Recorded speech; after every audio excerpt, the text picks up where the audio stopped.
Chapter 93. The Castaway. It was but some few days after encountering the Frenchman that a most significant event befell the most insignificant of the Pequod's crew, an event most lamentable, and which ended in providing the sometimes madly merry and predestinated craft with a living and ever-accompanying prophecy of whatever shattered sequel might prove her own. Now, in the whale ship, it is not every one that goes in the boats. Some few hands are reserved called shipkeepers, whose province it is to work the vessel while the boats are pursuing the whale. As a general thing, these shipkeepers are as hardy fellows as the men comprising the boat's crews. But if there happen to be an unduly slender, clumsy, or timorous wight in the ship, that wight is certain to be made a shipkeeper. It was so in the Pequod with the little Negro Pippin by nickname, Pip by abbreviation. Poor Pip.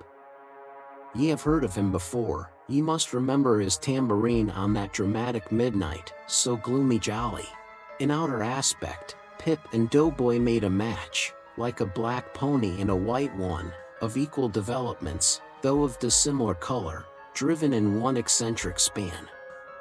But while hapless Doughboy was by nature dull and torpid in his intellects, Pip, though over-tender-hearted, was at bottom very bright, with that pleasant, genial, jolly brightness peculiar to his tribe, a tribe which ever enjoy all holidays and festivities with finer, freer relish than any other race. For blacks, the year's calendar should show naught but 365 Fourth of Julys and New Year's days. Nor smile so, while I write that this little black was brilliant, for even blackness has its brilliancy. Behold yon lustrous ebony, paneled in king's cabinets.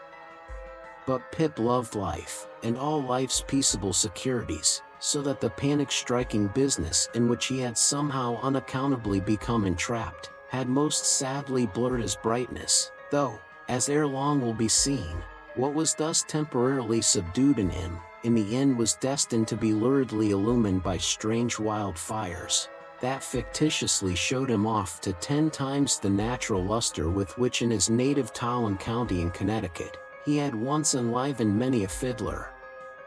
Frolic on the green, and at melodious eventide, with his gay ha-ha, had turned the round horizon into one star-belled tambourine. So, though in the clear air of day, suspended against a blue-veined neck, the pure-water diamond drop will healthful glow, yet, when the cunning jeweler would show you the diamond and its most impressive luster, he lays it against a gloomy ground, and then lights it up, not by the sun, but by some unnatural gases. Then come out those fiery effulgences, infernally superb, then the evil blazing diamond, once the divinest symbol of the crystal skies, looks like some crown jewel stolen from the king of hell. But let us to the story. It came to pass, that in the ambergris affair Stubbs after oarsman chanced so to sprain his hand, as for a time to become quite maimed, and, temporarily, Pip was put into his place. The first time Stubb lowered with him, Pip evinced much nervousness, but happily, for that time, escaped close contact with the whale, and therefore came off not altogether discreditably, though Stubb observing him, took care, afterwards, to exhort him to cherish his courageousness to the utmost, for he might often find it needful. Now upon the second lowering, the boat paddled upon the whale, and as the fish received the darted iron, it gave its customary rap, which happened, in this instance, to be right under poor Pip's seat. The involuntary consternation of the moment caused him to leap, paddle in hand, out of the boat, and in such a way, that part of the slack whale line coming against his chest, he breasted it overboard with him, so as to become entangled in it, when at last plumping into the water. That instant the stricken whale started on a fierce run, the line swiftly straightened, and presto! Poor Pip came all foaming up to the chocks of the boat, remorselessly dragged there by the line, which had taken several turns around his chest and neck. Tashtego stood in the bows. He was full of the fire of the hunt. He hated Pip for a poltroon. Snatching the boat knife from its sheath, he suspended its sharp edge over the line, and turning towards Stubb, exclaimed interrogatively, "Cut?" Meantime Pip's blue, choked face plainly looked, "Do, for God's sake." All passed in a flash. In less than half a minute, this entire thing happened. "Damn him, cut!" roared Stubb, and so the whale was lost and Pip was saved. So soon as he recovered himself, the poor little Negro was assailed by yells and execrations from the crew. Tranquilly permitting these irregular cursings to evaporate, Stubb then, in a plain, businesslike, but still half-humorous manner, cursed Pip officially, and that done, unofficially gave him much wholesome advice. The substance was, "Never jump from a boat, Pip, except," but all the rest was indefinite, as the soundest advice ever is. Now, in general, stick to the boat, is your true motto in whaling, but cases will sometimes happen when leap from the boat is still better. Moreover, as if perceiving at last that if he should give undiluted conscientious advice to Pip, he would be leaving him too wide a margin to jump in for the future, Stubb suddenly dropped all advice, and concluded with a peremptory command, "Stick to the boat, Pip, or by the Lord, I won't pick you up if you jump, mind that. We can't afford to lose whales by the likes of you. A whale would sell for 30 times what you would, Pip, in Alabama. Bear that in mind, and don't jump any more." Hereby perhaps Stubb indirectly hinted that though man loved his fellow, yet man is a money-making animal, which propensity too often interferes with his benevolence. But we are all in the hands of the gods, and Pip jumped again. It was under very similar circumstances to the first performance, but this time he did not breast out the line, and hence, when the whale started to run, Pip was left behind on the sea, like a hurried traveler's trunk. Alas! Stubb was but too true to his word. It was a beautiful, bounteous, blue day, the spangled sea calm and cool, and flatly stretching away, all round, to the horizon, like gold beater's skin hammered out to the extremist. Bobbing up and down in that sea, Pip's ebon head showed like a head of cloves. No boat knife was lifted when he fell so rapidly astern. Stubb's inexorable back was turned upon him, and the whale was winged. In 3 minutes, a whole mile of shoreless ocean was between Pip and Stubb. Out from the center of the sea, poor Pip turned his crisp, curling, black head to the sun, another lonely castaway, though the loftiest and the brightest. Now, in calm weather, to swim in the open ocean is as easy to the practiced swimmer as to ride in a spring carriage ashore. But the awful lonesomeness is intolerable. The intense concentration of self in the middle of such a heartless immensity, my God! Who can tell it? Mark how when sailors in a dead calm bathe in the open sea, mark how closely they hug their ship and only coast along her sides. But had Stubb really abandoned the poor little Negro to his fate? No, he did not mean to, at least. Because there were 2 boats in his wake, and he supposed, no doubt, that they would of course come up to Pip very quickly, and pick him up, though, indeed, such considerations towards oarsmen jeopardized through their own timidity, is not always manifested by the hunters in all similar instances, and such instances not unfrequently occur, almost invariably in the fishery. A coward, so called, is marked with the same ruthless detestation peculiar to military navies and armies. But it so happened that those boats, without seeing Pip, suddenly spying whales close to them on one side, turned, and gave chase, and Stubb's boat was now so far away, and he and all his crew so intent upon his fish, that Pip's ringed horizon began to expand around him miserably. By the merest chance the ship itself at last rescued him, but from that hour the little Negro went about the deck an idiot, such, at least, they said he was. The sea had jeeringly kept his finite body up, but drowned the infinite of his soul. Not drowned entirely, though.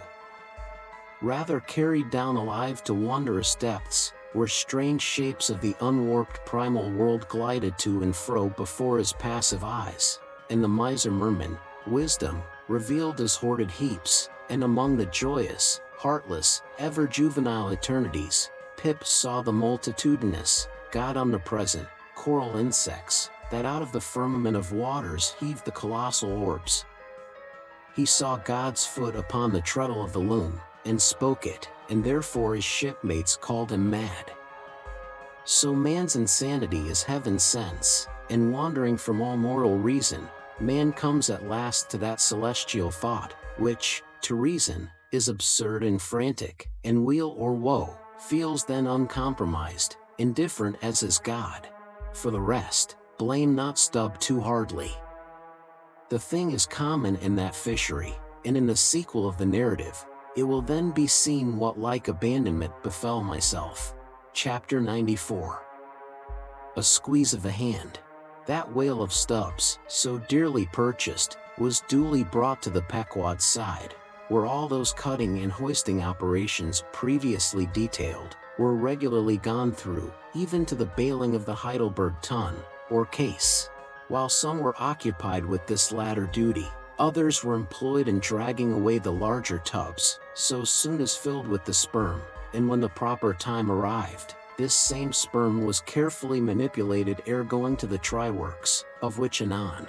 It had cooled and crystallized to such a degree, that when, with several others, I sat down before a large Constantine's bath of it, I found it strangely concreted into lumps, here and there rolling about in the liquid part. It was our business to squeeze these lumps back into fluid. A sweet and unctuous duty. No wonder that in old times this sperm was such a favorite cosmetic.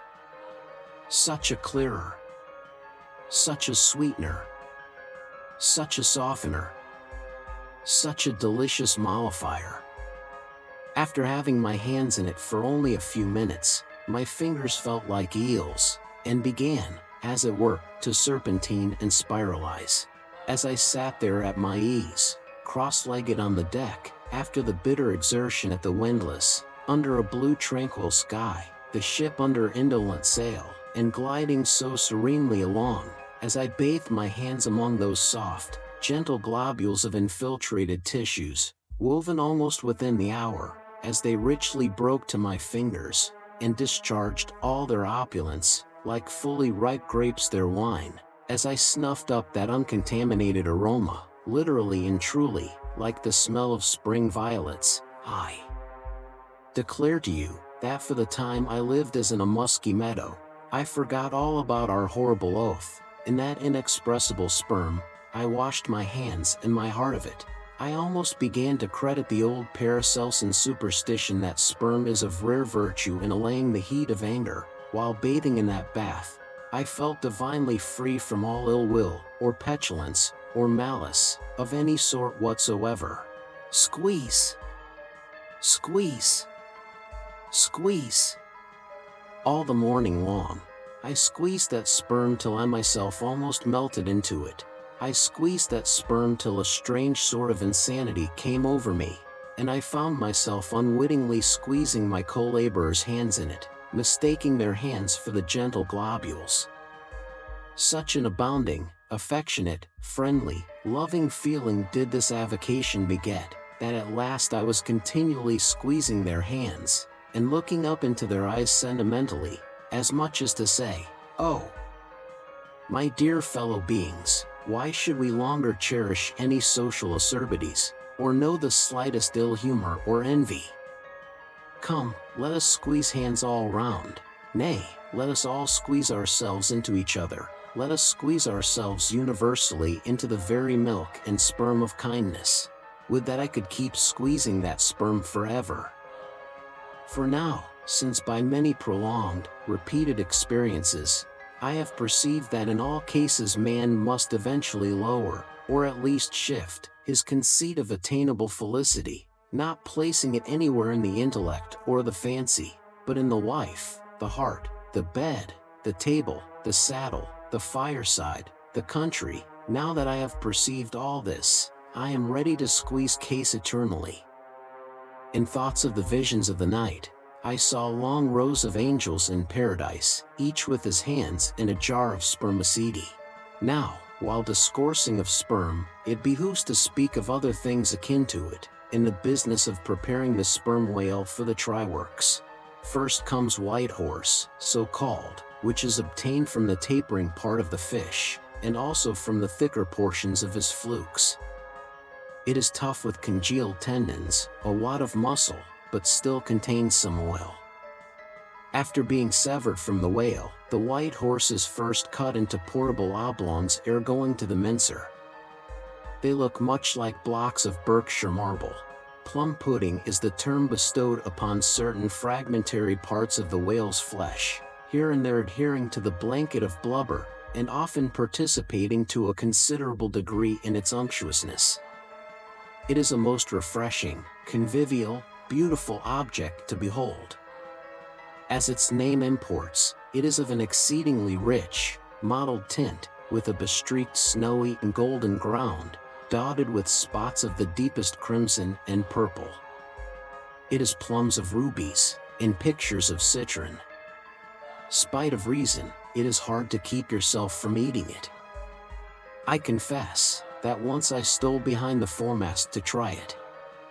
It tasted something as I should conceive a royal cutlet from the thigh of Louis Le Gros might have tasted, supposing him to have been killed the first day after the venison season, and that particular venison season contemporary with an unusually fine vintage of the vineyards of Champagne.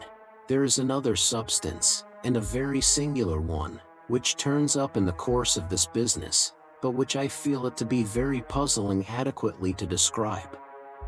It is called slobgollion, an appellation original with the whalemen, and even so is the nature of the substance. It is an ineffably oozy, stringy affair, most frequently found in the tubs of sperm, after a prolonged squeezing, and subsequent decanting. I hold it to be the wondrously thin, ruptured membranes of the case, coalescing. Gurry, so called, is a term properly belonging to right whalemen, but sometimes incidentally used by the sperm fishermen. It designates the dark, glutinous substance which is scraped off the back of the Greenland or right whale, and much of which covers the decks of those inferior souls who hunt that ignoble leviathan, nippers. Strictly, this word is non-indigenous to the whale's vocabulary, but as applied by whalemen, it becomes so. A whaleman's nipper is a short firm strip of tendinous stuff cut from the tapering part of Leviathan's tail. It averages an inch in thickness, and for the rest, is about the size of the iron part of a hoe.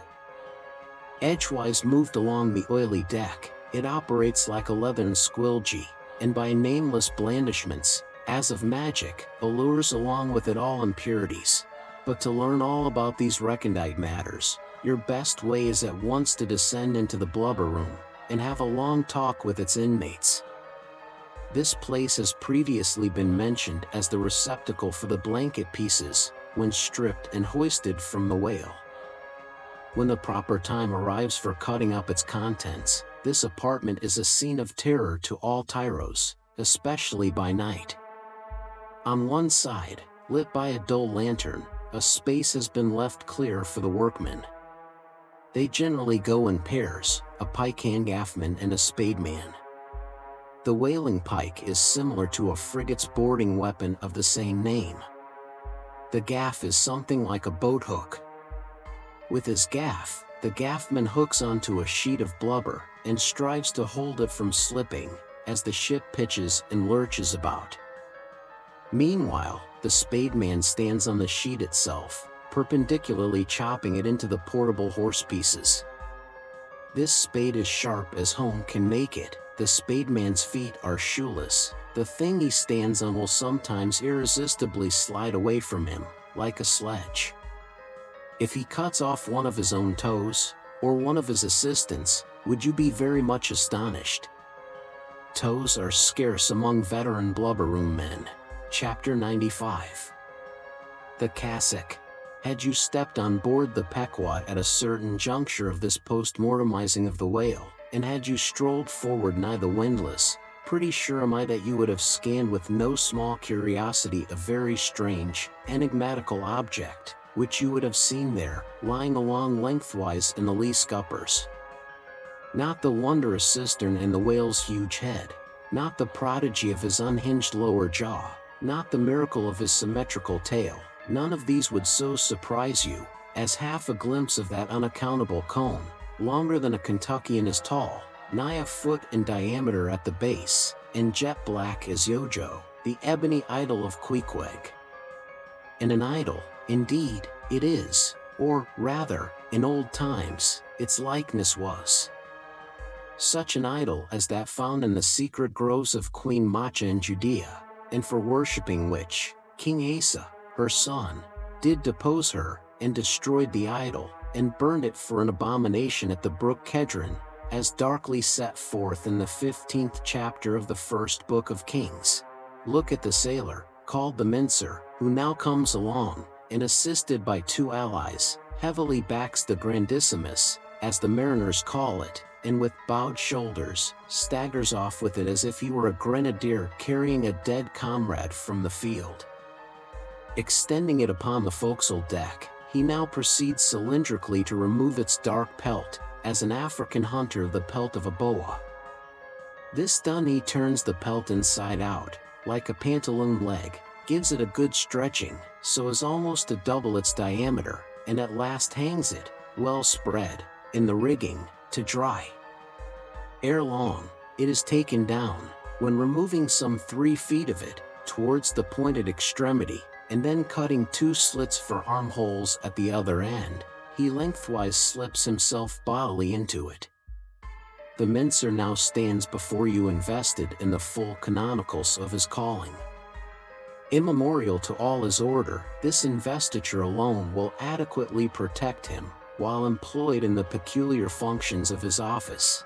That office consists in mincing the horse pieces of blubber for the pots, an operation which is conducted at a curious wooden horse, planted endwise against the bulwarks, and with a capacious tub beneath it, into which the minced pieces drop, fast as the sheets from a rapt orator's desk.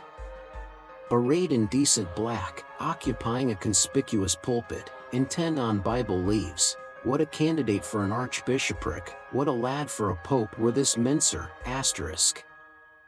Asterisk Bible leaves. Bible leaves. This is the invariable cry from the mates to the mincer. It enjoins him to be careful, and cut his work into as thin slices as possible, inasmuch as by so doing the business of boiling out the oil is much accelerated, and its quantity considerably increased, besides perhaps improving it in quality. Chapter 96. The Tryworks. Besides her hoisted boats, an American whaler is outwardly distinguished by her tryworks. She presents the curious anomaly of the most solid masonry joining with oak and hemp and constituting the completed ship. It is as if from the open field a brick kiln were transported to her planks. The tryworks are planted between the foremast and mainmast, the most roomy part of the deck. The timbers beneath are of a peculiar strength, fitted to sustain the weight of an almost solid mass of brick and mortar, some 10 feet by 8 square, and 5 in height. The foundation does not penetrate the deck, but the masonry is firmly secured to the surface by ponderous knees of iron bracing it on all sides, and screwing it down to the timbers. On the flanks it is cased with wood, and at top completely covered by a large, sloping, batten hatchway. Removing this hatch, we expose the great trypots, 2 in number, and each of several barrels capacity. When not in use, they are kept remarkably clean. Sometimes they are polished with soapstone and sand, till they shine within like silver punch bowls. During the night watches some cynical old sailors will crawl into them and coil themselves away there for a nap. While employed in polishing them, 1 man in each pot, side by side, many confidential communications are carried on, over the iron lips. It is a place also for profound mathematical meditation. It was in the left-hand tripod of the Pequod, with the soapstone diligently circling round me, that I was first indirectly struck by the remarkable fact that in geometry all bodies gliding along the cycloid, my soapstone for example, will descend from any point in precisely the same time. Removing the fireboard from the front of the tryworks, the bare masonry of that side is exposed, penetrated by the two iron mouths of the furnaces, directly underneath the pots. These mouths are fitted with heavy doors of iron. The intense heat of the fire is prevented from communicating itself to the deck, by means of a shallow reservoir extending under the entire enclosed surface of the works. By a tunnel inserted at the rear, this reservoir is kept replenished with water as fast as it evaporates. There are no external chimneys, they open direct from the rear wall. And here let us go back for a moment. It was about 9 o'clock at night that the Pequod's tryworks were first started on this present voyage. It belonged to Stubb to oversee the business. Already there? Off hatch, then, and start her. You cook, fire the works. This was an easy thing, for the carpenter had been thrusting his shavings into the furnace throughout the passage. Here be it said that in a whaling voyage the first fire in the tryworks has to be fed for a time with wood. After that no wood is used, except as a means of quick ignition to the staple fuel. In a word, after being tried out, the crisp, shriveled blubber, now called scraps or fritters, still contains considerable of its unctuous properties. These fritters feed the flames. Like a plethoric burning martyr, or a self-consuming misanthrope, once ignited, the whale supplies his own fuel and burns by his own body. Would that he consumed his own smoke. For his smoke is horrible to inhale, and inhale it you must, and not only that, but you must live in it for the time. It has an unspeakable, wild, Hindu odor about it, such as may lurk in the vicinity of funereal pyres. It smells like the left wing of the Day of Judgment. It is an argument for the pit. By midnight the works were in full operation. We were clear from the carcass, sail had been made, the wind was freshening, the wild ocean darkness was intense. But that darkness was lit up by the fierce flames, which at intervals forked forth from the sooty flues, and illuminated every lofty rope in the rigging, as with the famed Greek fire. The burning ship drove on, as if remorselessly commissioned to some vengeful deed. So the pitch and sulphur-freighted brigs of the bold Hydriode, Canaris, issuing from their midnight harbors, with broad sheets of flame for sails, bore down upon the Turkish frigates, and folded them in conflagrations. The hatch, removed from the top of the works, now afforded a wide hearth in front of them. Standing on this were the Tartarian shapes of the pagan harpooneers, always the whale ship's stokers. With huge pronged poles they pitched hissing masses of blubber into the scalding pots, or stirred up the fires beneath, till the snaky flames darted, curling, out of the doors to catch them by the feet. The smoke rolled away in sullen heaps. To every pitch of the ship there was a pitch of the boiling oil, which seemed all eagerness to leap into their faces. Opposite the mouth of the works, on the further side of the wide wooden hearth, was the windlass. This served for a sea sofa. Here lounged the watch, when not otherwise employed, looking into the red heat of the fire, till their eyes felt scorched in their heads.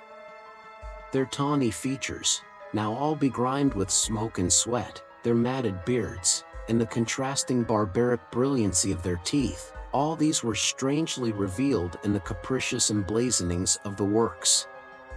As they narrated to each other their unholy adventures, their tales of terror told in words of mirth, as their uncivilized laughter forked upwards out of them, like the flames from the furnace, as to and fro, in their front, the harpooneers wildly gesticulated with their huge pronged forks and dippers, as the wind howled on, and the sea leaped, and the ship groaned and dived, and yet steadfastly shot her red hell further and further into the blackness of the sea and the night, and scornfully champed the white bone in her mouth, and viciously spat round her on all sides. Then the rushing Pequod, freighted with savages, and laden with fire, and burning a corpse, and plunging into that blackness of darkness, seemed the material counterpart of her monomaniac commander's soul.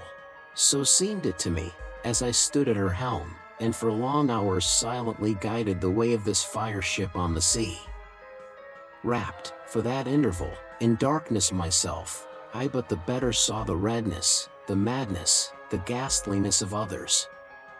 The continual sight of the fiend shapes before me, capering half in smoke and half in fire, these at last begot kindred visions in my soul, so soon as I began to yield to that unaccountable drowsiness which ever would come over me at a midnight helm.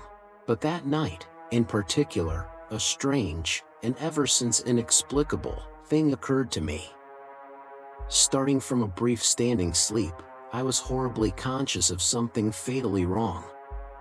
The jawbone tiller smote my side, which leaned against it. In my ears was the low hum of sails, just beginning to shake in the wind. I thought my eyes were open. I was half conscious of putting my fingers to the lids and mechanically stretching them still further apart. But, spite of all this, I could see no compass before me to steer by, though it seemed but a minute since I had been watching the card, by the steady binnacle lamp illuminating it. Nothing seemed before me but a jet gloom, now and then made ghastly by flashes of redness. Uppermost was the impression that whatever swift, rushing thing I stood on was not so much bound to any haven ahead as rushing from all havens astern. A stark, bewildered feeling, as of death, came over me. Convulsively my hands grasped the tiller, but with the crazy conceit that the tiller was, somehow, in some enchanted way, inverted. My God! What is the matter with me? Thought I. Lo! In my brief sleep I had turned myself about, and was fronting the ship's stern, with my back to her prow and the compass. In an instant I faced back, just in time to prevent the vessel from flying up into the wind, and very probably capsizing her. How glad and how grateful the relief from this unnatural hallucination of the night, and the fatal contingency of being brought by the lee. Look not too long in the face of the fire, O man. Never dream with thy hand on the helm. Turn not thy back to the compass, accept the first hint of the hitching tiller, believe not the artificial fire, when its redness makes all things look ghastly. Tomorrow, in the natural sun, the skies will be bright, those who glared like devils in the forking flames. The morn will show in far other, at least gentler, relief, the glorious, golden, glad sun, the only true lamp, all others but liars. Nevertheless the sun hides not Virginia's dismal swamp, nor Rome's accursed Campania, nor wide Sahara, nor all the millions of miles of deserts and of griefs beneath the moon. The sun hides not the ocean, which is the dark side of this earth, and which is 2/3 of this earth. So, therefore, that mortal man who hath more of joy than sorrow in him, that mortal man cannot be true, not true, or undeveloped. With books the same. The truest of all men was the man of sorrows, and the truest of all books is Solomon's, and Ecclesiastes is the fine hammered steel of woe. All is vanity. All. This willful world hath not got hold of unchristian Solomon's wisdom yet. But he who dodges hospitals and jails, and walks fast crossing graveyards, and would rather talk of operas than hell, calls Cooper, Young, Pascal, Rousseau, poor devils, all of sick men, and throughout a carefree lifetime swears by Rabelais as passing wise, and therefore jolly. Not that man is fitted to sit down on tombstones, and break the green damp mold with unfathomably wondrous Solomon. But even Solomon, he says, the man that wandereth out of the way of understanding shall remain, i.e., even while living, in the congregation of the dead. Give not thyself up, then, to fire, lest it invert thee, deaden thee, as for the time it did me. There is a wisdom that is woe, but there is a woe that is madness. And there is a catskill eagle in some souls that can alike dive down into the blackest gorges, and soar out of them again and become invisible in the sunny spaces. And even if he forever flies within the gorge, that gorge is in the mountains, so that even in his lowest swoop the mountain eagle is still higher than other birds upon the plain, even though they soar. Chapter 97. The lamp. Had you descended from the Pequod's tryworks to the Pequod's forecastle, where the off-duty watch were sleeping, for one single moment you would have almost thought you were standing in some illuminated shrine of canonized kings and counselors. There they lay in their triangular oaken vaults, each mariner a chiseled muteness, a score of lamps flashing upon his hooded eyes. In merchantmen, oil for the sailor is more scarce than the milk of queens. To dress in the dark, and eat in the dark, and stumble in darkness to his pallet, this is his usual lot. But the whaleman, as he seeks the food of light, so he lives in light. He makes his berth in Aladdin's lamp, and lays him down in it, so that in the pitchiest night the ship's black hull still houses an illumination. See with what entire freedom the whaleman takes his handful of lamps, often but old bottles and vials, though, to the copper cooler at the tryworks, and replenishes them there, as mugs of ale at a vat. He burns, too, the purest of oil, in its unmanufactured, and, therefore, unvitiated state, a fluid unknown to solar, lunar, or astral contrivances ashore. It is sweet as early grass butter in April. He goes and hunts for his oil, so as to be sure of its freshness and genuineness, even as the traveler on the prairie. Chapter 98. Stowing down and clearing up. Already has it been related how the great Leviathan is afar off descried from the masthead, how he is chased over the watery moors, and slaughtered in the valleys of the deep, how he is then towed alongside and beheaded, and how, on the principle which entitled the headsman of old to the garments in which the beheaded was killed, his great padded surtout becomes the property of his executioner, how, in due time, he is condemned to the pots, and, like Shadrach, Meshach, and Abednego, his spermaceti, oil, and bone pass unscathed through the fire. But now it remains to conclude the last chapter of this part of the description by rehearsing, singing, if I may, the romantic proceeding of decanting off his oil into the casks and striking them down into the hold, where once again Leviathan returns to his native profundities, sliding along beneath the surface as before, but, alas,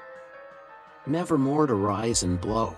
While still warm, the oil, like hot punch, is received into the 6-barrel casks, and while, perhaps, the ship is pitching and rolling this way and that in the midnight sea, the enormous casks are slewed round and headed over, end for end, and sometimes perilously scoot across the slippery deck, like so many landslides, till at last manhandled and stayed in their course, and all round the hoops, rap, rap, go as many hammers as can play upon them, for now, ex officio, every sailor is a cooper.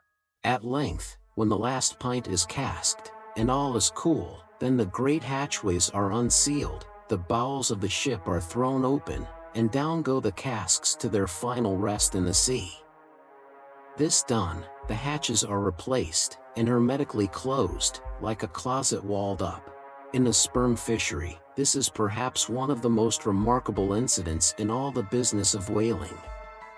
One day the planks stream with freshets of blood and oil. On the sacred quarterdeck enormous masses of the whale's head are profanely piled. Great rusty casks lie about, as in a brewery yard. The smoke from the tryworks has besooted all the bulwarks. The mariners go about suffused with unctuousness. The entire ship seems great Leviathan himself, while on all hands the din is deafening. But a day or two after, you look about you, and prick your ears in this self-same ship, and were it not for the telltale boats and tryworks, you would all but swear you trod some silent merchant vessel, with a most scrupulously neat commander. The unmanufactured sperm oil possesses a singularly cleansing virtue. This is the reason why the decks never look so white as just after what they call an affair of oil. Besides, from the ashes of the burned scraps of the whale, a potent lye is readily made, and whenever any adhesiveness from the back of the whale remains clinging to the side, that lye quickly exterminates it. Hands go diligently along the bulwarks, and with buckets of water and rags restore them to their full tidiness. The soot is brushed from the lower rigging. All the numerous implements which have been in use are likewise faithfully cleansed and put away. The great hatch is scrubbed and placed upon the tryworks, completely hiding the pots. Every cask is out of sight, all tackles are coiled in unseen nooks, and when by the combined and simultaneous industry of almost the entire ship's company, the whole of this conscientious duty is at last concluded, then the crew themselves proceed to their own ablutions, shift themselves from top to toe, and finally issue to the immaculate deck, fresh and all aglow, as bridegrooms new leaped from out the daintiest Holland. Now, with elated step, they pace the planks in twos and threes, and humorously discourse of parlors, sofas, carpets, and fine cambrics, propose to mat the deck, think of having hanging to the top, object not to taking tea by moonlight on the piazza of the forecastle. To hint to such musked mariners of oil, and bone, and blubber, were little short of audacity. They know not the thing you distantly allude to. Away, and bring us napkins. But mark, aloft there, at the three-mast heads, stand 3 men intent on spying out more whales, which, if caught, infallibly will again soil the old oaken furniture, and drop at least one small grease spot somewhere. Yes, and many is the time, when, after the severest uninterrupted labors, which know no night, continuing straight through for 96 hours, when from the boat, where they have swelled their wrists with all day rowing on the line, they only step to the deck to carry vast chains, and heave the heavy windlass, and cut and slash, and in their very sweatings to be smoked and burned anew by the combined fires of the equatorial sun and the equatorial tryworks, when, on the heel of all this, they have finally bestirred themselves to cleanse the ship, and make a spotless dairy room of it. Many is the time the poor fellows, just buttoning the necks of their clean frocks, are startled by the cry of their she-blows, and away they fly to fight another whale, and go through the whole weary thing again. Oh, my friends, but this is man-killing. Yet this is life. For hardly have we mortals by long toilings extracted from this world's vast bulk its small but valuable sperm, and then, with weary patience, cleansed ourselves from its defilements, and learned to live here in clean tabernacles of the soul. Hardly is this done, when, there she blows, the ghost is spouted up, and away we sail to fight some other world, and go through young life's old routine again. Oh, the metempsychosis. Oh, Pythagoras, that in bright Greece, 2,000 years ago, did die, so good, so wise, so mild. I sailed with thee along the Peruvian coast last voyage, and, foolish as I am, taught thee, a green simple boy, how to splice a rope. Chapter 99. The doubloon. Ere now it has been related how Ahab was wont to pace his quarter-deck, taking regular turns at either limit, the binnacle and mainmast, but in the multiplicity of other things requiring narration it has not been added how that sometimes in these walks, when most plunged in his mood, he was wont to pause in turn at each spot, and stand there strangely eyeing the particular object before him. When he halted before the binnacle, with his glance fastened on the pointed needle and the compass, that glance shot like a javelin with the pointed intensity of his purpose, and when resuming his walk he again paused before the mainmast, then, as the same riveted glance fastened upon the riveted gold coin there, he still wore the same aspect of nailed firmness, only dashed with a certain wild longing, if not hopefulness. But one morning, turning to pass the doubloon, he seemed to be newly attracted by the strange figures and inscriptions stamped on it, as though now for the first time beginning to interpret for himself in some monomaniac way whatever significance might lurk in them. And some certain significance lurks in all things, else all things are little worth, and the round world itself but an empty cipher, except to sell by the cartload, as they do hills about Boston, to fill up some morass in the Milky Way. Now this doubloon was of purest, virgin gold, raked somewhere out of the heart of gorgeous hills, whence, east and west, over golden sands, the head waters of many a Pactolus flows. And though now nailed amidst all the rustiness of iron bolts and the verdigris of copper spikes, yet, untouchable and immaculate to any foulness, it still preserved its Quito glow. Nor, though placed amongst a ruthless crew and every hour passed by ruthless hands, and through the livelong nights shrouded with thick darkness which might cover any pilfering approach, nevertheless every sunrise found the doubloon where the sunset left at last. For it was set apart and sanctified to one awe-striking end, and however wanton in their sailor ways, one and all, the mariners revered it as the white whale's talisman. Sometimes they talked it over in the weary watch by night, wondering whose it was to be at last, and whether he would ever live to spend it. Now those noble golden coins of South America are as medals of the sun and tropic token pieces. Here palms, alpacas, and volcanoes, suns, discs and stars, ecliptics, horns of plenty, and rich banners waving, are in luxuriant profusion stamped, so that the precious gold seems almost to derive an added preciousness and enhancing glories, by passing through those fancy mints, so Spanishly poetic. It so chanced that the doubloon of the Pequod was a most wealthy example of these things. On its round border it bore the letters, República del Ecuador, Quito.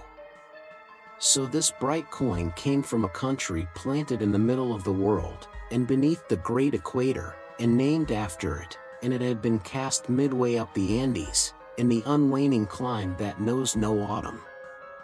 Zoned by those letters you saw the likeness of 3 Andes summits, from one aflame, a tower on another, on the third a crowing cock, while arching over all was a segment of the partition zodiac, the signs all marked with their usual cabalistics, and the keystone sun entering the equinoctial point at Libra. Before this equatorial coin, Ahab, not unobserved by others, was now pausing. There's something ever egotistical in mountaintops and towers, and all other grand and lofty things. Look here, 3 peaks as proud as Lucifer. The firm tower, that is Ahab; the volcano, that is Ahab; the courageous, the undaunted, and victorious fowl, that, too, is Ahab. All are Ahab, and this round gold is but the image of the rounder globe, which, like a magician's glass, to each and every man in turn but mirrors back his own mysterious self. Great pains, small gains for those who ask the world to solve them; it cannot solve itself. Methinks now this coin sun wears a ruddy face, but see! Aye, he enters the sign of storms, the equinox. And but 6 months before he wheeled out of a former equinox at Aries. From storm to storm. So be it, then. Born in throes, 'tis fit that man should live in pains and die in pangs. So be it, then. Here's stout stuff for woe to work on. So be it, then. No fairy fingers can have pressed the gold, but devil's claws must have left their moldings there since yesterday, murmured Starbuck to himself, leaning against the bulwarks. The old man seems to read Belshazzar's awful writing. I have never marked the coin inspectingly. He goes below, let me read. A dark valley between 3 mighty, heaven-abiding peaks, that almost seem the Trinity, in some faint earthly symbol. So in this vale of death, God girds us round, and over all our gloom, the sun of righteousness still shines a beacon and a hope. If we bend down our eyes, the dark veil shows her moldy soil, but if we lift them, the bright sun meets our glance halfway, to cheer. Yet, oh, the great sun is no fixture, and if, at midnight, we would fain snatch some sweet solace from him, we gaze for him in vain. This coin speaks wisely, mildly, truly, but still sadly to me. I will quit it, lest truth shake me falsely. There now's the old mogul, soliloquized Stubb by the try-works, he's been twigging it, and there goes Starbuck from the same, and both with faces which I should say might be somewhere within 9 fathoms long. And all from looking at a piece of gold, which did I have it now on Negro Hill or in Corlaer's Hook, I'd not look at it very long ere spending it. Humph! In my poor, insignificant opinion, I regard this as queer. I have seen doubloons before now in my voyagings, your doubloons of old Spain, your doubloons of Peru, your doubloons of Chile, your doubloons of Bolivia, your doubloons of Popayan, with plenty of gold moidores and pistoles, and joes, and half-joes, and quarter-joes. What then should there be in this doubloon of the equator that is so killing wonderful? By Golconda! Let me read it once. Hello! Here's signs and wonders truly. That, now, is what old Bowditch in his epitome calls the zodiac, and what my almanac below calls ditto. I'll get the almanac, and as I have heard devils can be raised with Dable's arithmetic, I'll try my hand at raising a meaning out of these queer curvicues here with the Massachusetts calendar. Here's the book. Let's see now. Signs and wonders, and the sun, he's always among 'em. Hem, hem, hem, here they are, here they go, all alive, Aries, or the ram, Taurus, or the bull in Gemini. Here's Gemini himself, or the twins. Well, the sun he wheels among 'em. Aye, here on the coin he's just crossing the threshold between 2 of 12 sitting rooms all in a ring. Book! You lie there, the fact is, you books must know your places. You'll do to give us the bare words and facts, but we come in to supply the thoughts. That's my small experience, so far as the Massachusetts calendar, and Bowditch's navigator, and Dable's arithmetic go. Signs and wonders, eh? Pity if there is nothing wonderful in signs, and significant in wonders. There's a clue somewhere, wait a bit, hist, hark! By Jove, I have it. Look you, doubloon, your zodiac here is the life of man in one round chapter, and now I'll read it off, straight out of the book. Come, almanac. To begin, there's Aries, or the ram, lecherous dog, he begets us, then, Taurus, or the bull, he bumps us the first thing, then Gemini, or the twins, that is, virtue and vice, we try to reach virtue, when lo! Comes Cancer the crab, and drags us back, and here, going from virtue, Leo, a roaring lion, lies in the path, he gives a few fierce bites and surly dabs with his paw, we escape, and hail Virgo, the virgin. That's our first love, we marry and think to be happy for aye, when pop comes Libra, or the scales, happiness weighed and found wanting, and while we are very sad about that, Lord, how we suddenly jump, as Scorpio, or the scorpion, stings us in the rear, we are curing the wound, when wang come the arrows all round, Sagittarius, or the archer, is amusing himself. As we pluck out the shafts, stand aside. Here's the battering ram, Capricornus, or the goat, full tilt, he comes rushing, and headlong we are tossed, when Aquarius, or the water-bearer, pours out his whole deluge and drowns us, and to wind up with Pisces, or the fishes, we sleep. There's a sermon now, writ in high heaven, and the sun goes through it every year, and yet comes out of it all alive and hearty. Jollily he, aloft there, wheels through toil and trouble, and so, alow here, does jolly stub. Oh, jolly's the word for I. Adieu, doubloon. But stop, here comes little King Post, dodge round the try-works, now, and let's hear what he'll have to say. There, he's before it, he'll out with something presently. So, he's beginning. I see nothing here, but a round thing made of gold, and whoever raises a certain whale, this round thing belongs to him. So, what's all this staring been about? It is worth $16, that's true, and at 2 cents the cigar, that's 960 cigars. I won't smoke dirty pipes like Stubb, but I like cigars, and here's 960 of them, so here goes Flask aloft to spy him out. Shall I call that wise or foolish? Now, if it be really wise it has a foolish look to it, yet, if it be really foolish, then has it a sort of wisish look to it. But, avast, here comes our old Manxman, the old hearse driver, he must have been, that is, before he took to the sea.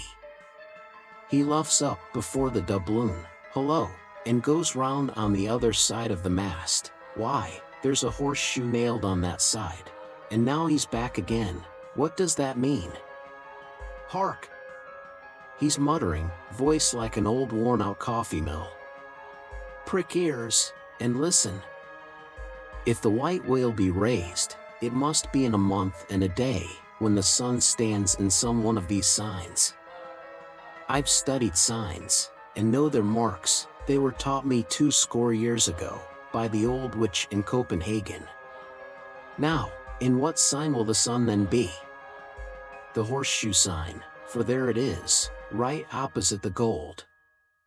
And what's the horseshoe sign? The lion is the horseshoe sign, the roaring and devouring lion. Ship, old ship. My old head shakes to think of thee. There's another rendering now, but still one text. All sorts of men in one kind of world, you see. Dodge again. Here comes Queequeg, all tattooing, looks like the signs of the zodiac himself. What says the cannibal? As I live he's comparing notes, looking at his thigh bone, thinks the sun is in the thigh, or in the calf, or in the bowels, I suppose, as the old women talk surgeon's astronomy in the back country. And by Jove, he's found something there in the vicinity of his thigh. I guess it's Sagittarius, or the Archer. No, he don't know what to make of the doubloon, he takes it for an old button off some king's trousers. But, aside again. Here comes that ghost devil, Fedallah, tail coiled out of sight as usual, oakum in the toes of his pumps as usual. What does he say, with that look of his? Ah, only makes a sign to the sign and bows himself, there is a sun on the coin, fire worshipper, depend upon it. Ho! More and more. This way comes Pip, poor boy. Would he had died, or he's half horrible to me. He too has been watching all of these interpreters, myself included, and look now, he comes to read, with that unearthly idiot face. Stand away again and hear him. Hark! I look, you look, he looks, we look, ye look, they look. Upon my soul, he's been studying Murray's grammar. Improving his mind, poor fellow. But what's that he says now, hissed? I look, you look, he looks, we look, ye look, they look. Why, he's getting it by heart, hissed. Again. I look, you look, he looks, we look, ye look, they look. Well, that's funny.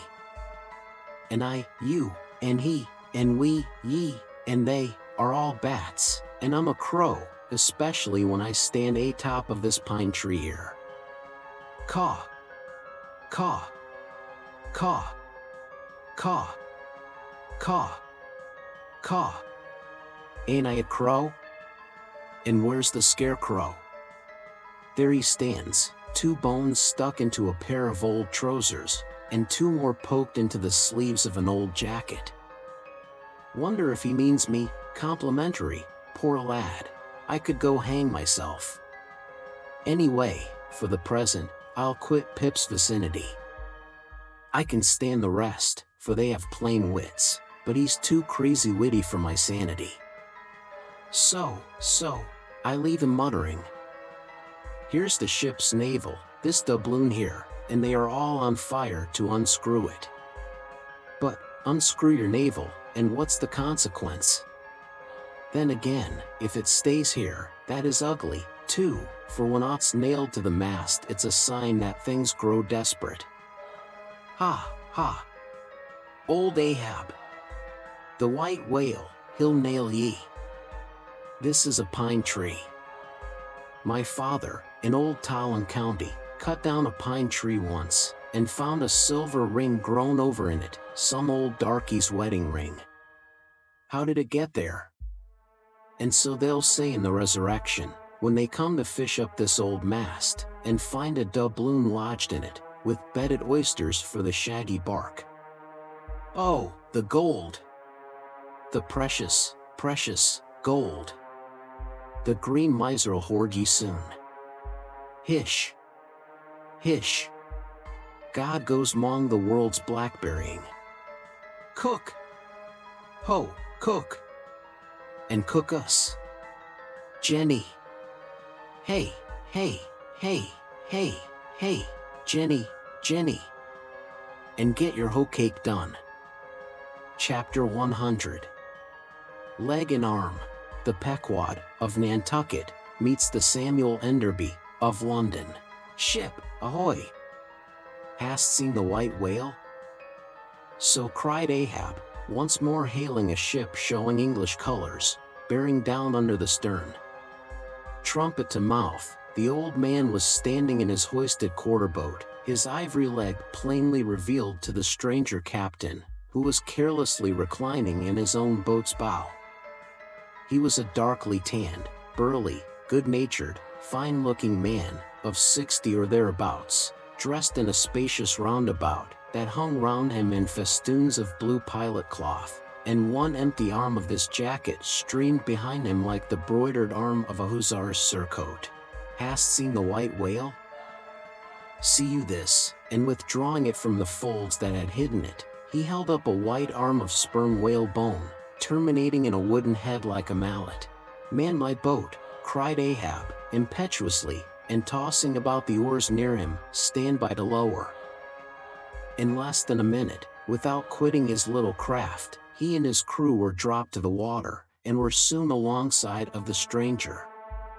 But here a curious difficulty presented itself. In the excitement of the moment, Ahab had forgotten that since the loss of his leg he had never once stepped on board of any vessel at sea but his own, and then it was always by an ingenious and very handy mechanical contrivance peculiar to the Pequod, and a thing not to be rigged and shipped in any other whale at a moment's warning. Now, it is no very easy matter for anybody, except those who are almost hourly used to it, like whalemen, to clamber up a ship's side from a boat on the open sea, for the great swells now lift the boat high up towards the bulwarks, and then instantaneously drop it halfway down to the kelson. So, deprived of one leg, and the strange ship of course being altogether unsupplied with the kindly invention, Ahab now found himself abjectly reduced to a clumsy landsman again, hopelessly eyeing the uncertain changeful height he could hardly hope to attain.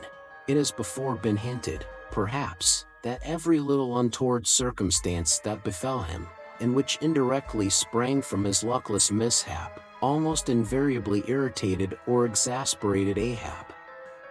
And in the present instance, all this was heightened by the sight of the 2 officers of the strange ship, leaning over the side, by the perpendicular ladder of nailed cleats there, and swinging towards him a pair of tastefully ornamented man-ropes, for at first they did not seem to bethink them that a one-legged man must be too much of a cripple to use their sea banisters.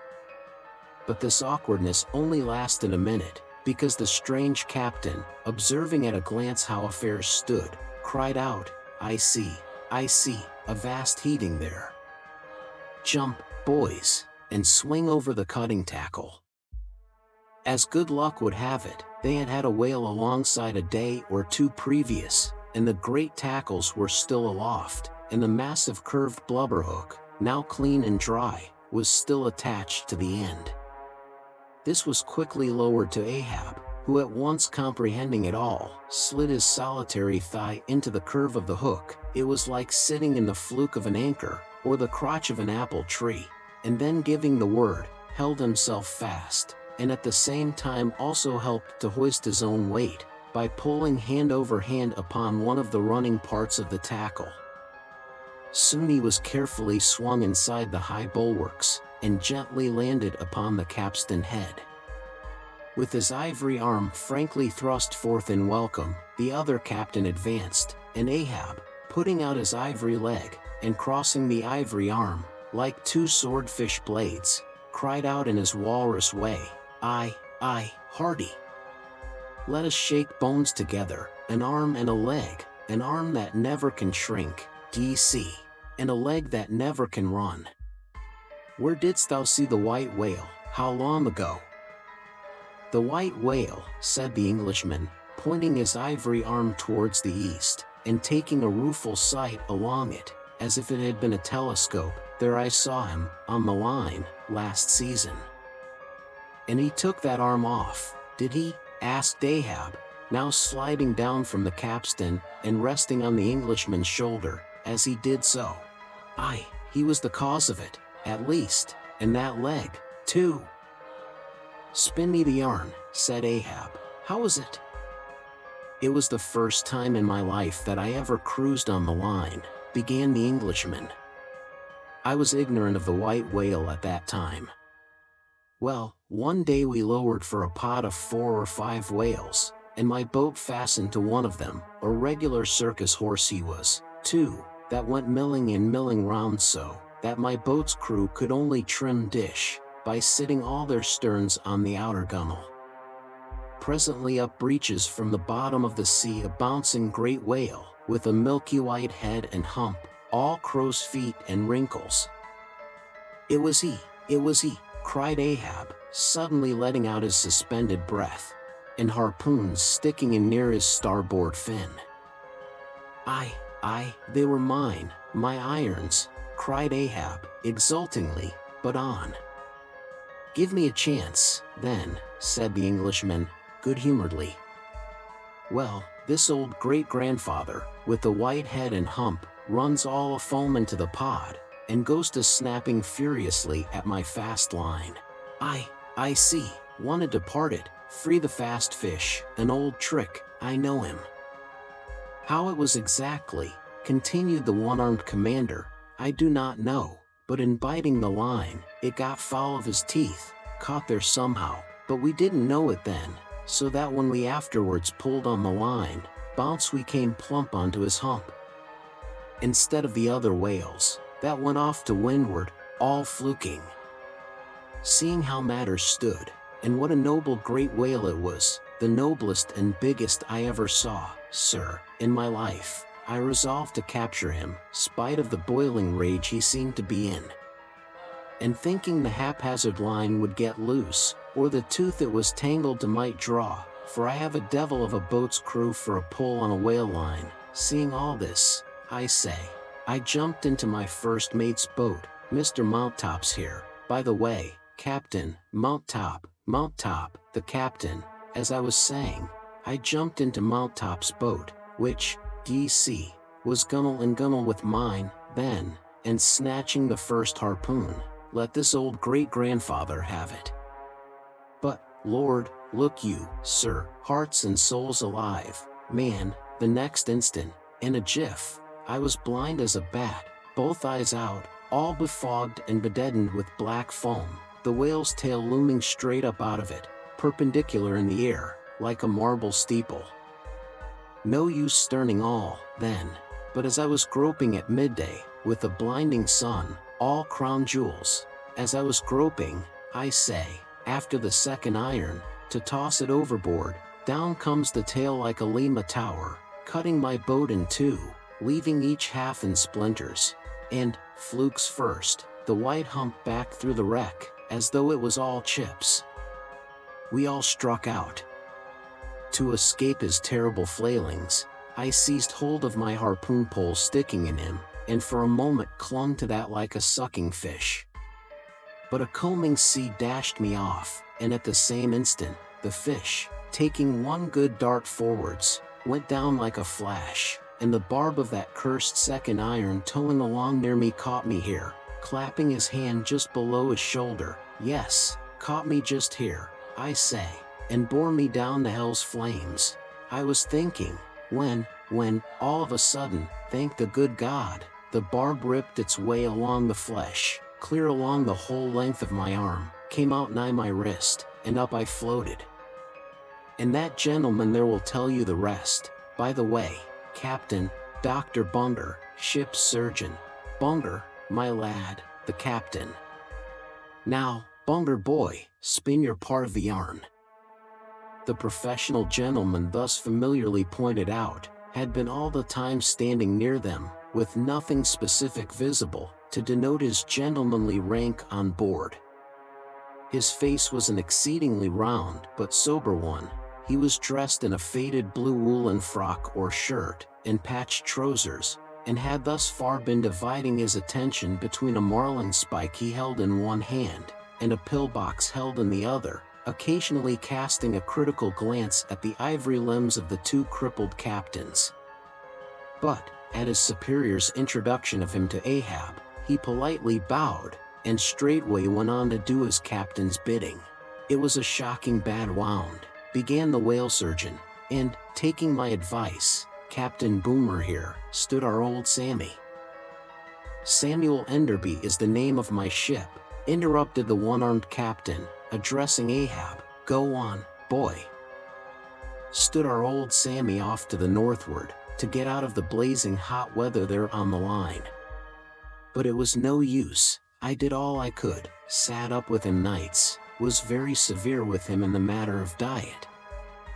Oh, very severe, chimed in the patient himself, then suddenly altering his voice, drinking hot rum toddies with me every night, till he couldn't see to put on the bandages, and sending me to bed, half seas over, about 3 o'clock in the morning.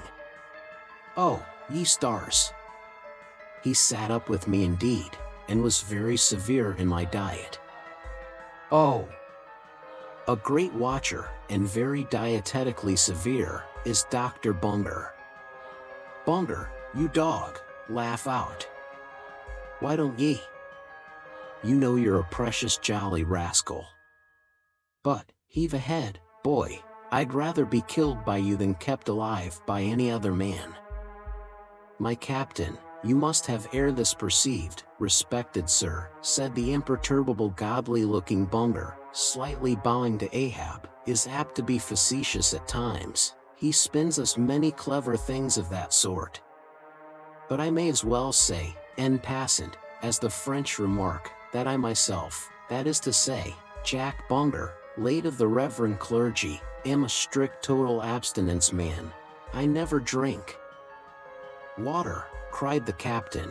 He never drinks it, it's a sort of fits to him, fresh water throws him into the hydrophobia.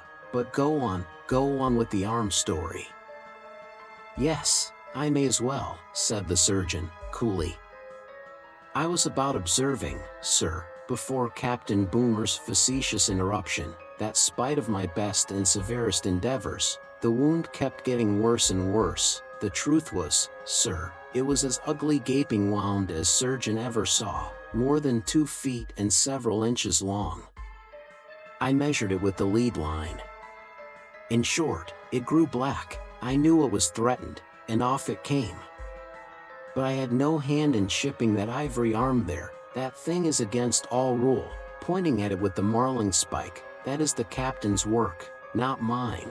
He ordered the carpenter to make it. He had that club hammer there put to the end, to knock someone's brains out with, I suppose, as he tried mine once. He flies into diabolical passions sometimes. Do ye see this dent, sir?" removing his hat, and brushing aside his hair, and exposing a bowl-like cavity in his skull, but which bore not the slightest scary trace, or any token of ever having been a wound. "Well, the captain there will tell you how that came here, he knows." "No, I don't," said the captain, "but his mother did, he was born with it." "Oh, you solemn rogue, you bunger. Was there ever such another bunger in the watery world? Bunger, when you die, you ought to die in pickle, you dog, you should be preserved to future ages, you rascal." "What became of the white whale?" now cried Ahab, who thus far had been impatiently listening to this byplay between the two Englishmen. "Oh," cried the one-armed captain, "oh, yes. Well, after he sounded, we didn't see him again for some time. In fact, as I before hinted, I didn't then know what whale it was that had served me such a trick, till some time afterwards, when coming back to the line, we heard about Moby Dick, as some call him, and then I knew it was he." "Didst thou cross his wake again?" "Twice. But could not fasten. Didn't want to try to, ain't one limb enough? What should I do without this other arm? And I'm thinking Moby Dick doesn't bite so much as he swallows." "Well, then," interrupted Bunger, "give him your left arm for bait to get the right. Do you know, gentlemen," very gravely and mathematically bowing to each captain in succession, "do you know, gentlemen, that the digestive organs of the whale are so inscrutably constructed by divine providence, that it is quite impossible for him to completely digest even a man's arm? And he knows it too. So that what you take for the white whale's malice is only his awkwardness. For he never means to swallow a single limb, he only thinks to terrify by feints. But sometimes he is like the old juggling fellow, formerly a patient of mine in Ceylon, that making believe swallow jackknives. Once upon a time let one drop into him in good earnest, and there it stayed for a 12-month or more, when I gave him an emetic, and he heaved it up in small tacks. D.C. No possible way for him to digest that jackknife, and fully incorporate it into his general bodily system. Yes, Captain Boomer, if you are quick enough about it, and have a mind to pawn one arm for the sake of the privilege of giving decent burial to the other, why in that case the arm is yours, only let the whale have another chance at you shortly, that's all." "No, thank ye, Bunger," said the English captain, "he's welcome to the arm he has, since I can't help it, and didn't know him then, but not to another one. No more white whales for me, I've lowered for him once, and that has satisfied me. There would be great glory in killing him, I know that, and there is a shipload of precious sperm in him, but, hark ye, he's best let alone, don't you think so, Captain?" Glancing at the ivory leg. "He is. But he will still be hunted, for all that. What is best let alone, that accursed thing is not always what least allures. He's all a magnet. How long since thou saw'st him last? Which way heading?" "Bless my soul, and curse the foul fiends," cried Bunger, stoopingly walking round Ahab, and like a dog, strangely snuffing, "this man's blood, bring the thermometer, it's at the boiling point, his pulse makes these planks beat, sir." Taking a lancet from his pocket, and drawing near to Ahab's arm, "Avast," roared Ahab, dashing him against the bulwarks, "man the boat." "Which way heading?" "Good God," cried the English captain, to whom the question was put. "What's the matter?" "He was heading east, I think. Is your captain crazy?" whispering Fedallah. But Fedallah, putting a finger on his lip, slid over the bulwarks to take the boat's steering oar, and Ahab, swinging the cutting tackle towards him, commanded the ship's sailors to stand by to lower. In a moment he was standing in the boat's stern, and the Manila men were springing to their oars. In vain the English captain hailed him. With back to the stranger ship, and face set like a flint to his own, Ahab stood upright till alongside of the Pequod. Chapter 101. The Decanter. Ere the English ship fades from sight, be it set down here, that she hailed from London, and was named after the late Samuel Enderby, merchant of that city, the original of the famous whaling house of Enderby and Sons, a house which in my poor whaleman's opinion, comes not far behind the united royal houses of the Tudors and Bourbons, in point of real historical interest. How long, prior to the year of our Lord 1775, this great whaling house was in existence, my numerous fish documents do not make plain, but in that year, 1775, it fitted out the first English ships that ever regularly hunted the sperm whale, though for some score of years previous, ever since 1726, our valiant coffins and massies of Nantucket and the Vineyard had in large fleets pursued that Leviathan, but only in the North and South Atlantic, not elsewhere. Be it distinctly recorded here, that the Nantucketers were the first among mankind to harpoon with civilized steel the great sperm whale, and that for half a century they were the only people of the whole globe who so harpooned him. In 1778, a fine ship, the Amelia, fitted out for the express purpose, and at the sole charge of the vigorous Enderbys, boldly rounded Cape Horn, and was the first among the nations to lower a whale boat of any sort in the Great South Sea. The voyage was a skillful and lucky one, and returning to her berth with her hold full of the precious sperm, the Amelia's example was soon followed by other ships, English and American, and thus the vast sperm whale grounds of the Pacific were thrown open. But not content with this good deed, the indefatigable house again bestirred itself, Samuel and all his sons, how many, their mother only knows, and under their immediate auspices, and partly, I think, at their expense, the British government was induced to send the sloop of war Rattler on a whaling voyage of discovery into the South Sea. Commanded by a naval post captain, the Rattler made a rattling voyage of it, and did some service, how much does not appear. But this is not all. In 1819, the same house fitted out a discovery whale ship of their own, to go on a tasting cruise to the remote waters of Japan. That ship, well called the Siren, made a noble experimental cruise, and it was thus that the great Japanese whaling ground first became generally known. The Siren in this famous voyage was commanded by a Captain Coffin, a Nantucketer. All honor to the Enderbys, therefore, whose house, I think, exists to the present day, though doubtless the original Samuel must long ago have slipped his cable for the great South Sea of the other world. The ship named after him was worthy of the honor, being a very fast sailor and a noble craft every way. I boarded her once at midnight somewhere off the Patagonian coast, and drank good flip down in the forecastle. It was a fine gam we had, and they were all trumps, every soul on board. A short life to them, and a jolly death. And that fine gam I had, long, very long after old Ahab touched her planks with his ivory heel. It minds me of the noble, solid, Saxon hospitality of that ship, and may my parson forget me, and the devil remember me, if I ever lose sight of it. Flip? Did I say we had flip? Yes, and we flipped it at the rate of 10 gallons the hour, and when the squall came, for it's squally off there by Patagonia, and all hands, visitors and all, were called to reef topsails, we were so top-heavy that we had to swing each other aloft in bowlines, and we ignorantly furled the skirts of our jackets into the sails, so that we hung there, reefed fast in the howling gale, a warning example to all drunken tars.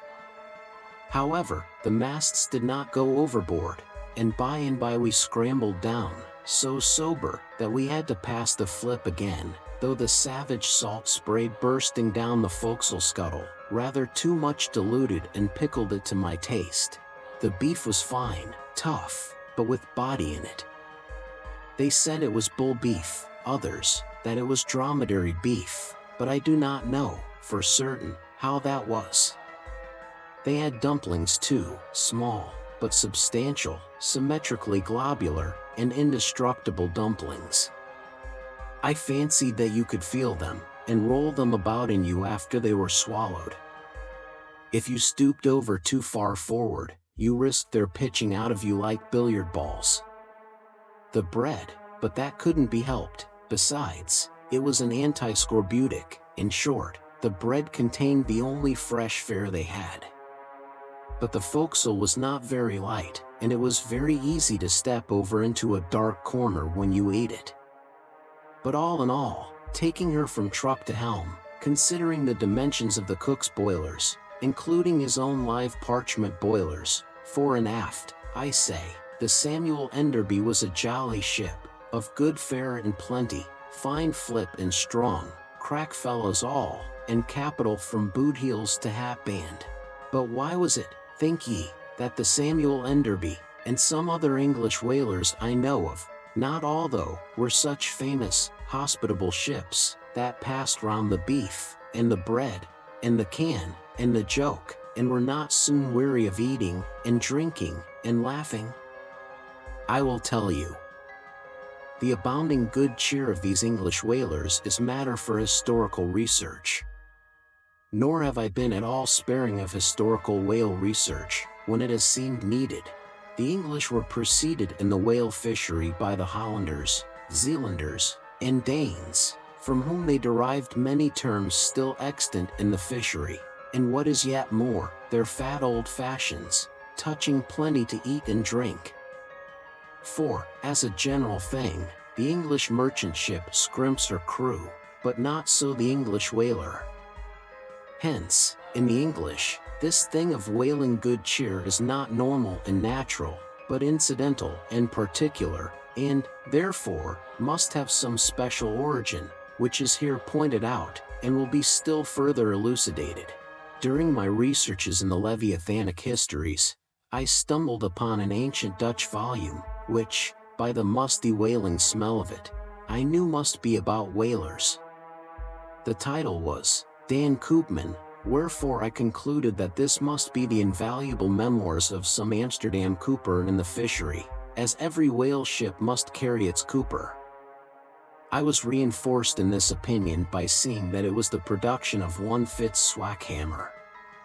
But my friend Dr. Snothead, a very learned man, professor of Low Dutch and High German in the College of Santa Claus in St. Potts, to whom I handed the work for translation, giving him a box of sperm candles for his trouble, this same Dr. Snothead, so soon as he spied the book, assured me that Dan Koopman did not mean the cooper, but the merchant.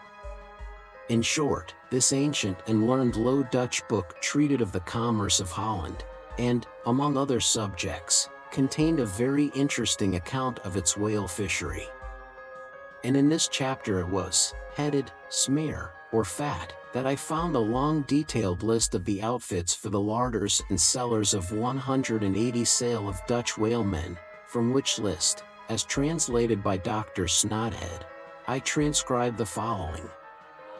400,000 pounds of beef, 60,000 pounds Friesland pork, 150,000 pounds of stockfish, 550,000 pounds of biscuit, 72,000 pounds of soft bread, 2,800 firkins of butter, 20,000 pounds Texel and Leyden cheese, 144,000 pounds cheese, probably an inferior article, 550 anchors of Geneva, 10,800 barrels of beer.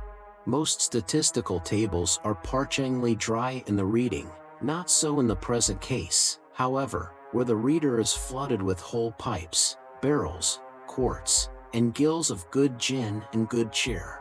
At the time, I devoted 3 days to the studious digesting of all this beer, beef, and bread, during which many profound thoughts were incidentally suggested to me, capable of a transcendental and Platonic application, and, furthermore, I compiled supplementary tables of my own, touching the probable quantity of stockfish, etc., consumed by every Low Dutch harpooner in that ancient Greenland and Spitsbergen whale fishery.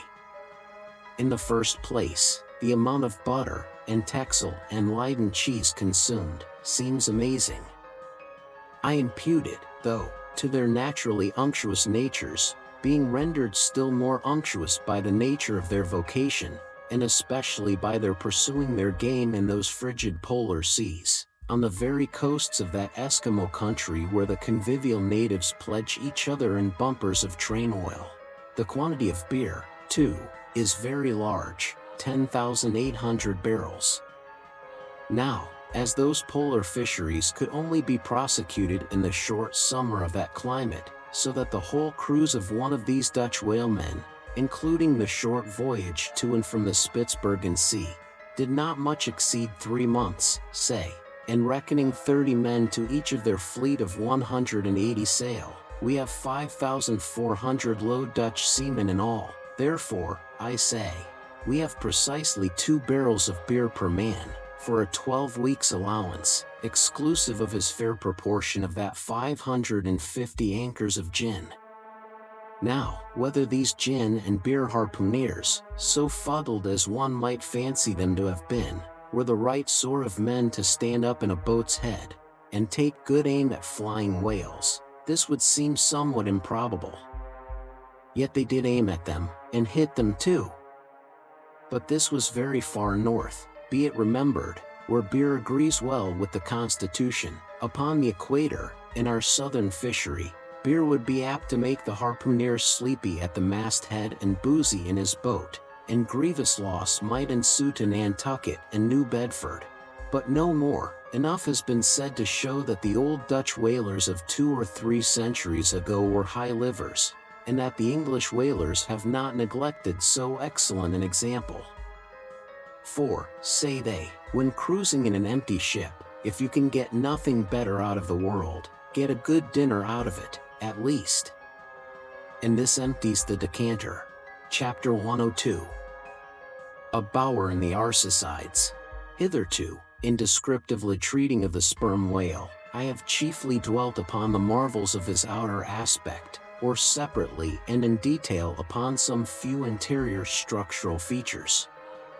But to a large and thorough sweeping comprehension of him, it behooves me now to unbutton him still further, and untagging the points of his hose, unbuckling his garters, and casting loose the hooks and the eyes of the joints of his innermost bones, set him before you in his ultimatum, that is to say, in his unconditional skeleton. But how now, Ishmael? How is it that you, a mere oarsman in the fishery, pretend to know aught about the subterranean parts of the whale?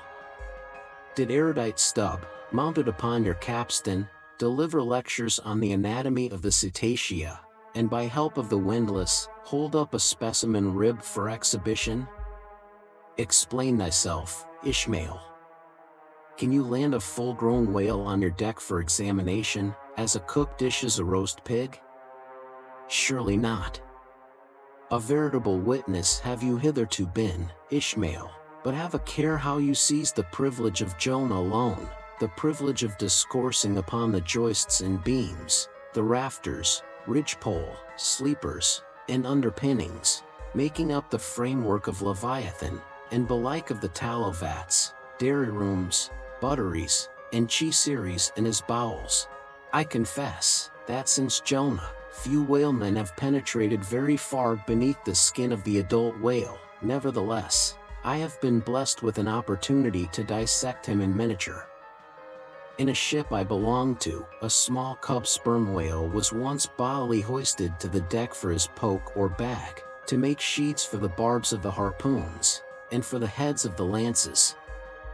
Think you I let that chance go, without using my boat hatchet and jackknife, and breaking the seal and reading all the contents of that young cub?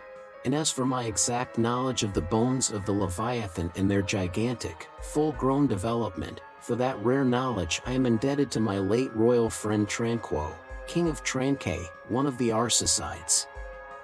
For being at Tranquet, years ago, when attached to the trading ship Day of Algiers, I was invited to spend part of the Arsicidian holidays with the Lord of Trankay, at his retired palm villa at Popella, a seaside glen not very far distant from what our sailors called Bamboo Town, his capital. Among many other fine qualities, my royal friend Tranquo, being gifted with a devout love for all matters of barbaric virtue, had brought together in Popella whatever rare things the more ingenious of his people could invent, chiefly carved woods of wonderful devices, chiseled shells, inlaid spears, costly paddles, aromatic canoes, and all these distributed among whatever natural wonders, the wonder-freighted, tribute-rendering waves had cast upon his shores. Chief among these latter was a great sperm whale, which, after an unusually long raging gale, had been found dead and stranded, with his head against a coconut tree, whose plumage-like, tufted droopings seemed as verdant jet. When the vast body had at last been stripped of its fathom-deep enfoldings, and the bones become dust-dry in the sun, then the skeleton was carefully transported up the Popella Glen, where a grand temple of lordly palms now sheltered it. The ribs were hung with trophies, the vertebrae were carved with Arsicidian annals, in strange hieroglyphics. In the skull, the priests kept up an unextinguished aromatic flame, so that the mystic head again sent forth its vapory spout, while, suspended from a bough, the terrific lower jaw vibrated over all the devotees, like the hair-hung sword that so affrighted Damocles. It was a wondrous sight. The wood was green as mosses of the icy glen, the trees stood high and haughty, feeling their living sap, the industrious earth beneath was as a weaver's loom, with a gorgeous carpet on it, whereof the ground vine tendrils formed the warp and woof, and the living flowers the figures. All the trees, with all their laden branches, all the shrubs, and ferns, and grasses, the message-carrying air, all these unceasingly were active. Through the lacings of the leaves, the great sun seemed a flying shuttle weaving the unwearied verdure. Oh, busy weaver! Unseen weaver, pause, one word, whither flows the fabric? What palace may it deck? Wherefore all these ceaseless toilings? Speak, weaver, stay thy hand, but one single word with thee. Nay, the shuttle flies, the figures float from forth the loom, the freshet rushing carpet forever slides away.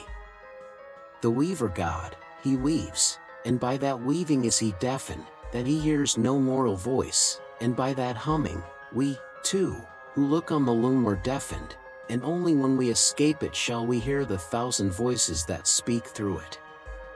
For even so it is in all material factories. The spoken words that are inaudible among the flying spindles, those same words are plainly heard without the walls, bursting from the open casements. Thereby have villainies been detected. Ah, mortal! Then, be heedful, for so, in all this din of the great world's loom, thy subtlest thinkings may be overheard afar. Now, amid the green, life-restless loom of that Arsicidian wood, the great, white, worshipped skeleton lay lounging, a gigantic idler. Yet, as the ever-woven verdant warp and woof intermixed and hummed around him, the mighty idler seemed the cunning weaver, himself all woven over with the vines, every month assuming greener, fresher verdure, but himself a skeleton. Life folded death, death trellised life, the grim god wived with youthful life, and begot him curly-headed glories.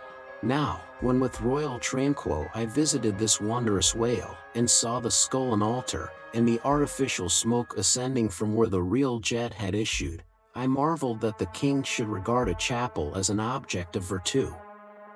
He laughed. But more I marveled that the priest should swear that smoky jet of his was genuine. To and fro I paced before this skeleton, brushed the vines aside, broke through the ribs, and with a ball of Arsicidian twine, wandered, eddied along amid its many winding, shaded colonnades and arbors. But soon my line was out, and following it back, I emerged from the opening where I entered. I saw no living thing within, Naught was there but bones. Cutting me a green measuring rod, I once more dived within the skeleton. From their arrow slit in the skull, the priests perceived me taking the altitude of the final rib. "How now?" they shouted. "Darest thou measure this our God?" "That's for us." "Aye, priests, well, how long do ye make him, then?" But hereupon a fierce contest rose among them, concerning feet and inches. They cracked each other's sconces with their yardsticks. The great skull echoed, and seizing that lucky chance, I quickly concluded my own admeasurements. These admeasurements I now propose to set before you. But first, be it recorded, that, in this matter, I am not free to utter any fancied measurement I please. Because there are skeleton authorities you can refer to test my accuracy. There is a Leviathanic museum, they tell me, in Hull, England, one of the whaling ports of that country, where they have some fine specimens of finbacks and other whales. Likewise, I have heard that in the Museum of Manchester, in New Hampshire, they have what the proprietors call the only perfect specimen of a Greenland or river whale in the United States. Moreover, at a place in Yorkshire, England, Burton Constable by name, a certain Sir Clifford Constable has in his possession the skeleton of a sperm whale, but of moderate size, by no means of the full-grown magnitude of my friend King Tranquos. In both cases, the stranded whales to which these two skeletons belonged were originally claimed by their proprietors upon similar grounds. King Tranquo seizing his because he wanted it, and Sir Clifford, because he was lord of the seigneuries of those parts. Sir Clifford's whale has been articulated throughout, so that, like a great chest of drawers, you can open and shut him, in all his bony cavities, spread out his ribs like a gigantic fan, and swing all day upon his lower jaw. Locks are to be put upon some of his trapdoors and shutters, and a footman will show round future visitors with a bunch of keys at his side. Sir Clifford thinks of charging twopence for a peep at the whispering gallery in the spinal column, threepence to hear the echo in the hollow of his cerebellum, and sixpence for the unrivaled view from his forehead. The skeleton dimensions I shall now proceed to set down are copied verbatim from my right arm, where I had them tattooed, as in my wild wanderings at that period, there was no other secure way of preserving such valuable statistics. But as I was crowded for space, and wished the other parts of my body to remain a blank page for a poem I was then composing, at least, what untattooed parts might remain, I did not trouble myself with the odd inches, nor, indeed, should inches at all enter into a congenial admeasurement of the whale. Chapter 103. Measurement of the whale's skeleton. In the first place, I wish to lay before you a particular, plain statement, touching the living bulk of this Leviathan, whose skeleton we are briefly to exhibit. Such a statement may prove useful here. According to a careful calculation I have made, and which I partly base upon Captain Scoresby's estimate, of 70 tons for the largest sized Greenland whale of 60 feet in length, according to my careful calculation, I say, a sperm whale of the largest magnitude, between 85 and 90 feet in length, and something less than 40 feet in its fullest circumference, such a whale will weigh at least 90 tons, so that, reckoning 13 men to a ton, he would considerably outweigh the combined population of a whole village of 1,100 inhabitants.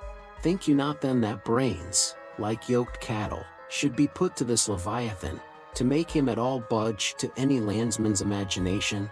Having already in various ways put before you his skull, spout hole, jaw, teeth, tail, forehead, fins, and divers other parts, I shall now simply point out what is most interesting in the general bulk of his unobstructed bones. But as the colossal skull embraces so very large a proportion of the entire extent of the skeleton, as it is by far the most complicated part, and as nothing is to be repeated concerning it in this chapter, you must not fail to carry it in your mind, or under your arm, as we proceed, Otherwise you will not gain a complete notion of the general structure we are about to view. In length, the sperm whale's skeleton at Trankay measured 72 feet, so that when fully invested and extended in life, he must have been 90 feet long, for in the whale, the skeleton loses about 1/5 in length compared with the living body. Of this 72 feet, his skull and jaw comprised some 20 feet, leaving some 50 feet of plain backbone. Attached to this backbone, for something less than a third of its length, was the mighty circular basket of ribs which once enclosed his vitals. To me this vast ivory-ribbed chest, with the long, unrelieved spine, extending far away from it in a straight line, not a little resembled the hull of a great ship new laid upon the stocks, when only some 20 of her naked bow ribs are inserted, and the keel is otherwise, for the time, but a long, disconnected timber. The ribs were 10 on a side.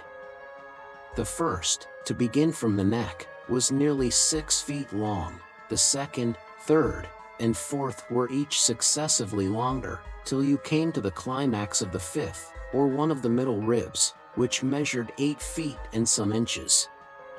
From that part, the remaining ribs diminished, till the 10th and last only spanned 5 feet and some inches. In general thickness, they all bore a seemly correspondence to their length. The middle ribs were the most arched. In some of the arsacides they are used for beams whereon to lay footpath bridges over small streams. In considering these ribs, I could not but be struck anew with the circumstance, so variously repeated in this book, that the skeleton of the whale is by no means the mold of his invested form. The largest of the Trankay ribs, one of the middle ones, occupied that part of the fish which, in life, is greatest in depth. Now, the greatest depth of the invested body of this particular whale must have been at least 16 feet, whereas the corresponding rib measured but little more than 8 feet. So that this rib only conveyed half of the true notion of the living magnitude of that part. Besides, for some way, where I now saw but a naked spine, all that had been once wrapped round with tons of added bulk and flesh, muscle, blood, and bowels. Still more, for the ample fins, I here saw but a few disordered joints, and in place of the weighty and majestic, but boneless flukes, an utter blank. How vain and foolish, then, thought I, for a timid and traveled man to try to comprehend aright this wondrous whale, by merely poring over his dead attenuated skeleton, stretched in this peaceful wood. No. Only in the heart of quickest perils, only when within the eddyings of his angry flukes, only on the profound unbounded sea, can the fully invested whale be truly and livingly found out. But the spine. For that, the best way we can consider it is, with a crane, to pile its bones high up on end. No speedy enterprise. But now it's done, it looks much like Pompey's pillar. There are 40 and odd vertebrae in all, which in the skeleton are not locked together. They mostly lie like the great knobbed blocks on a Gothic spire, forming solid courses of heavy masonry. The largest, a middle one, is in width something less than 3 feet, and in depth more than 4. The smallest, where the spine tapers away into the tail, is only 2 inches in width, and looks something like a white billiard ball. I was told that there were still smaller ones, but they had been lost by some little cannibal urchins, the priest's children, who had stolen them to play marbles with. Thus we see how that the spine of even the hugest of living things tapers off at last into simple child's play. Chapter 104. The Fossil Whale. From his mighty bulk the whale affords a most congenial theme whereon to enlarge, amplify, and generally expatiate. Would you could not compress him. By good rights he should only be treated of an imperial folio. Not to tell over again his furlongs from spiracle to tail, and the yards he measures about the waist, only think of the gigantic involutions of his intestines, where they lie in him like great cables and hawsers coiled away in the subterranean orlop deck of a line-of battleship. Since I have undertaken to manhandle this Leviathan, it behooves me to approve myself omnisciently exhaustive in the enterprise, not overlooking the minutest seminal germs of his blood, and spinning him out to the uttermost coil of his bowels. Having already described him in most of his present habitatory and anatomical peculiarities, it now remains to magnify him in an archaeological, fossiliferous, and antediluvian point of view. Applied to any other creature than the Leviathan, to an ant or a flea, such portly terms might justly be deemed unwarrantably grandiloquent. But when Leviathan is the text, the case is altered. Fain am I to stagger to this emprise under the weightiest words of the dictionary. And here be it said, that whenever it has been convenient to consult one in the course of these dissertations, I have invariably used a huge quarto edition of Johnson, expressly purchased for that purpose, because that famous lexicographer's uncommon personal bulk more fitted him to compile a lexicon to be used by a whale author like me. One often hears of writers that rise and swell with their subject, though it may seem but an ordinary one. How, then, with me, writing of this Leviathan? Unconsciously my chirography expands into placard capitals. Give me a condor's quill. Give me Vesuvius crater for an inkstand. Friends, hold my arms. For in the mere act of penning my thoughts of this Leviathan, they weary me, and make me faint with their outreaching comprehensiveness of sweep, as if to include the whole circle of the sciences, and all the generations of whales, and men, and mastodons, past, present, and to come, with all the revolving panoramas of empire on earth, and throughout the whole universe, not excluding its suburbs. Such, and so magnifying, is the virtue of a large and liberal theme. We expand to its bulk. To produce a mighty book, you must choose a mighty theme. No great and enduring volume can ever be written on the flea, though many there be who have tried it. Ere entering upon the subject of fossil whales, I present my credentials as a geologist, by stating that in my miscellaneous time I have been a stonemason, and also a great digger of ditches, canals and wells, wine vaults, cellars, and cisterns of all sorts. Likewise, by way of preliminary, I desire to remind the reader that while in the earlier geological strata there are found the fossils of monsters now almost completely extinct, the subsequent relics discovered in what are called the tertiary formations seem the connecting, or at any rate intercepted links, between the antichronical creatures, and those whose remote posterity are said to have entered the ark. All the fossil whales hitherto discovered belong to the tertiary period, which is the last preceding the superficial formations. And though none of them precisely answer to any known species of the present time, they are yet sufficiently akin to them in general respects, to justify their taking rank as cetacean fossils. Detached broken fossils of pre-Adamite whales, fragments of their bones and skeletons, have within 30 years past, at various intervals, been found at the base of the Alps, in Lombardy, in France, in England, in Scotland, and in the states of Louisiana, Mississippi, and Alabama. Among the more curious of such remains is part of a skull, which in the year 1779 was disinterred in the Rue Dauphine in Paris, a short street opening almost directly upon the Palace of the Tuileries, and bones disinterred in excavating the great docks of Antwerp, in Napoleon's time. Cuvier pronounced these fragments to have belonged to some utterly unknown leviathanic species. But by far the most wonderful of all cetacean relics was the almost complete vast skeleton of an extinct monster, found in the year 1842, on the plantation of Judge Cray, in Alabama. The awe-stricken credulous slaves in the vicinity took it for the bones of one of the fallen angels. The Alabama doctors declared it a huge reptile, and bestowed upon it the name of Basilosaurus. but some specimen bones of it being taken across the sea to Owen, the English anatomist, it turned out that this alleged reptile was a whale, though of a departed species. A significant illustration of the fact, again and again repeated in this book, that the skeleton of the whale furnishes but little clue to the shape of his fully invested body. So Owen rechristened the monster Zeuglodon, and in his paper read before the London Geological Society, pronounced it, in substance, one of the most extraordinary creatures which the mutations of the globe have blotted out of existence. When I stand among these mighty leviathan skeletons, skulls, tusks, jaws, ribs, and vertebrae, all characterized by partial resemblances to the existing breeds of sea monsters, but at the same time bearing on the other hand similar affinities to the annihilated antichronical leviathans, their incalculable seniors, I am, by a flood, borne back to that wondrous period, ere time itself can be said to have begun, for time began with man.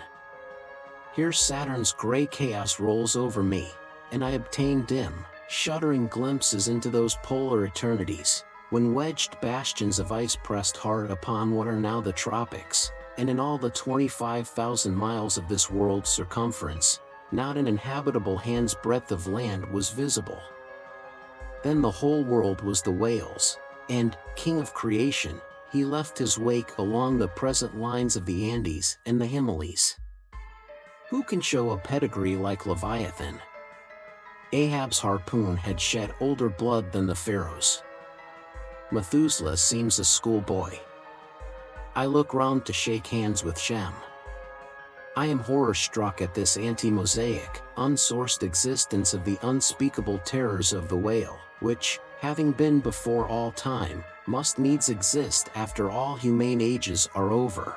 But not alone has this Leviathan left his pre-Adamite traces in the stereotype plates of nature, and in limestone and marl bequeathed his ancient bust, but upon Egyptian tablets, whose antiquity seems to claim for them an almost fossiliferous character, we find the unmistakable print of his fin. In an apartment of the great temple of Dendera, some 50 years ago, there was discovered upon the granite ceiling a sculptured and painted planisphere, abounding in centaurs, griffins, and dolphins, similar to the grotesque figures on the celestial globe of the moderns. Gliding among them, old Leviathan swam as of yore, was there swimming in that planisphere, centuries before Solomon was cradled. Nor must there be omitted another strange attestation of the antiquity of the whale, in his own osseous post-diluvian reality, as set down by the venerable John Leo, the old Barbary traveler. Not far from the seaside, they have a temple, the rafters and beams of which are made of whale bones, for whales of a monstrous size are oftentimes cast up dead upon that shore. The common people imagine that by a secret power bestowed by God upon the temple, no whale can pass it without immediate death. But the truth of the matter is that on either side of the temple, there are rocks that shoot 2 miles into the sea, and wound the whales when they light upon them. They keep a whale's rib of an incredible length for a miracle, which lying upon the ground with its convex part uppermost, makes an arch, the head of which cannot be reached by a man upon a camel's back. This rib, says John Leo, is said to have lain there 100 years before I saw it. Their historians affirm that a prophet who prophesied of Muhammad came from this temple, and some do not stand to assert that the prophet Jonas was cast forth by the whale at the base of the temple. In this Afric temple of the whale I leave you, reader, and if you be a Nantucketer and a whale man, you will silently worship there. Chapter 105. Does the whale's magnitude diminish? Will he perish? Inasmuch, then, as this Leviathan comes floundering down upon us from the headwaters of the eternities, it may be fitly inquired, whether, in the long course of his generations, he has not degenerated from the original bulk of his sires. But upon investigation we find that not only are the whales of the present day superior in magnitude to those whose fossil remains are found in the tertiary system, embracing a distinct geological period prior to man, but of the whales found in that tertiary system, those belonging to its latter formations exceed in size those of its earlier ones. Of all the pre-Adamite whales yet exhumed, by far the largest is the Alabama one mentioned in the last chapter, and that was less than 70 feet in length in the skeleton. Whereas, we have already seen that the tape measure gives 72 feet for the skeleton of a large-sized modern whale. And I have heard, on whaleman's authority, that sperm whales have been captured near 100 feet long at the time of capture. But may it not be that while the whales of the present hour are an advance in magnitude upon those of all previous geological periods, may it not be that since Adam's time they have degenerated? Assuredly, we must conclude so, if we are to credit the accounts of such gentlemen as Pliny, and the ancient naturalists generally. For Pliny tells us of whales that embraced acres of living bulk, and Aldrovandus of others which measured 800 feet in length, rope walks and Thames tunnels of whales. And even in the days of Banks and Solander, Cook's naturalists, we find a Danish member of the Academy of Sciences setting down certain Iceland whales, Radancisker, or wrinkled bellies, at 120 yards, that is, 360 feet. And Lacépède, the French naturalist, in his elaborate history of whales, in the very beginning of his work, page 3, sets down the right whale at 100 meters, 328 feet. And this work was published so late as AD 1825. But will any whaleman believe these stories? No.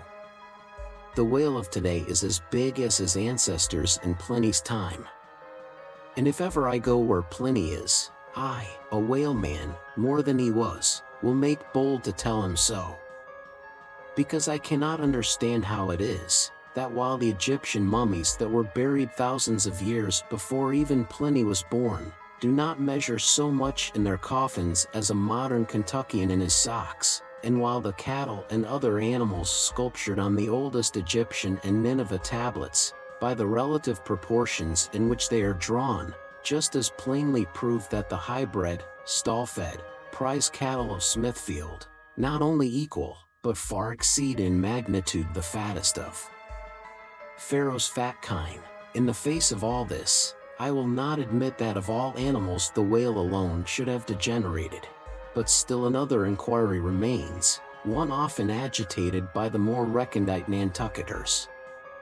Whether owing to the almost omniscient lookouts at the mastheads of the whale ships, now penetrating even through Bering Straits, and into the remotest secret drawers and lockers of the world, and the 1,000 harpoons and lances darted along all continental coasts, the moot point is, whether Leviathan can long endure so wide a chase, and so remorseless a havoc, whether he must not at last be exterminated from the waters, and the last whale, like the last man, smoke his last pipe, and then himself evaporate in the final puff. Comparing the humped herds of whales with the humped herds of buffalo, which, not 40 years ago, overspread by tens of thousands the prairies of Illinois and Missouri, and shook their iron manes and scowled with their thunder-clouded brows upon the sites of populous river capitals, where now the polite broker sells you land at $1 an inch, and such a comparison an irresistible argument would seem furnished, to show that the hunted whale cannot now escape speedy extinction. But you must look at this matter in every light. Though so short a period ago, not a good lifetime, the census of the buffalo in Illinois exceeded the census of men now in London, and though at the present day not one horn or hoof of them remains in all that region, and though the cause of this wondrous extermination was the spear of man, yet the far different nature of the whale hunt peremptorily forbids so inglorious an end to the Leviathan. 40 men in one ship hunting the sperm whales for 48 months think they have done extremely well, and thank God, if at last they carry home the oil of 40 fish. Whereas, in the days of the old Canadian and Indian hunters and trappers of the West, when the far West, in whose sunset suns still rise, was a wilderness and a virgin, the same number of moccasined men, for the same number of months, mounted on horse instead of sailing in ships, would have slain not 40, but 40,000 and more buffaloes, a fact that, if need were, could be statistically stated. Nor, considered aright, does it seem any argument in favor of the gradual extinction of the sperm whale, for example, that in former years, the latter part of the last century, say, these leviathans, in small pods, were encountered much oftener than at present, and, in consequence, the voyages were not so prolonged, and were also much more remunerative. Because, as has been elsewhere noticed, those whales, influenced by some views to safety, now swim the seas in immense caravans, so that to a large degree the scattered solitaries, yolks, and pods, and schools of other days are now aggregated into vast but widely separated, unfrequent armies. That is all. And equally fallacious seems the conceit that because the so-called whalebone whales no longer haunt many grounds in former years abounding with them, hence that species also is declining. For they are only being driven from promontory to cape, and if one coast is no longer enlivened with their jets, then, be sure, some other and remoter strand has been very recently startled by the unfamiliar spectacle. Furthermore, concerning these last-mentioned leviathans, they have two firm fortresses, which, in all human probability, will forever remain impregnable. And as upon the invasion of their valleys, the frosty Swiss have retreated to their mountains, so, hunted from the savannas and glades of the Middle Seas, the whalebone whales can at last resort to their polar citadels, and diving under the ultimate glassy barriers and walls there, come up among icy fields and floes, and in a charmed circle of everlasting December, bid defiance to all pursuit from man. But as perhaps 50 of these whalebone whales are harpooned for one cachalot, some philosophers of the forecastle have concluded that this positive havoc has already very seriously diminished their battalions. But though for some time past the number of these whales, not less than 13,000, have been annually slain on the northwest coast by the Americans alone, yet there are considerations which render even this circumstance of little or no account as an opposing argument in this matter. Natural as it is to be somewhat incredulous concerning the populousness of the more enormous creatures of the globe, yet what shall we say to Harto, the historian of Goa, when he tells us that at one hunting the king of Siam took 4,000 elephants, that in those regions elephants are numerous as droves of cattle in the temperate climes. And there seems no reason to doubt that if these elephants, which have now been hunted for thousands of years, by Semiramis, by Porus, by Hannibal, and by all the successive monarchs of the East, if they still survive there in great numbers, much more may the great whale outlast all hunting, since he has a pasture to expatiate in, which is precisely twice as large as all Asia, both Americas, Europe and Africa, New Holland, and all the isles of the sea combined. Moreover, we are to consider that from the presumed great longevity of whales, they're probably attaining the age of a century and more, therefore at any one period of time, several distinct adult generations must be contemporary. And what that is, we may soon gain some idea of, by imagining all the graveyards, cemeteries, and family vaults of creation yielding up the live bodies of all the men, women, and children who were alive 75 years ago, and adding this countless host to the present human population of the globe. Wherefore, for all these things, we account the whale immortal in his species, however perishable in his individuality. He swam the seas before the continents broke water. He once swam over the site of the Tuileries, and Windsor Castle, and the Kremlin. In Noah's flood he despised Noah's Ark, and if ever the world is to be again flooded, like the Netherlands, to kill off its rats, then the eternal whale will still survive, and rearing upon the topmost crest of the equatorial flood, spout his frothed defiance to the skies. Chapter 106. Ahab's leg. the precipitating manner in which Captain Ahab had quitted the Samuel Enderby of London had not been unattended with some small violence to his own person. He had lighted with such energy upon a thwart of his boat that his ivory leg had received a half-splintering shock. And when after gaining his own deck, and his own pivot hole there, he so vehemently wheeled round with an urgent command to the steersman, it was, as ever, something about his not steering inflexibly enough. Then, the already shaken ivory received such an additional twist and wrench, that though it still remained entire, and to all appearances lusty, yet Ahab did not deem it entirely trustworthy. And, indeed, it seemed small matter for wonder, that for all his pervading, mad recklessness, Ahab did at times give careful heed to the condition of that dead bone upon which he partly stood. For it had not been very long prior to the Pequod's sailing from Nantucket, that he had been found one night lying prone upon the ground, and insensible, by some unknown, and seemingly inexplicable, unimaginable casualty, his ivory limb having been so violently displaced, that it had stake-wise smitten, and all but pierced his groin, nor was it without extreme difficulty that the agonizing wound was entirely cured. Nor, at the time, had it failed to enter his monomaniac mind, that all the anguish of that then present suffering was but the direct issue of a former woe, and he too plainly seemed to see, that as the most poisonous reptile of the marsh perpetuates his kind as inevitably as the sweetest songster of the grove, so, equally with every felicity, all miserable events do naturally beget their like. Yea, more than equally, thought Ahab, since both the ancestry and posterity of grief go further than the ancestry and posterity of joy.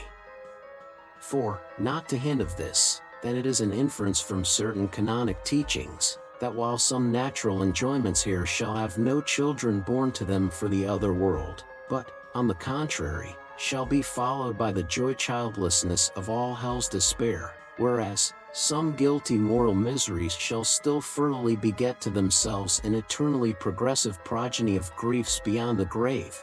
Not at all to hint of this, there still seems an inequality in the deeper analysis of the thing.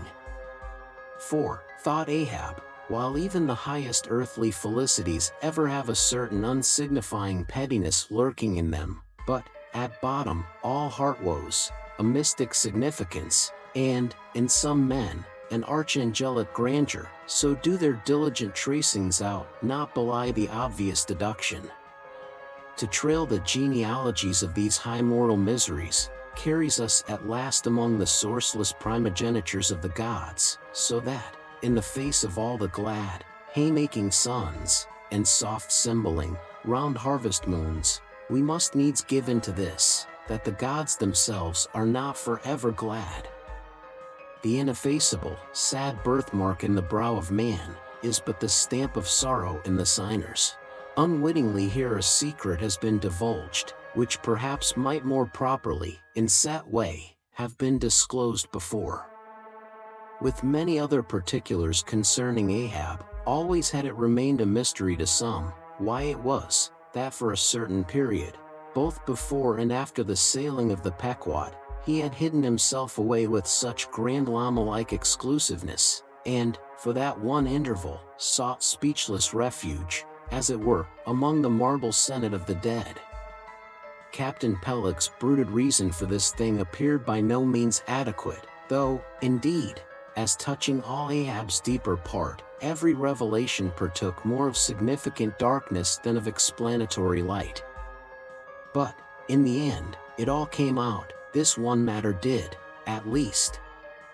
That direful mishap was at the bottom of his temporary recluseness. And not only this, but to that ever-contracting, dropping circle ashore, who, for any reason, possessed the privilege of a less band approach to him, to that timid circle the above-hinted casualty, remaining, as it did, moodily unaccounted for by Ahab, invested itself with terrors, not entirely underived from the land of spirits and of whales. So that, through their zeal for him, they had all conspired, so far as in them lay, to muffle up the knowledge of this thing from others, and hence it was, that not till a considerable interval had elapsed, did it transpire upon the Pequod's decks. But be all this as it may, let the unseen, ambiguous synod in the air, or the vindictive princes and potentates of fire, have to do or not with earthly Ahab, yet, in this present matter of his leg, he took plain practical procedures. He called the carpenter, and when that functionary appeared before him, he bade him without delay set about making a new leg, and directed the mates to see him supplied with all the studs and joists of jaw ivory, sperm whale, which had thus far been accumulated on the voyage, in order that a careful selection of the stoutest, clearest grain stuff might be secured. This done, the carpenter received orders to have the leg completed that night, and to provide all the fittings for it, independent of those pertaining to the distrusted one in use. Moreover, the ship's forge was ordered to be hoisted out of its temporary idleness in the hold, and, to accelerate the affair, the blacksmith was commanded to proceed at once to the forging of whatever iron contrivances might be needed. Chapter 107. The Carpenter. Seat thyself sultanically among the moons of Saturn, and take high abstracted man alone, and he seems a wonder, a grandeur, and a woe.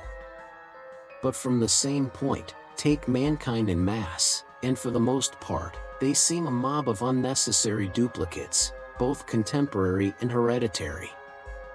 But most humble though he was, and far from furnishing an example of the high, humane abstraction, the Pequod's carpenter was no duplicate, hence, he now comes in person on this stage.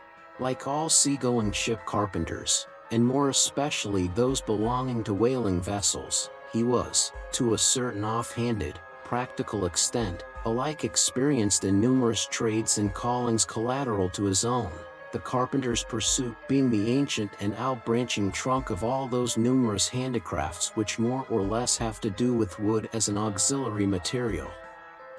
But, besides the application to him of the generic remark above, this carpenter of the Pequod was singularly efficient in those thousand nameless mechanical emergencies continually recurring in a large ship, upon a 3 or 4 years' voyage, in uncivilized and far distant seas. For not to speak of his readiness in ordinary duties, repairing stove boats, sprung spars, reforming the shape of clumsy bladed oars, inserting bull's-eyes in the deck, or new treenails in the side planks, and other miscellaneous matters more directly pertaining to his special business, he was moreover unhesitatingly expert in all manner of conflicting aptitudes, both useful and capricious. The one grand stage where he enacted all his various parts so manifold, was his vice bench, a long rude ponderous table furnished with several vices, of different sizes, and both of iron and of wood. At all times except when whales were alongside, this bench was securely lashed athwartships against the rear of the tryworks. A belaying pin is found too large to be easily inserted into its hole. The carpenter claps it into one of his ever-ready vices, and straightway files it smaller. A lost land bird of strange plumage strays on board, and is made a captive, out of clean-shaved rods of right whale bone, and cross beams of sperm whale ivory. The carpenter makes a pagoda-looking cage for it. An oarsman sprains his wrist, the carpenter concocts a soothing lotion. Stubb longed for vermilion stars to be painted upon the blade of his every oar, screwing each oar in his big vise of wood. The carpenter symmetrically supplies the constellation. A sailor takes a fancy to wear shark bone earrings, the carpenter drills his ears. Another has the toothache, the carpenter outpincers, and clapping one hand upon his bench bids him be seated there, but the poor fellow unmanageably winces under the unconcluded operation, whirling round the handle of his wooden vice. The carpenter signs him to clap his jaw on that, if he would have him draw the tooth. Thus, this carpenter was prepared at all points, and alike indifferent and without respect in all. Teeth he accounted bits of ivory, heads he deemed but top blocks, men themselves he lightly held for capstans.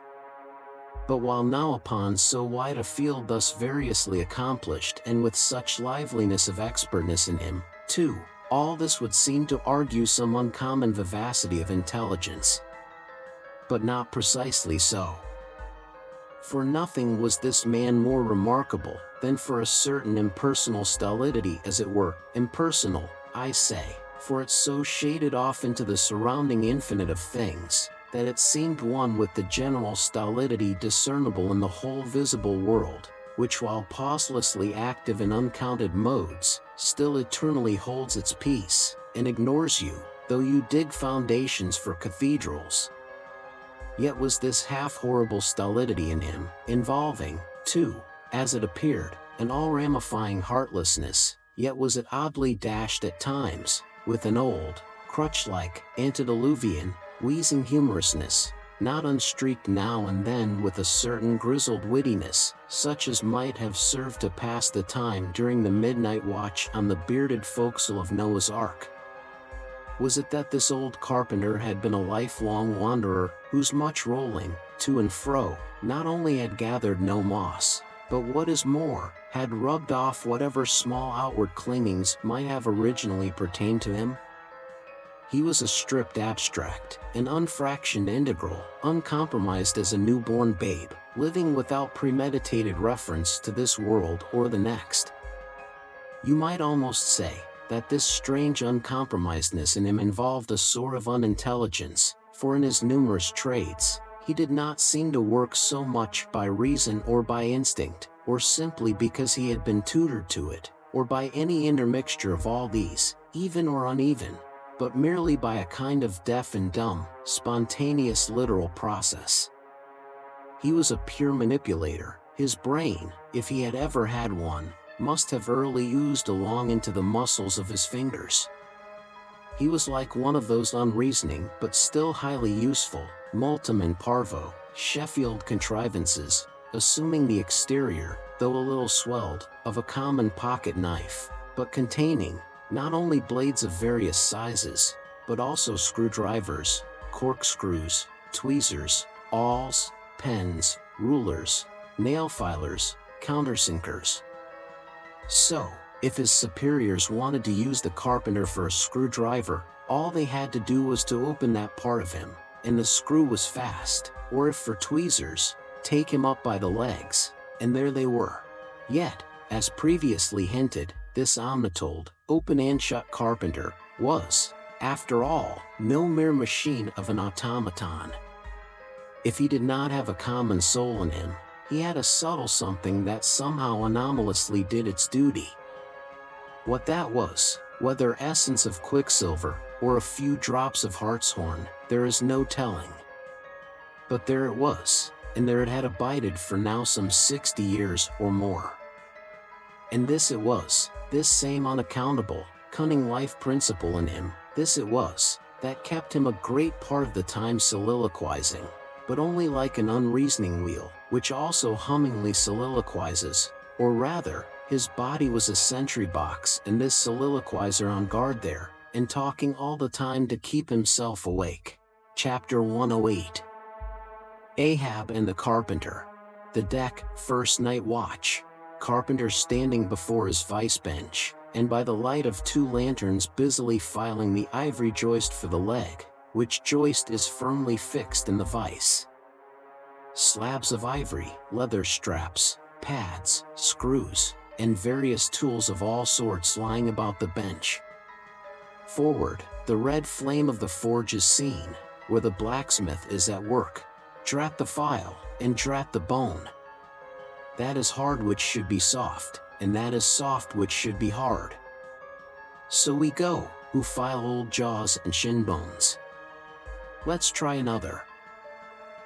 Now, this works better, sneezes. Hello, this bone dust is, sneezes, why it's, sneezes, yes it's, sneezes, bless my soul, it won't let me speak. This is what an old fellow gets now for working in dead lumber. Saw a live tree, and you don't get this dust, amputate a live bone, and you don't get it, sneezes. Come, you old smut, there, bear a hand, and let's have that ferrule and buckle screw. I'll be ready for them presently. Lucky now, sneezes, there's no knee joint to make, that might puzzle a little, but a mere shin bone, why it's easy as making hop poles, only I should like to put a good finish on. Time, if I but only had the time, I could turn them out as neat a leg now as ever, sneezes, scrape to a lady in a parlor. Those buckskin legs and calves of legs I've seen in shop windows wouldn't compare at all. They soak water, they do, and of course get rheumatic, and have to be doctored, sneezes, with washes and lotions, just like live legs. There, before I sawed off, now, I must call his old mogul ship, and see whether the length will be all right, too short, if anything, I guess. Ha! That's the heel, we are in luck, here he comes, or it's somebody else, that's certain. Ahab, advancing. During the ensuing scene, the carpenter continues sneezing at times. Well, man-maker. Just in time, sir. If the captain pleases, I will now mark the length. Let me measure, sir. Measured for a leg. Good. Well, it's not the first time. About it. There, keep thy finger on it. This is a cogent vice thou hast here, carpenter, let me feel its grip once. So, it does pinch some. Oh, sir, it will break bones, beware. No fear, I like a good grip, I like to feel something in this slippery world that can hold, man. What's Prometheus about there, the blacksmith, I mean, what's he about? He must be forging the buckle screw, sir, now. Right. It's a partnership, he supplies the muscle part. He makes a fierce red flame there. Aye, sir, he must have the white heat for this kind of fine work. So he must. I do deem it now a most meaning thing, that old Greek, Prometheus, who made men, they say, should have been a blacksmith, and animated them with fire, for what's made in fire must properly belong to fire, and so hell's probable. How the soot flies! This must be the remainder the Greek made the Africans of. Carpenter, when he's through with that buckle, tell him to forge a pair of steel shoulder blades, there's a peddler aboard with a crushing pack. Sir, hold, while Prometheus is about it, I'll order a complete man after a desirable pattern. Imprimus, 50 feet high in his socks, then, chest modeled after the Thames Tunnel, then, legs with roots to them, to stay in one place, then, arms 3 feet through the wrist, no heart at all, brass forehead, and about 1/4 acre of fine brains, and let me see, shall I order eyes to see outwards? No, but put a skylight on top of his head to illuminate inwards. There, take the order, and away. Now, what's he speaking about, and who's he speaking to? I should like to know. Shall I keep standing here? Aside. 'Tis but indifferent architecture to make a blind dome, here's one. No, I must have a lantern. Ho, ho! That's it, hey? Here are 2, sir, one will serve my turn. What art thou thrusting that thief-catcher into my face for, man? Thrusted light is worse than presented pistols. I thought, sir, that you spoke to Carpenter. Carpenter? Why but no, a very tidy, and, I may say, an extremely gentlemanlike sort of business thou art in here, Carpenter, or wouldst thou rather work in clay? Sir, clay? Clay, sir? That's mud, we leave clay to ditchers, sir. The fellow's impious. What art thou sneezing about? Bone is rather dusty, sir. Take the hint, then, and when thou art dead, never bury thyself under living people's noses. Sir, oh. Ah, I guess so, yes, oh, dear. Look ye, Carpenter, I dare say thou callest thyself a right good workmanlike workman, eh? Well, then, will it speak thoroughly well for thy work, if, when I come to mount this leg thou makest, I shall nevertheless feel another leg in the same identical place with it, that is, carpenter, my old lost leg, the flesh and blood one, I mean. Canst thou not drive that old Adam away? Truly, sir, I begin to understand somewhat now. Yes, I have heard something curious on that score, sir, how that a dismasted man never entirely loses the feeling of his old spar, but it will be still pricking him at times. May I humbly ask if it be really so, sir? It is, man. Look, put thy live leg here in the place where mine once was, so, now, here is only one distinct leg to the eye, yet two to the soul. Where thou feelest tingling life, there, exactly there to a hair, do I. Is the riddle? I should humbly call it a poser, sir. Hist, then. How dost thou know that some entire, living, thinking thing may not be invisibly and uninterpenetratingly standing precisely where thou now standest, aye, and standing there in thy spite? In thy most solitary hours, then, dost thou not fear eavesdroppers? Hold, don't speak. And if I still feel the smart of my crushed leg, though it be now so long dissolved, then, why mayst not thou, carpenter, feel the fiery pains of hell forever, and without a body? Ha, good Lord! Truly, sir, if it comes to that, I must calculate over again. I think I didn't carry a small figure, sir. Look ye, pudding heads should never grant premises. How long before the leg is done? Perhaps an hour, sir. Bungle away at it then, and bring it to me, turns to go. Oh, life! Here I am, proud as Greek god, and yet standing debtor to this blockhead for a bone to stand on. Cursed be that mortal and indebtedness which will not do away with ledgers.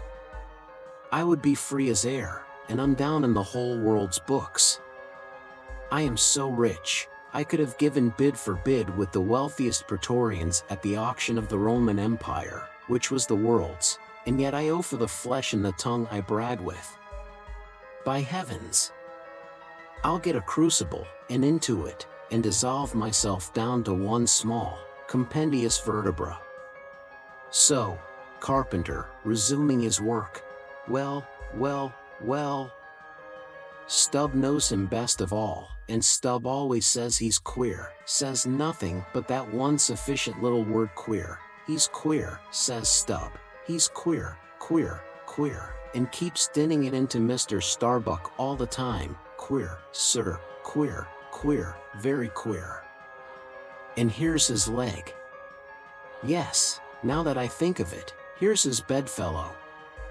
Has a stick of whale's jawbone for a wife. And this is his leg, he'll stand on this. What was that now about one leg standing in 3 places, and all 3 places standing in one hell? How was that? Oh! I don't wonder he looks so scornful at me. I'm a sort of strange-thoughted sometimes, they say, but that's only haphazard like. Then, a short, little old body like me, should never undertake to wade out into deep waters with tall, heron-built captains. The water chucks you under the chin pretty quick, and there's a great cry for lifeboats. And here's the heron's leg. Long and slim, sure enough. Now, for most folks one pair of legs lasts a lifetime, and that must be because they use them mercifully, as a tender-hearted old lady uses her roly-poly old coach horses. But Ahab, oh, he's a hard driver. Look, driven one leg to death, and spavined the other for life, and now wears out bone legs by the cord. Hello, there, you smut. Bear a hand there with those screws, and let's finish it before the resurrection fellow comes a-calling with his horn for all legs, true or false, as brewery men go round collecting old beer barrels, to fill 'em up again. What a leg this is! It looks like a real live leg, filed down to nothing but the core. He'll be standing on this tomorrow, he'll be taking altitudes on it. Hello. I almost forgot the little oval slate, smooth ivory, where he figures up the latitude. So, chisel, file, and sandpaper, now. Chapter 109. Ahab and Starbuck in the cabin. According to usage, they were pumping the ship next morning, and lo! No inconsiderable oil came up with the water. The casks below must have sprung a bad leak. Much concern was shown, and Starbuck went down into the cabin to report this unfavorable affair. In sperm whalemen with any considerable quantity of oil on board, it is a regular semi-weekly duty to conduct a hose into the hold, and drench the casks with sea water, which afterwards, at varying intervals, is removed by the ship's pumps. Hereby the casks are sought to be kept damply tight, while by the changed character of the withdrawn water, the mariners readily detect any serious leakage in the precious cargo. Now, from the south and west the Pequod was drawing nigh to Formosa and the Bahia Isles, between which lies one of the tropical outlets from the China waters into the Pacific. And so Starbuck found Ahab with a general chart of the Oriental archipelagos spread before him, and another separate one representing the long eastern coasts of the Japanese islands, Niffen, Matsumae, and Sakoki. With his snow-white new ivory leg braced against the screwed leg of his table, and with a long pruning hook of a jackknife in his hand, the wondrous old man, with his back to the gangway door, was wrinkling his brow, and tracing his old courses again. Who's there? Hearing the footstep at the door, but not turning round to it. On deck. Begone. Captain Ahab mistakes, it is I. The oil in the hold is leaking, sir. We must up Burton's and break out. Up Burton's and break out? Now that we are nearing Japan, heave to here for a week to tinker a parcel of old hoops? Either do that, sir, or waste in one day more oil than we may make good in a year. What we come 20,000 miles to get is worth saving, sir. So it is, if we get it. I was speaking of the oil in the hold, sir. And I was not speaking or thinking of that at all. Begone. Let it leak. I'm all a leak myself. Aye. Leaks and leaks. Not only full of leaky casks, but those leaky casks are in a leaky ship, and that's a far worse plight than the Pequod's, man. Yet I don't stop to plug my leak, for who can find it in the deep-loaded hull, or how hope to plug it, even if found, in this life's howling gale? Starbuck. I'll not have the Burtons hoisted. What will the owners say, sir? Let the owners stand on Nantucket Beach and out-yell the typhoons. What cares Ahab? Owners.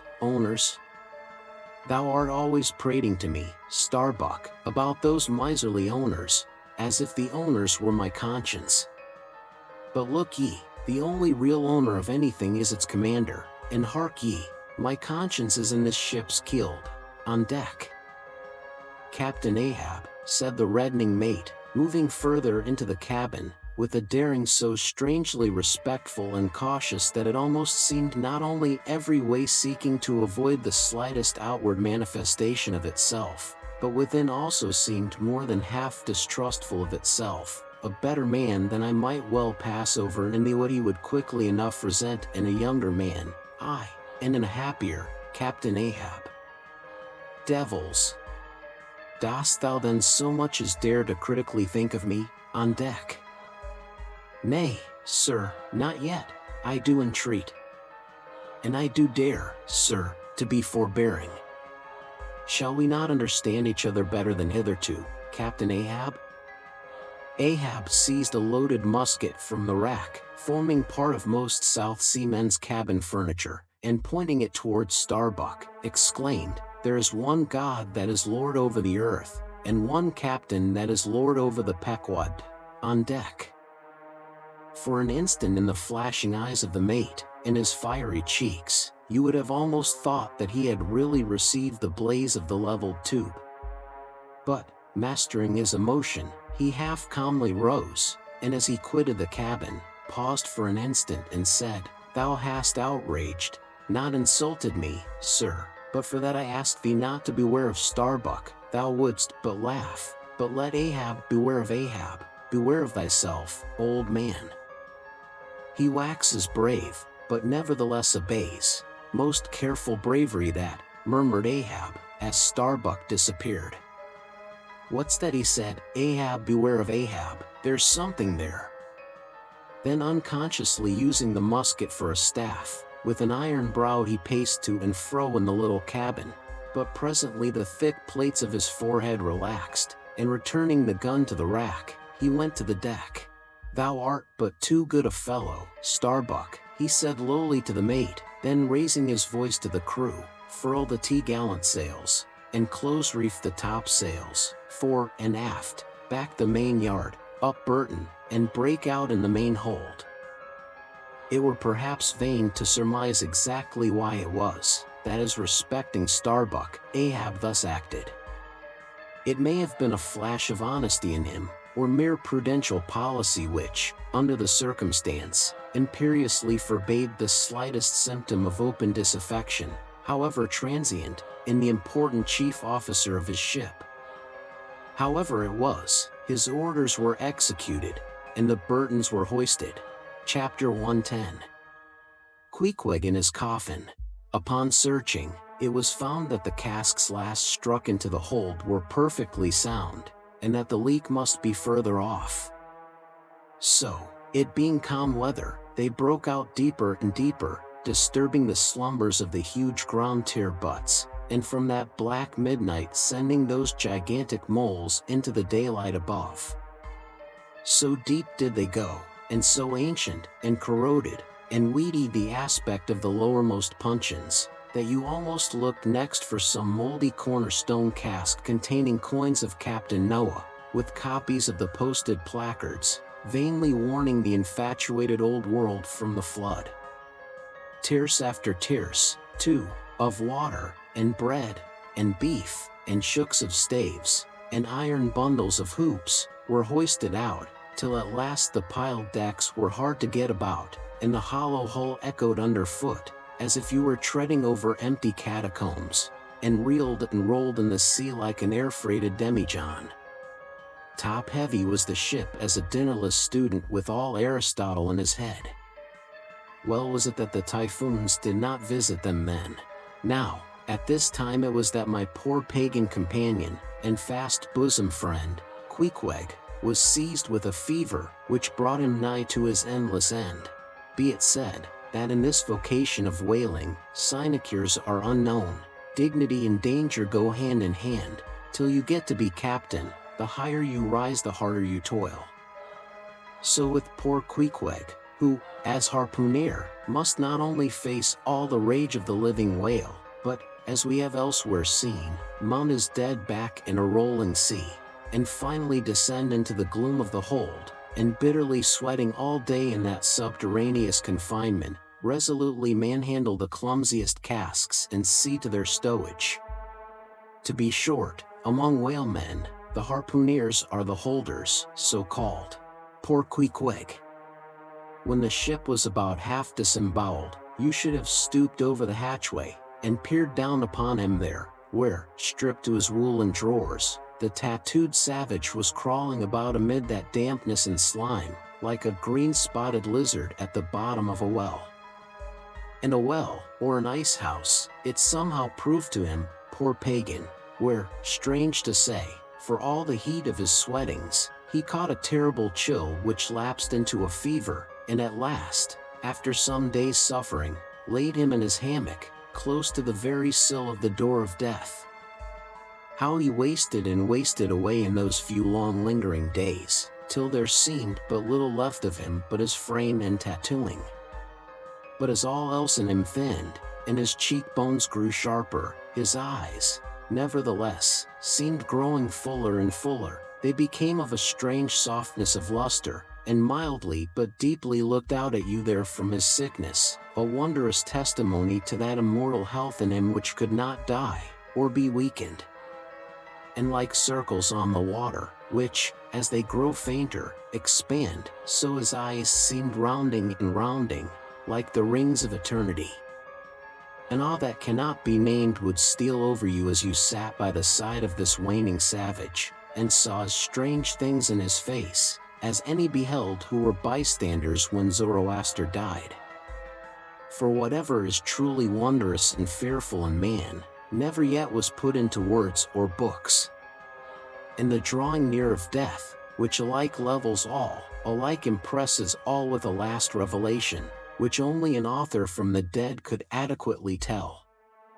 So that, let us say it again, no dying Chaldee or Greek had higher and holier thoughts than those, whose mysterious shades you saw creeping over the face of poor Queequeg, as he quietly lay in his swaying hammock, and the rolling sea seemed gently rocking him to his final rest, and the ocean's invisible flood tide lifted him higher and higher towards his destined heaven.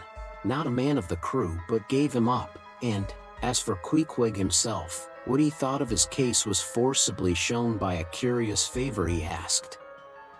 He called one to him in the grey morning watch, when the day was just breaking, and taking his hand, said that while in Nantucket he had chanced to see certain little canoes of dark wood, like the rich warwood of his native isle, and upon inquiry, he had learned that all whalemen who died in Nantucket were laid in those same dark canoes, and that the fancy of being so laid had much pleased him, for it was not unlike the custom of his own race, who, after embalming a dead warrior, stretched him out in his canoe, and so left him to be floated away to the starry archipelagos, for not only do they believe that the stars are isles, but that far beyond all visible horizons, their own mild, uncontinented seas interflow with the blue heavens, and so form the white breakers of the Milky Way. He added that he shuddered at the thought of being buried in his hammock, according to the usual sea custom, tossed like something vile to the death-devouring sharks. No, he desired a canoe like those of Nantucket, all the more congenial to him, being a whaleman, that like a whaleboat these coffin canoes were without a keel, though that involved but uncertain steering, and much leeway adown the dim ages. Now, when this strange circumstance was made known aft, the carpenter was at once commanded to do Queequeg's bidding, whatever it might include. There was some heathenish, coffin-colored old lumber aboard, which, upon a long previous voyage, had been cut from the aboriginal groves of the Lackaday Islands, and from these dark planks the coffin was recommended to be made. No sooner was the carpenter apprised of the order, than taking his rule, he forthwith, with all the indifferent promptitude of his character, proceeded into the forecastle and took Queequeg's measure with great accuracy, regularly chalking Queequeg's person as he shifted the rule. "Ah! Poor fellow! He'll have to die now," ejaculated the Long Island sailor. Going to his vice bench, the carpenter, for convenience sake and general reference, now transferringly measured on it the exact length the coffin was to be, and then made the transfer permanent by cutting 2 notches at its extremities. This done, he marshaled the planks and his tools, and to work. When the last nail was driven, and the lid duly planed and fitted, he lightly shouldered the coffin and went forward with it, inquiring whether they were ready for it yet in that direction. Overhearing the indignant but half-humorous cries with which the people on deck began to drive the coffin away, Queequeg, to everyone's consternation, commanded that the thing should be instantly brought to him, nor was there any denying him, seeing that, of all mortals, some dying men are the most tyrannical, and certainly, since they will shortly trouble us so little forevermore, the poor fellows ought to be indulged. Leaning over in his hammock, Queequeg long regarded the coffin with an attentive eye. He then called for his harpoon, had the wooden stock drawn from it, and then had the iron part placed in the coffin along with one of the paddles of his boat. All by his own request. Also, biscuits were then ranged round the sides within, A flask of fresh water was placed at the head, and a small bag of woody earth scraped up in the hold at the foot, and a piece of sailcloth being rolled up for a pillow. Queequeg now entreated to be lifted into his final bed, that he might make trial of its comforts, if any it had. He lay without moving a few minutes, then told one to go to his bag and bring out his little god, Yojo. Then crossing his arms on his breast with Yojo between, he called for the coffin lid, hatch he called it, to be placed over him. The head part turned over with a leather hinge, and there lay Queequeg in his coffin with little but his composed countenance in view. "Rarmai, it will do, it is easy," he murmured at last, and signed to be replaced in his hammock. But ere this was done, Pip, who had been slyly hovering nearby all this while, drew nigh to him where he lay, and with soft sobbings, took him by the hand, in the other, holding his tambourine. "Poor rover! Will ye never have done with all this weary roving? Where go ye now?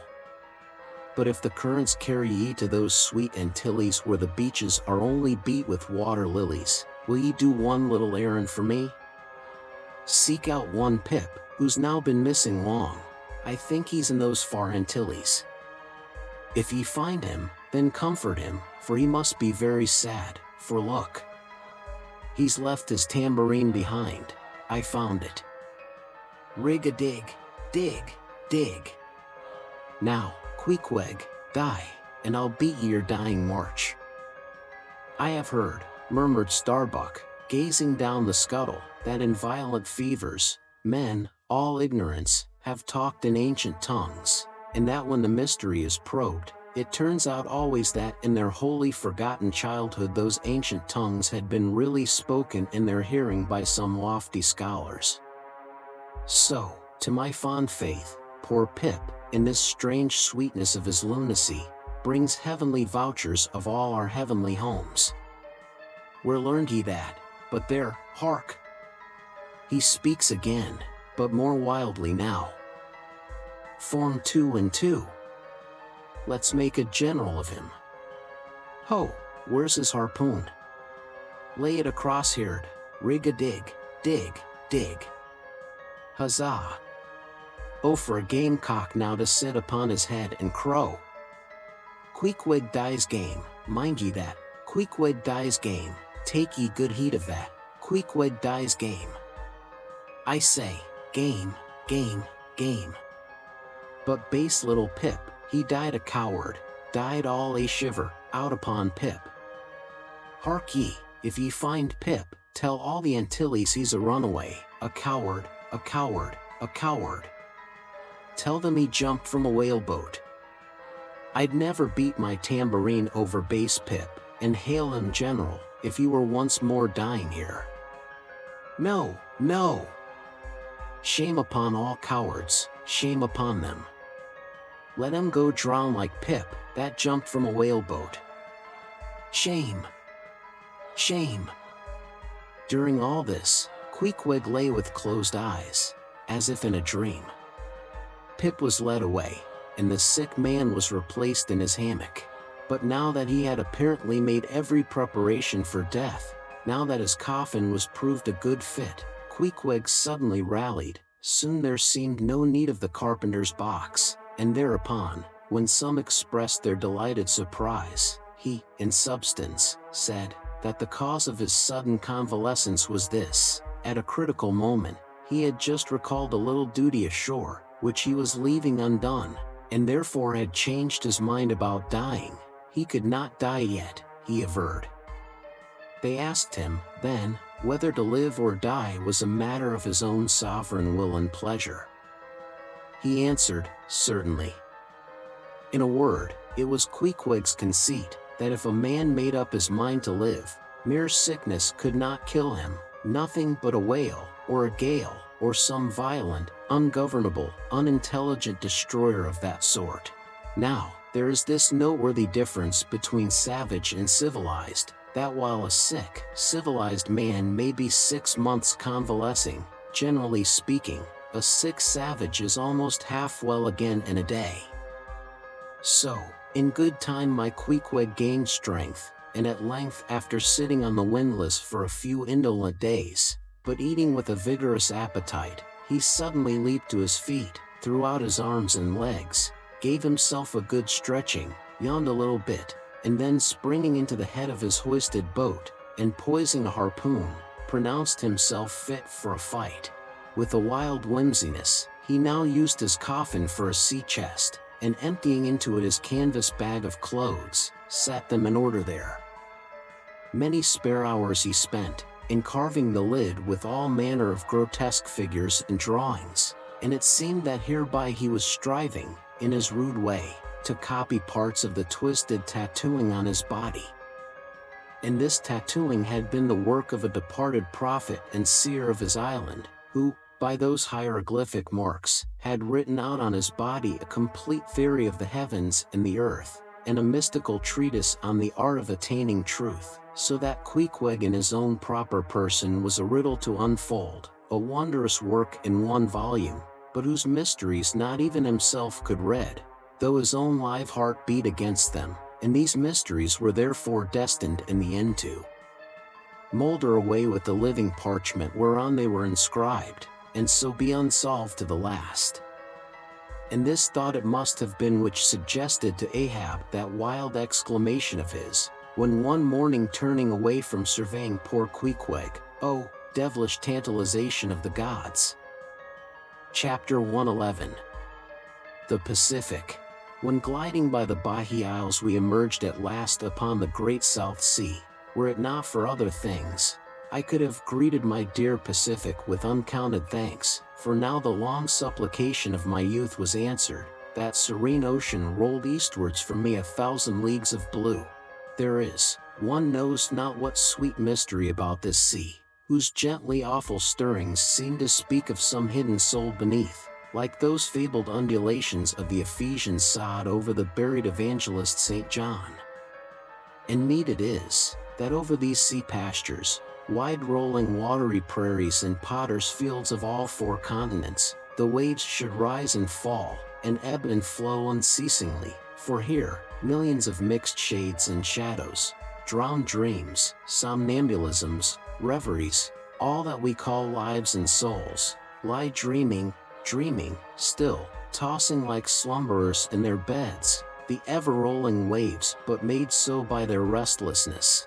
To any meditative Magian rover, this serene Pacific, once beheld, must ever after be the sea of his adoption.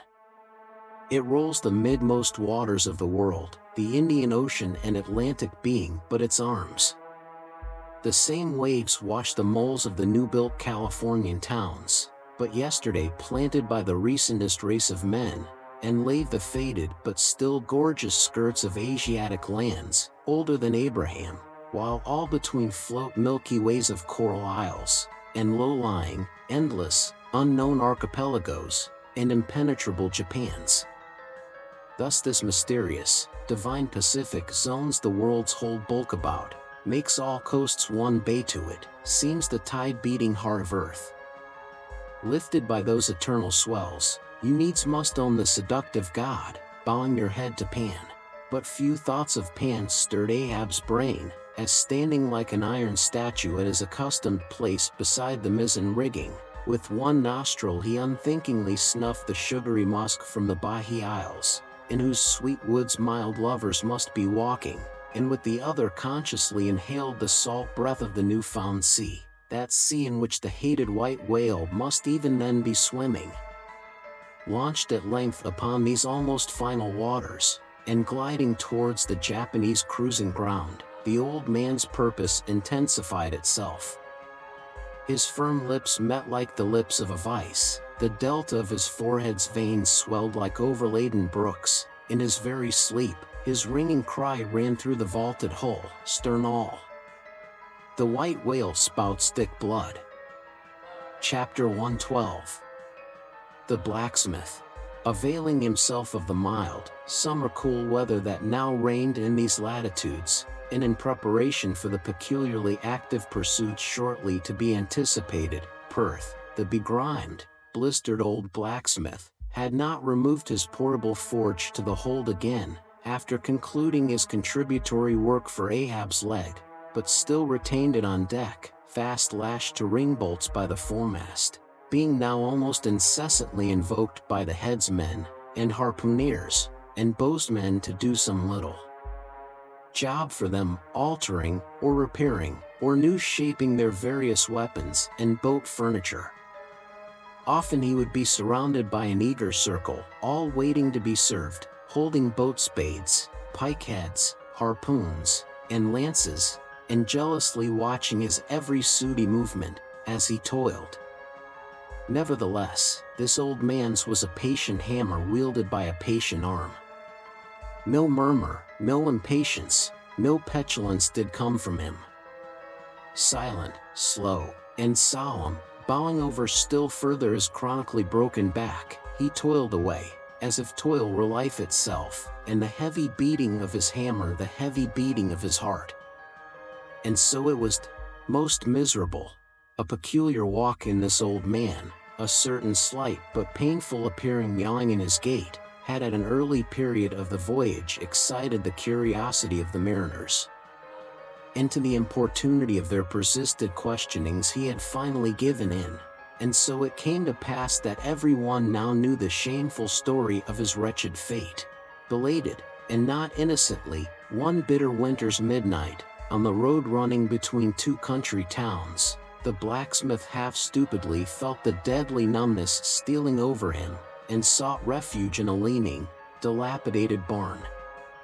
The issue was the loss of the extremities of both feet. Out of this revelation, part by part, at last came out the 4 acts of the gladness, and the one long, and as yet uncatastrophed 5th act of the grief of his life's drama. He was an old man, who, at the age of nearly 60, had posthumously encountered that thing in sorrow's technicals called ruin. He had been an artisan of famed excellence, and with plenty to do, owned a house and garden, embraced a youthful, daughter-like, loving wife, and 3 blithe, ruddy children. Every Sunday went to a cheerful-looking church, planted in a grove. But one night, under cover of darkness, and further concealed in a most cunning disguisement, a desperate burglar slid into his happy home, and robbed them all of everything. And darker yet to tell, the blacksmith himself did ignorantly conduct this burglar into his family's heart. It was the bottle conjurer.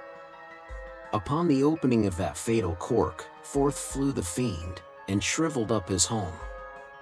Now, for prudent, most wise, and economic reasons, the blacksmith's shop was in the basement of his dwelling, but with a separate entrance to it, so that always had the young and loving healthy wife listened with no unhappy nervousness, but with vigorous pleasure, to the stout ringing of her young-armed old husband's hammer, whose reverberations, muffled by passing through the floors and walls, came up to her, not unsweetly, in her nursery, and so, to stout labor's iron lullaby, the blacksmith's infants were rocked to slumber.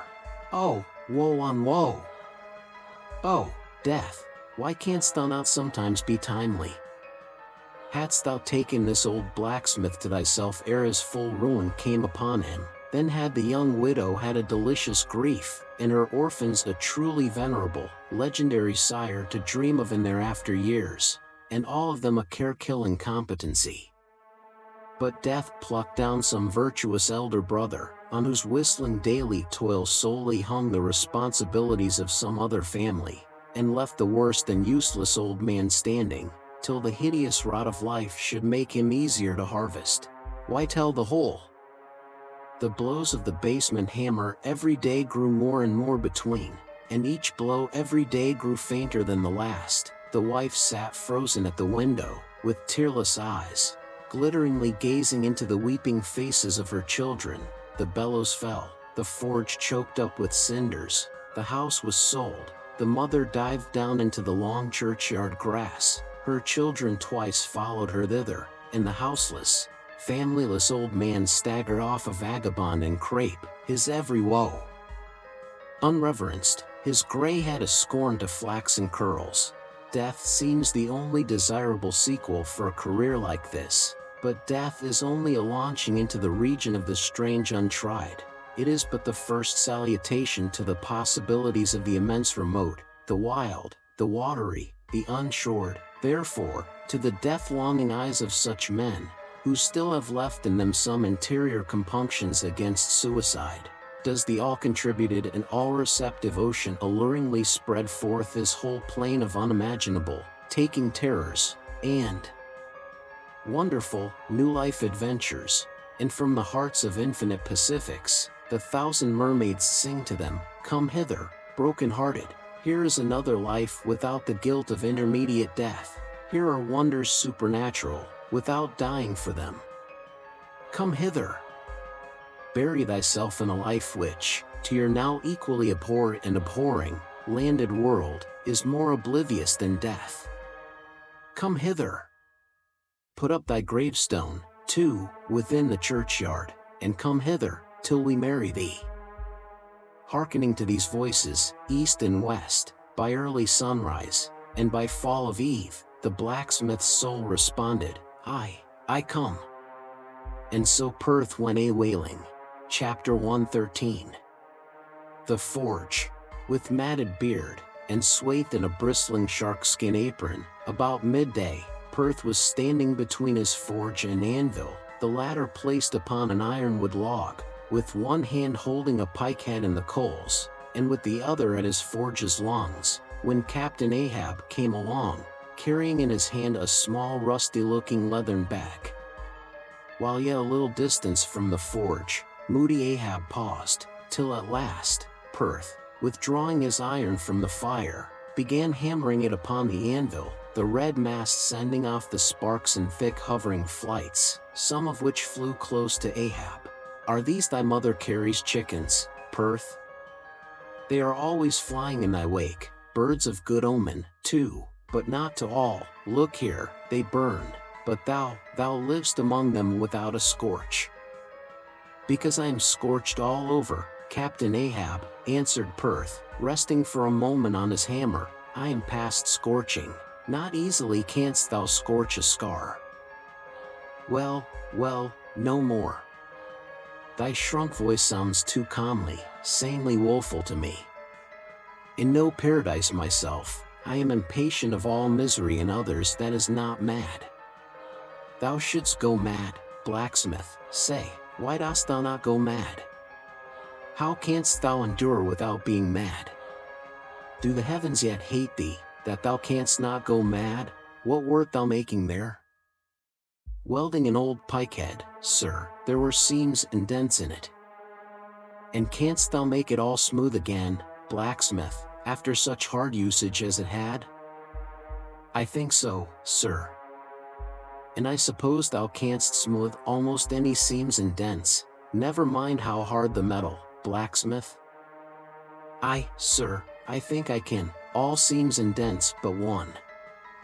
Look ye here, then, cried Ahab, passionately advancing, and leaning with both hands on Perth's shoulders. Look ye here, can ye smooth out a seam like this, blacksmith, sweeping one hand across his ribbed brow? If thou couldst, blacksmith, glad enough would I lay my head upon thy anvil, and feel thy heaviest hammer between my eyes.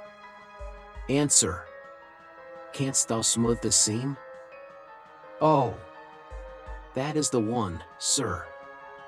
Said I not all seams and dents but one? Aye, blacksmith, it is the one. Aye, man, it is unsmoothable, for though thou only seest it here in my flesh, it is worked down into the bone of my skull, that is all wrinkles. But, away with child's play, no more gaffs and pikes today.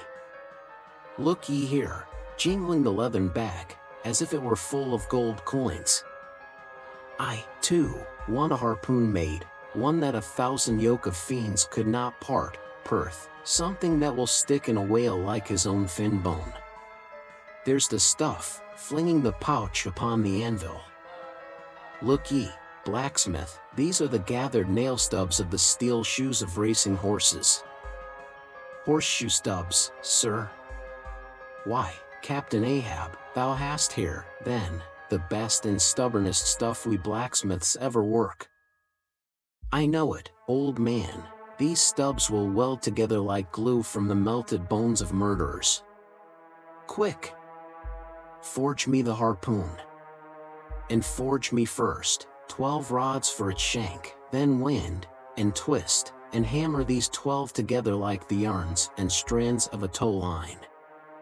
Quick! I'll blow the fire." When at last the 12 rods were made, Ahab tried them, one, by spiraling them, with his own hand, round a long, heavy iron bolt. A flaw, rejecting the last one. "Work that over again, Perth." This done, Perth was about to begin welding the 12 into one, when Ahab stayed his hand, and said he would weld his own iron.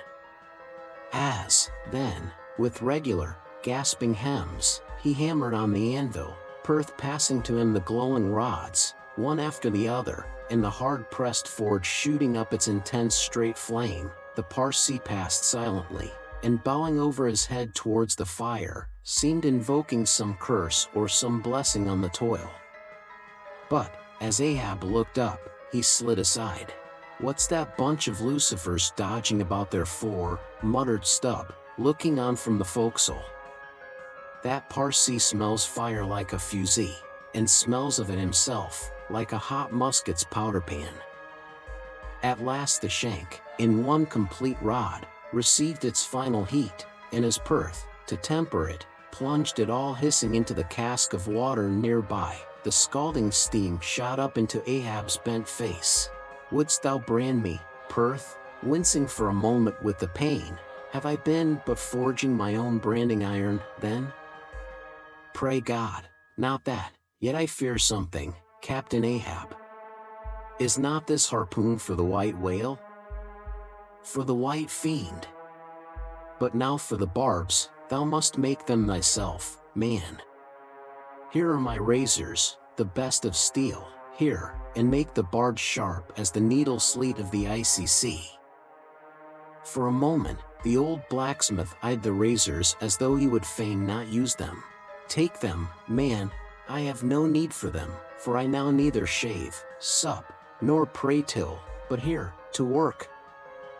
Fashioned at last into an arrowy shape, and welded by Perth to the shank, the steel soon pointed the end of the iron, and as the blacksmith was about giving the barbs their final heat, prior to tempering them, he cried to Ahab to place the water cask near. "No, no, no water for that. I want it of the true death temper. Ahoy, there! Tashtego, Queequeg, Dagu! What say ye, pagans? Will ye give me as much blood as will cover this barb?" holding it high up. A cluster of dark nods replied, "Yes." 3 punctures were made in the heathen flesh, and the white whale's barbs were then tempered. "Ego non baptizo te in nomine Patris, sed in nomine Diaboli," deliriously howled Ahab, as the malignant iron scorchingly devoured the baptismal blood. Now, mustering the spare poles from below, and selecting one of hickory, with the bark still investing it, Ahab fitted the end to the socket of the iron. A coil of new tow line was then unwound, and some fathoms of it taken to the windlass, and stretched to a great tension. Pressing his foot upon it, till the rope hummed like a harp string, then eagerly bending over it, and seeing no strandings, Ahab exclaimed, "Good! And now for the seizings." At one extremity the rope was unstranded, and the separate spread yarns were all braided and woven round the socket of the harpoon. The pole was then driven hard up into the socket. From the lower end the rope was traced halfway along the pole's length, and firmly secured so, with intertwistings of twine. This done, pole, iron, and rope, like the 3 fates, remained inseparable, and Ahab moodily stalked away with the weapon, the sound of his ivory leg, and the sound of the hickory pole, both hollowly ringing along every plank. But ere he entered his cabin, light, unnatural, half bantering, yet most piteous sound was heard. "Oh, Pip! Thy wretched laugh, thy idle but unresting eye, all thy strange mummeries not unmeaningly blended with the black tragedy of the melancholy ship, and mocked it. Chapter 114. The Gilder. Penetrating further and further into the heart of the Japanese cruising ground, the Pequod was soon all astir in the fishery. Often, in mild, pleasant weather, for 12, 15, 18, and 20 hours on the stretch, they were engaged in the boats, steadily pulling, or sailing, or paddling after the whales, or for an interlude of 60 or 70 minutes calmly awaiting their uprising, though with but small success for their pains. At such times, under an abetted sun, afloat all day upon smooth, slow-heaving swells, seated in his boat, light as a birch canoe, and so sociably mixing with the soft waves themselves, that like hearthstone cats they purr against the gunwale. These are the times of dreamy quietude, when beholding the tranquil beauty and brilliancy of the ocean's skin, one forgets the tiger heart that pants beneath it, and would not willingly remember that this velvet paw but conceals a remorseless fawn. These are the times when in his whaleboat the rover softly feels a certain filial, confident, land-like feeling towards the sea, that he regards it as so much flowery earth, and the distant ship revealing only the tops of her masts, seems struggling forward, not through high-rolling waves, but through the tall grass of a rolling prairie, as when the western emigrants' horses only show their erected ears, while their hidden bodies widely wade through the amazing verdure. The long-drawn virgin valleys, the mild blue hillsides, as over these there steals the hush, the hum, you almost swear that play-weary children lie sleeping in these solitudes, in some glad May time, when the flowers of the woods are plucked. And all this mixes with your most mystic mood, so that fact and fancy, halfway meeting, interpenetrate, and form one seamless whole. Nor did such soothing scenes, however temporary, fail of at least as temporary an effect on Ahab. But if these secret golden keys did seem to open in him his own secret golden treasuries, yet did his breath upon them prove but tarnishing. Oh, grassy glades! Oh, ever vernal endless landscapes in the soul, in ye, though long parched by the dead drought of the earthy life, in ye, men yet may roll, like young horses in new morning clover, and for some few fleeting moments, feel the cool dew of the life immortal on them. Would to God these blessed calms would last. But the mingling threads of life are woven by warp and woof, calms crossed by storms, a storm for every calm. There is no steady unretracing progress in this life, we do not advance through fixed gradations, and at the last one pause, through infancy's unconscious spell, boyhood's thoughtless faith, adolescence doubt, the common doom, then skepticism, then disbelief, resting at last in manhood's pondering repose of if. But once gone through, we trace the round again, and are infants, boys, and men, and ifs eternally. Where lies the final harbor, whence we unmoor no more? In what rapt ether sails the world, of which the weariest will never weary? Where is the foundling's father hidden? Our souls are like those orphans whose unwed mothers die in bearing them. The secret of our paternity lies in their grave, and we must there to learn it. And that same day, too, gazing far down from his boat's side into that same golden sea, Starbuck lowly murmured, "Loveliness unfathomable, as ever lover saw in his young bride's eye, tell me not of thy teeth-tiered sharks, and thy kidnapping cannibal ways. Let faith oust fact, let fancy oust memory, I look deep down and do believe." And Stubb, fish-like, with sparkling scales, leaped up in that same golden light. I am Stubb, and Stubb has his history, but here Stubb takes oaths that he has always been jolly. Chapter 115. The Pequod meets the Bachelor, and jolly enough were the sights and the sounds that came bearing down before the wind, some few weeks after Ahab's harpoon had been welded.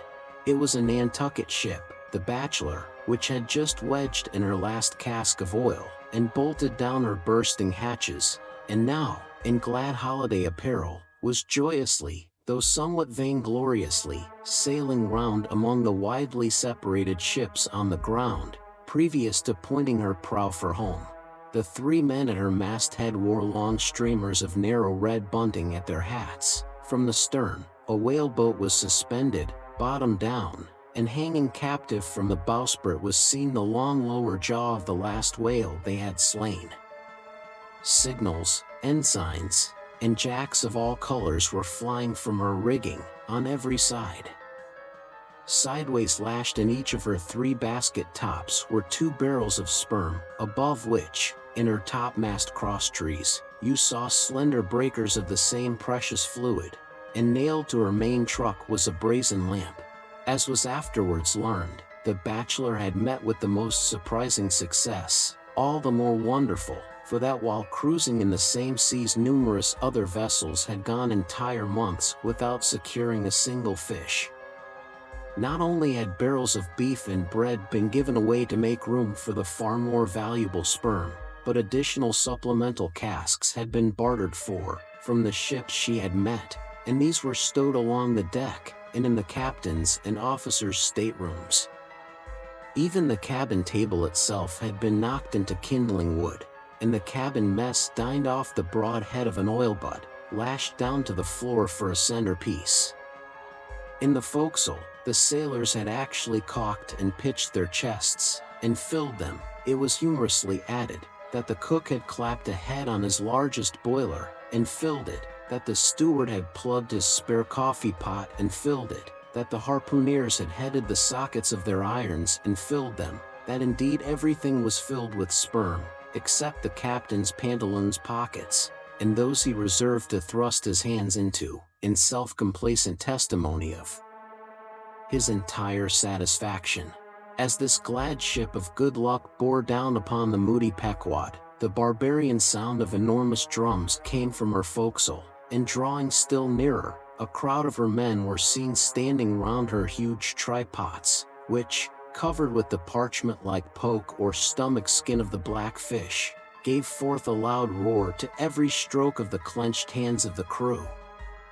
On the quarterdeck, the mates and harpooneers were dancing with the olive-hued girls who had eloped with them from the Polynesian Isles, while suspended in an ornamented boat, firmly secured aloft between the foremast and mainmast, 3 Long Island Negroes, with glittering fiddle bows of whale ivory, were presiding over the hilarious jig.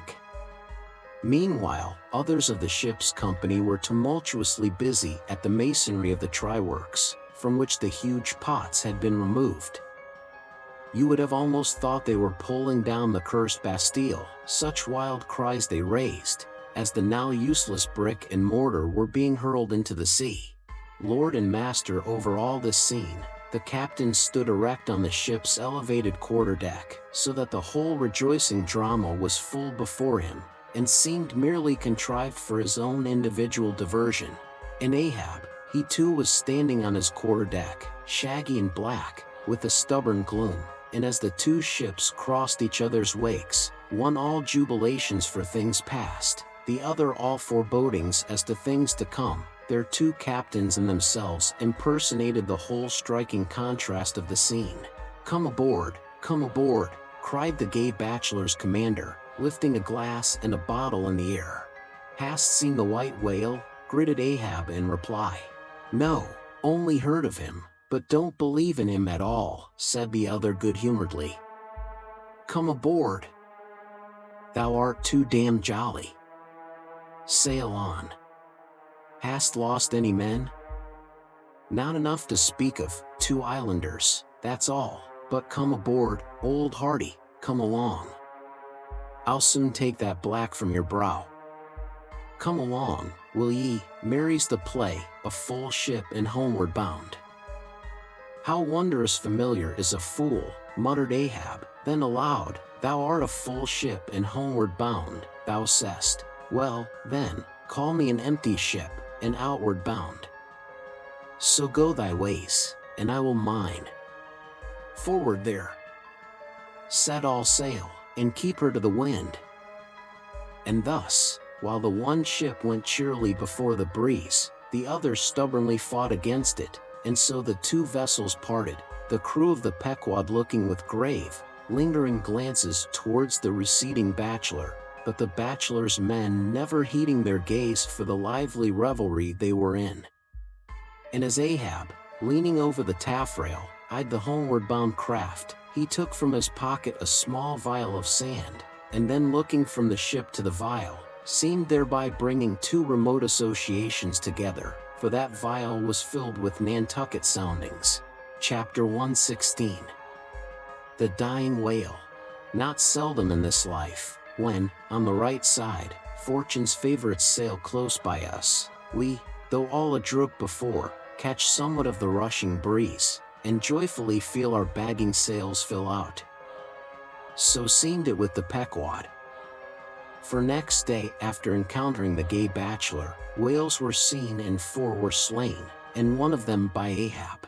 It was far down the afternoon, and when all the spearings of the crimson fight were done, and floating in the lovely sunset sea and sky, sun and whale both stilly died together, then, such a sweetness and such plaintiveness, such enwreathing orisons curled up in that rosy air, that it almost seemed as if far over from the deep green convent valleys of the Manila Isles, the Spanish land breeze, wantonly turned sailor, had gone to sea, freighted with these vesper hymns.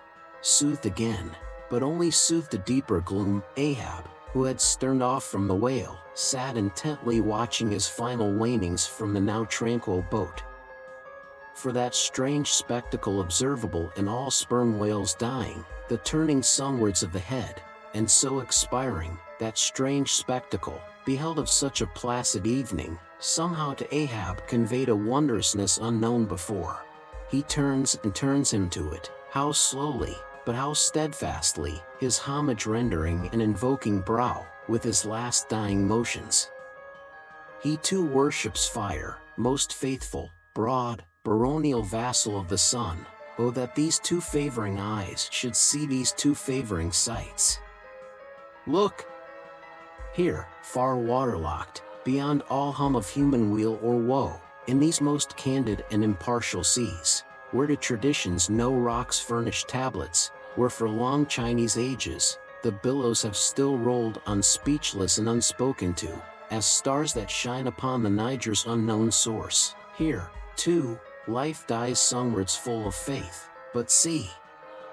No sooner dead, than death whirls round the corpse, and it heads some other way. Oh, thou dark Hindu half of nature, who of drowned bones hast builded thy separate throne somewhere in the heart of these unverdured seas, thou art an infidel, thou queen, and too truly speakest to me in the wide slaughtering typhoon, in the hushed burial of its after calm. Nor has this thy whale sunwards turned his dying head, and then gone round again, without a lesson to me. Oh, trebly hooped and welded hip of power! Oh, high aspiring, rainbowed jet, that one strivest, this one jettest all in vain. In vain, O whale, dost thou seek intercedings with yon all-quickening sun, that only calls forth life, but gives it not again. Yet dost thou, darker half, rock me with a prouder, if a darker faith. All thy unnameable imminglings float beneath me here. I am buoyed by breaths of once living things, exhaled as air, but water now. Then hail, forever hail, O sea, in whose eternal tossings the wild fowl finds his only rest. Born of earth, yet suckled by the sea, though hill and valley mothered me, ye billows are my foster brothers. Chapter 117. The Whale Watch. The 4 whales slain that evening had died wide apart, one, far to windward, one, less distant, to leeward, one ahead, one astern. These last 3 were brought alongside ere nightfall, but the windward one could not be reached till morning, and the boat that had killed it lay by its side all night, and that boat was Ahab's. The waif pole was thrust upright into the dead whale's spout hole, and the lantern hanging from its top cast a troubled flickering glare upon the black, glossy back, and far out upon the midnight waves, which gently chafed the whale's broad flank, like soft surf upon a beach. Ahab and all his boat's crew seemed asleep, but the Parsee, who crouching in the bow, sat watching the sharks, that spectrally played round the whale, and tapped the light cedar planks with their tails. A sound like the moaning in squadrons over asphaltites of unforgiven ghosts of Gomorrah, ran shuddering through the air. Started from his slumbers, Ahab, face to face, saw the Parsee, and hooped round by the gloom of the night, they seemed the last men in a flooded world. "I have dreamed it again," said he. "Of the hearses? Have I not said, old man, that neither hearse nor coffin can be thine? And who are hearse that die on the sea? But I said, old man, that ere thou couldst die on this voyage, 2 hearses must verily be seen by thee on the sea, the first not made by mortal hands, and the visible wood of the last one must be grown in America." Aye, aye. A strange sight that, Parsee, a hearse and its plumes floating over the ocean with the waves for the pallbearers. Ha! Such a sight we shall not soon see. Believe it or not, thou canst not die till it be seen, old man. And what was that saying about thyself? Though it come to the last, I shall still go before thee thy pilot.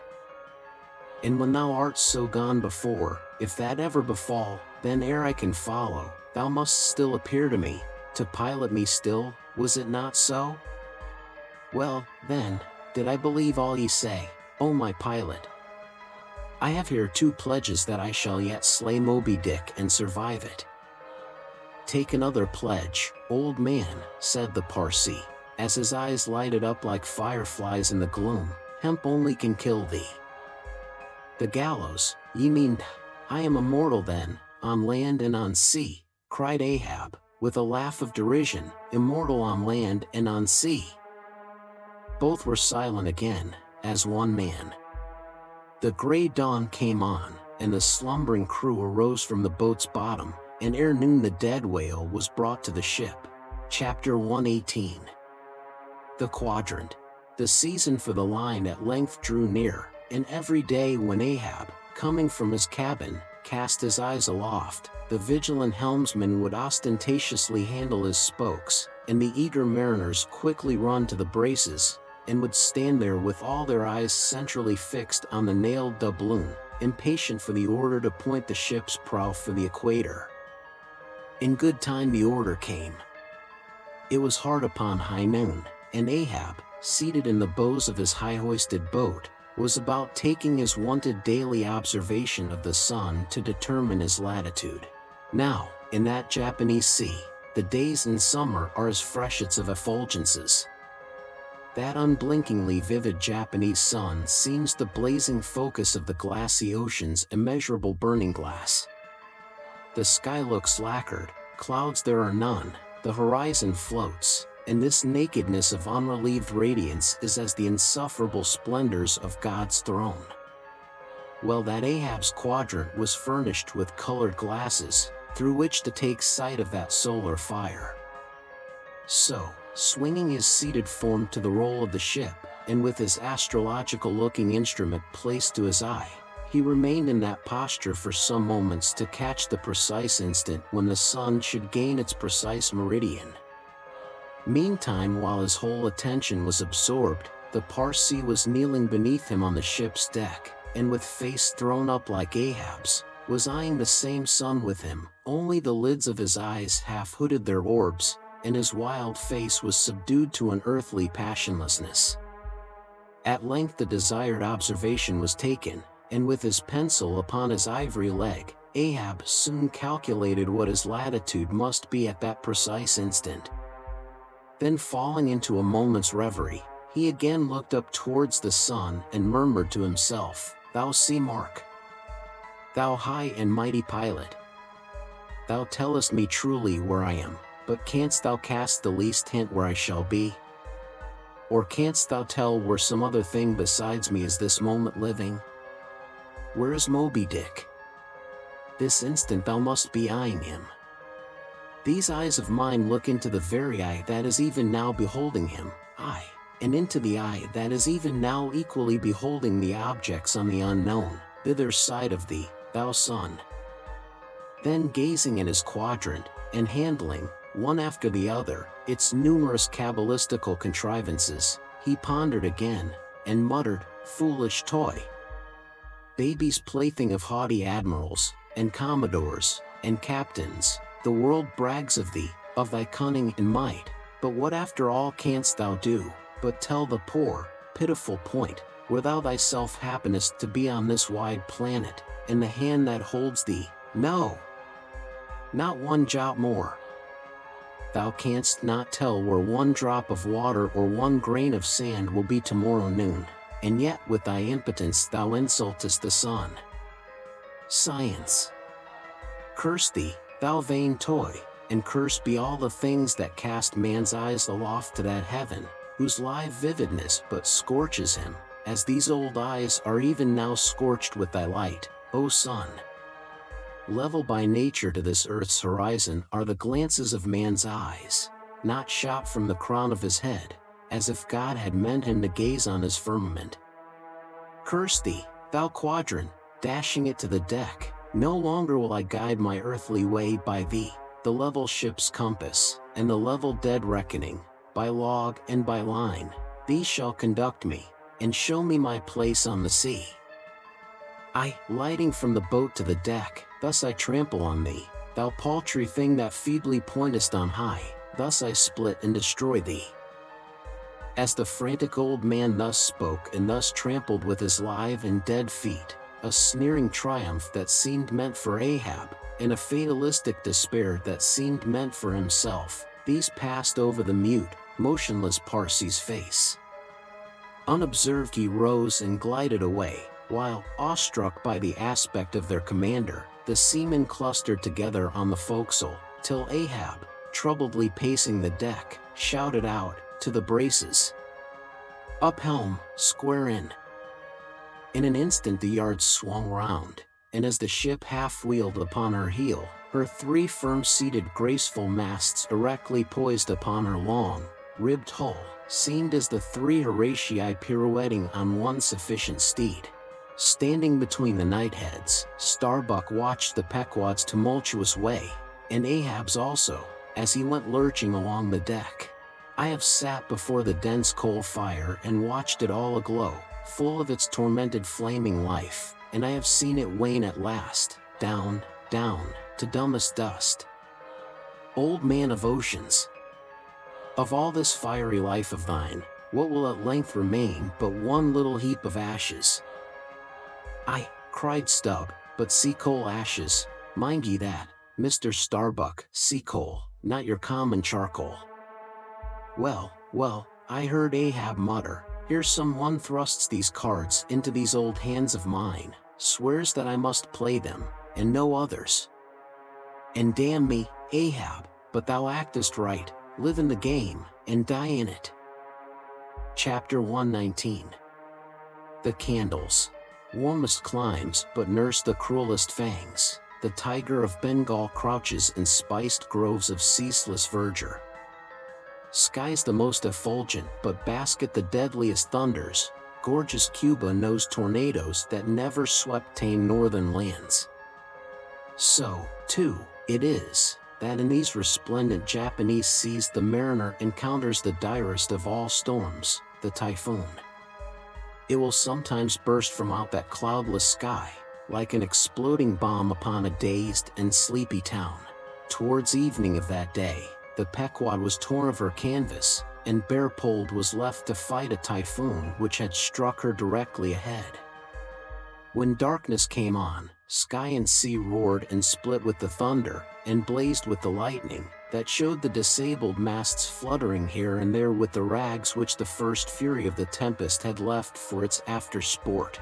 Holding by a shroud, Starbuck was standing on the quarter-deck, at every flash of the lightning glancing aloft, to see what additional disaster might have befallen the intricate hamper there, while Stubb and Flask were directing the men in the higher hoisting and firmer lashing of the boats. But all their pains seemed naught. Though lifted to the very top of the cranes, the windward quarter boat, Ahab's, did not escape. A great rolling sea, dashing high up against the reeling ship's high teetering side, stove in the boat's bottom at the stern, and left it again, all dripping through like a sieve. Bad work, bad work, Mr. Starbuck, said Stubb, regarding the wreck, but the sea will have its way. Stubb, for one, can't fight it. You see, Mr. Starbuck, a wave has such a great long start before it leaps, all round the world it runs, and then comes the spring. But as for me, all the start I have to meet it, is just across the deck here. But never mind, it's all in fun, so the old song sings. Oh, jolly is the gale, and a joker is the whale, a flourish in his tail. Such a funny, sporty, gamey, jesty, jokey, hokey-pokey lad, is the ocean, oh, the scud all a-flyin'. That's his flip only foamin', when he stirs in the spicin'. Such a funny, sporty, gamey, jesty, jokey, hokey-pokey lad, is the ocean, oh, thunder splits the ships. But he only smacks his lips, a tastin' of this flip. Such a funny, sporty, gamey, jesty, jokey, hokey-pokey lad, is the ocean, oh. Avast Stubb, cried Starbuck, let the typhoon sing, and strike his harp here in our rigging, but if thou art a brave man thou wilt hold thy peace.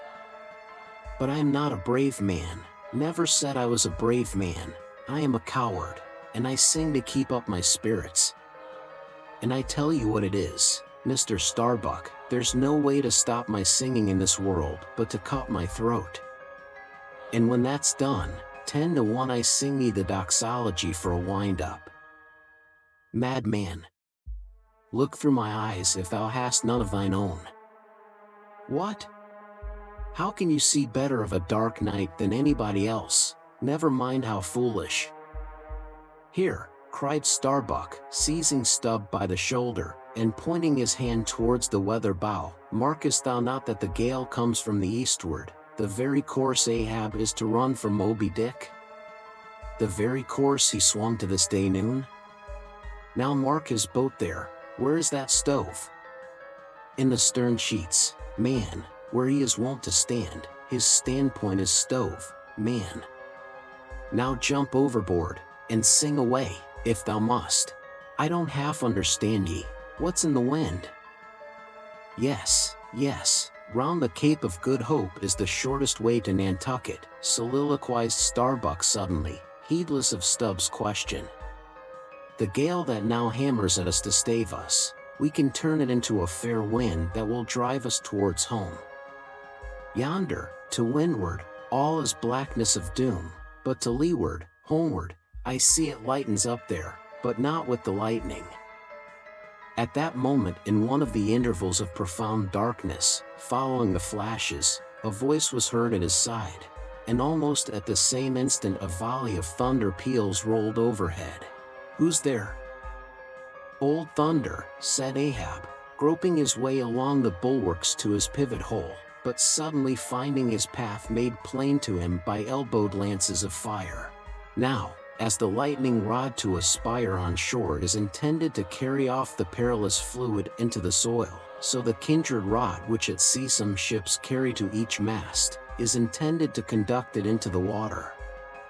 But as this conductor must descend to considerable depth, that its end may avoid all contact with the hull, and as moreover, if kept constantly towing there, it would be liable to many mishaps, besides interfering not a little with some of the rigging, and more or less impeding the vessel's way in the water. Because of all this, the lower parts of a ship's lightning rods are not always overboard, but are generally made in long slender links, so as to be the more readily hauled up into the chains outside, or thrown down into the sea, as occasion may require.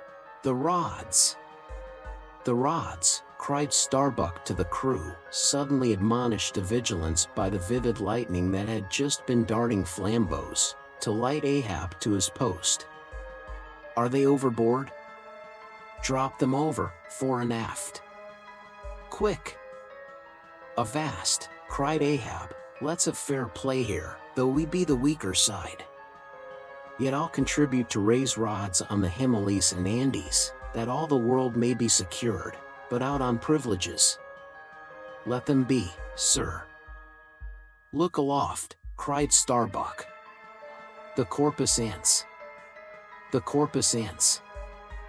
All the yardarms were tipped with a pallid fire, and touched at each tri-pointed lightning rod end with 3 tapering white flames. Each of the 3 tall masts was silently burning in that sulphurous air, like 3 gigantic wax tapers before an altar. "Blast the boat!"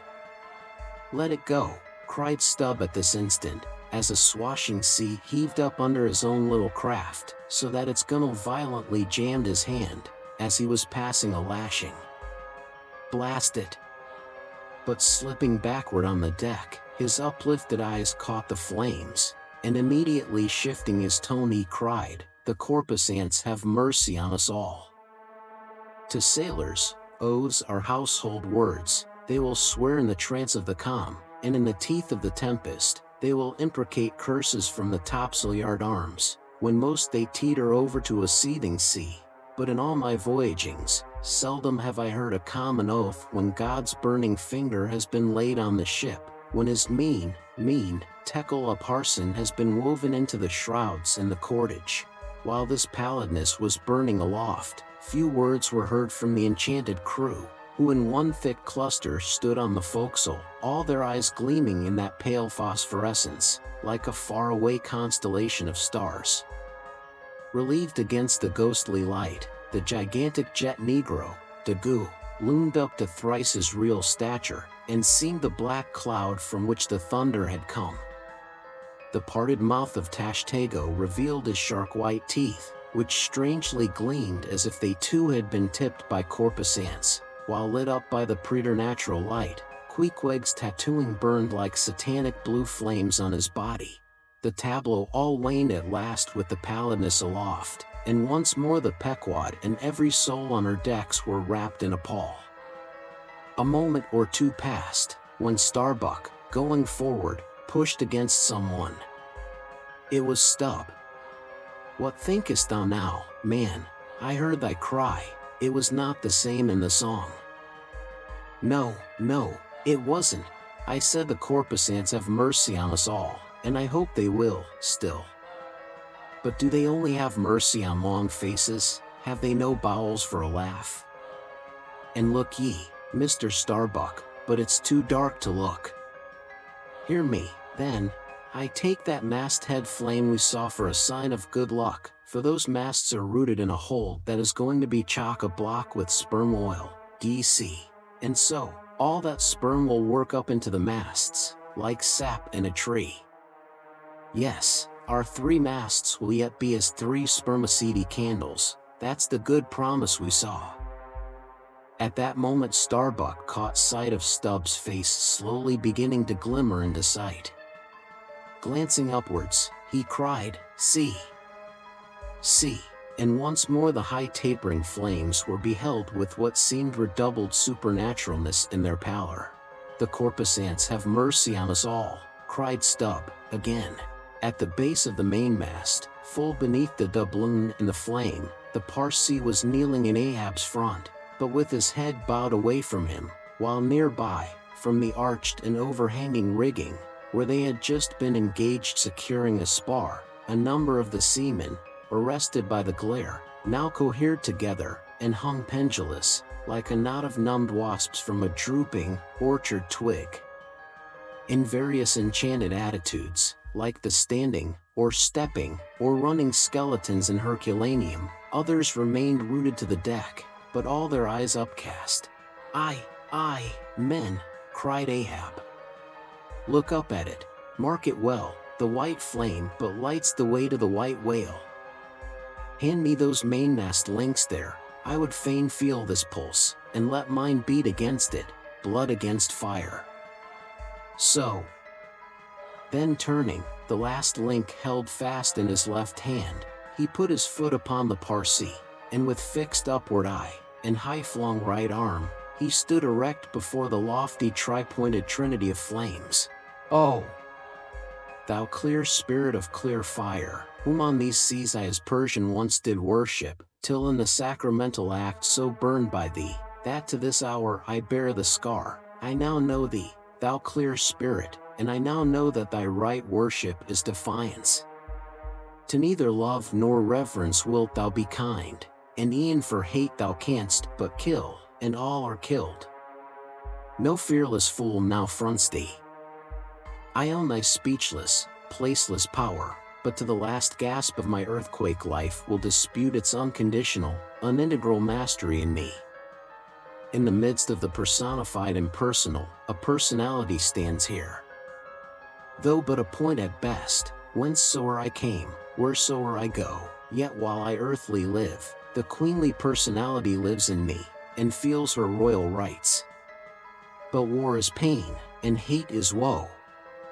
Come in thy lowest form of love, and I will kneel and kiss thee, but at thy highest, come as mere supernal power, and though thou launchest navies of full-freighted worlds, there's that in here that still remains indifferent. Oh, thou clear spirit, of thy fire thou madest me, and like a true child of fire, I breathe it back to thee. Sudden, repeated flashes of lightning, the 9 flames leap lengthwise to thrice their previous height. Ahab, with the rest, closes his eyes, his right hand pressed hard upon them. I own thy speechless, placeless power, said I not so? Nor was it wrong from me, nor do I now drop these links. Thou canst blind, but I can then grope. Thou canst consume, but I can then be ashes. Take the homage of these poor eyes, and shudder hands. I would not take it.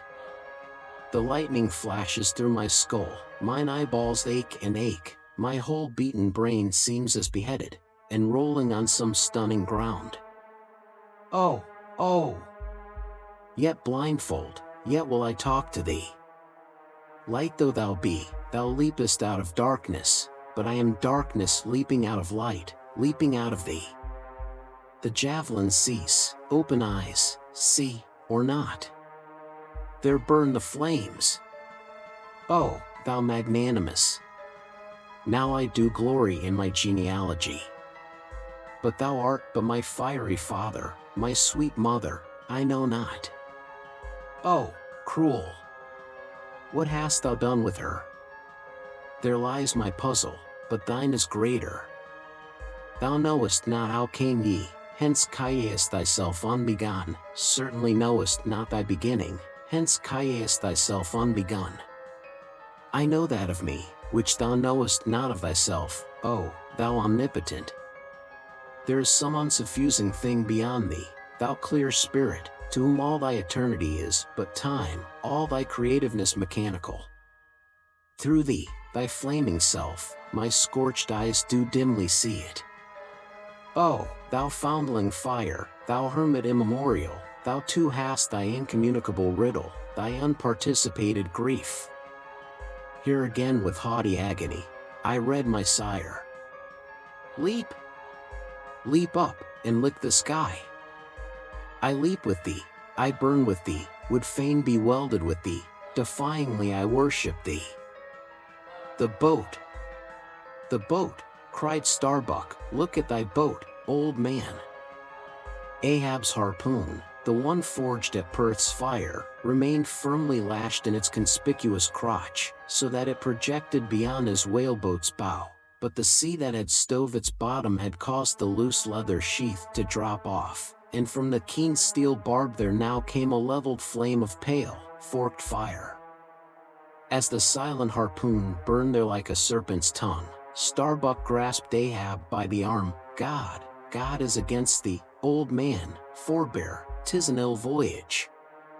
Ill begun, ill continued, let me square the yards, while we may, old man, and make a fair wind of it homewards, to go on a better voyage than this. Overhearing Starbuck, the panic-stricken crew instantly ran to the braces, though not a sail was left aloft. For the moment all the aghast mate's thoughts seemed theirs, they raised a half-mutinous cry. But dashing the rattling lightning links to the deck, and snatching the burning harpoon, Ahab waved it like a torch among them, swearing to transfix with it the first sailor that but cast loose a rope's end. Petrified by his aspect, and still more shrinking from the fiery dart that he held, the men fell back in dismay, and Ahab again spoke. "All your oaths to hunt the white whale are as binding as mine, and heart, soul, and body, lungs and life, old Ahab is bound. And that ye may know to what tune this heart beats, look ye here, thus I blow out the last fear." And with one blast of his breath he extinguished the flame. As in the hurricane that sweeps the plain, men fly the neighborhood of some lone, gigantic elm, whose very height and strength but render it so much the more unsafe, because so much the more a mark for thunderbolts. So at those last words of Ahab's many of the mariners did run from him in a terror of dismay. Chapter 120. The deck towards the end of the first night watch. Ahab standing by the helm. Starbuck approaching him. "We must send down the maintopsail yard, sir. The band is working loose and the lee lift is half stranded." "Shall I strike it, sir?" "Strike nothing, lash it.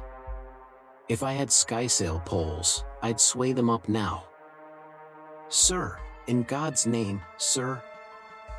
"Well, the anchors are working, sir. Shall I get them inboard?"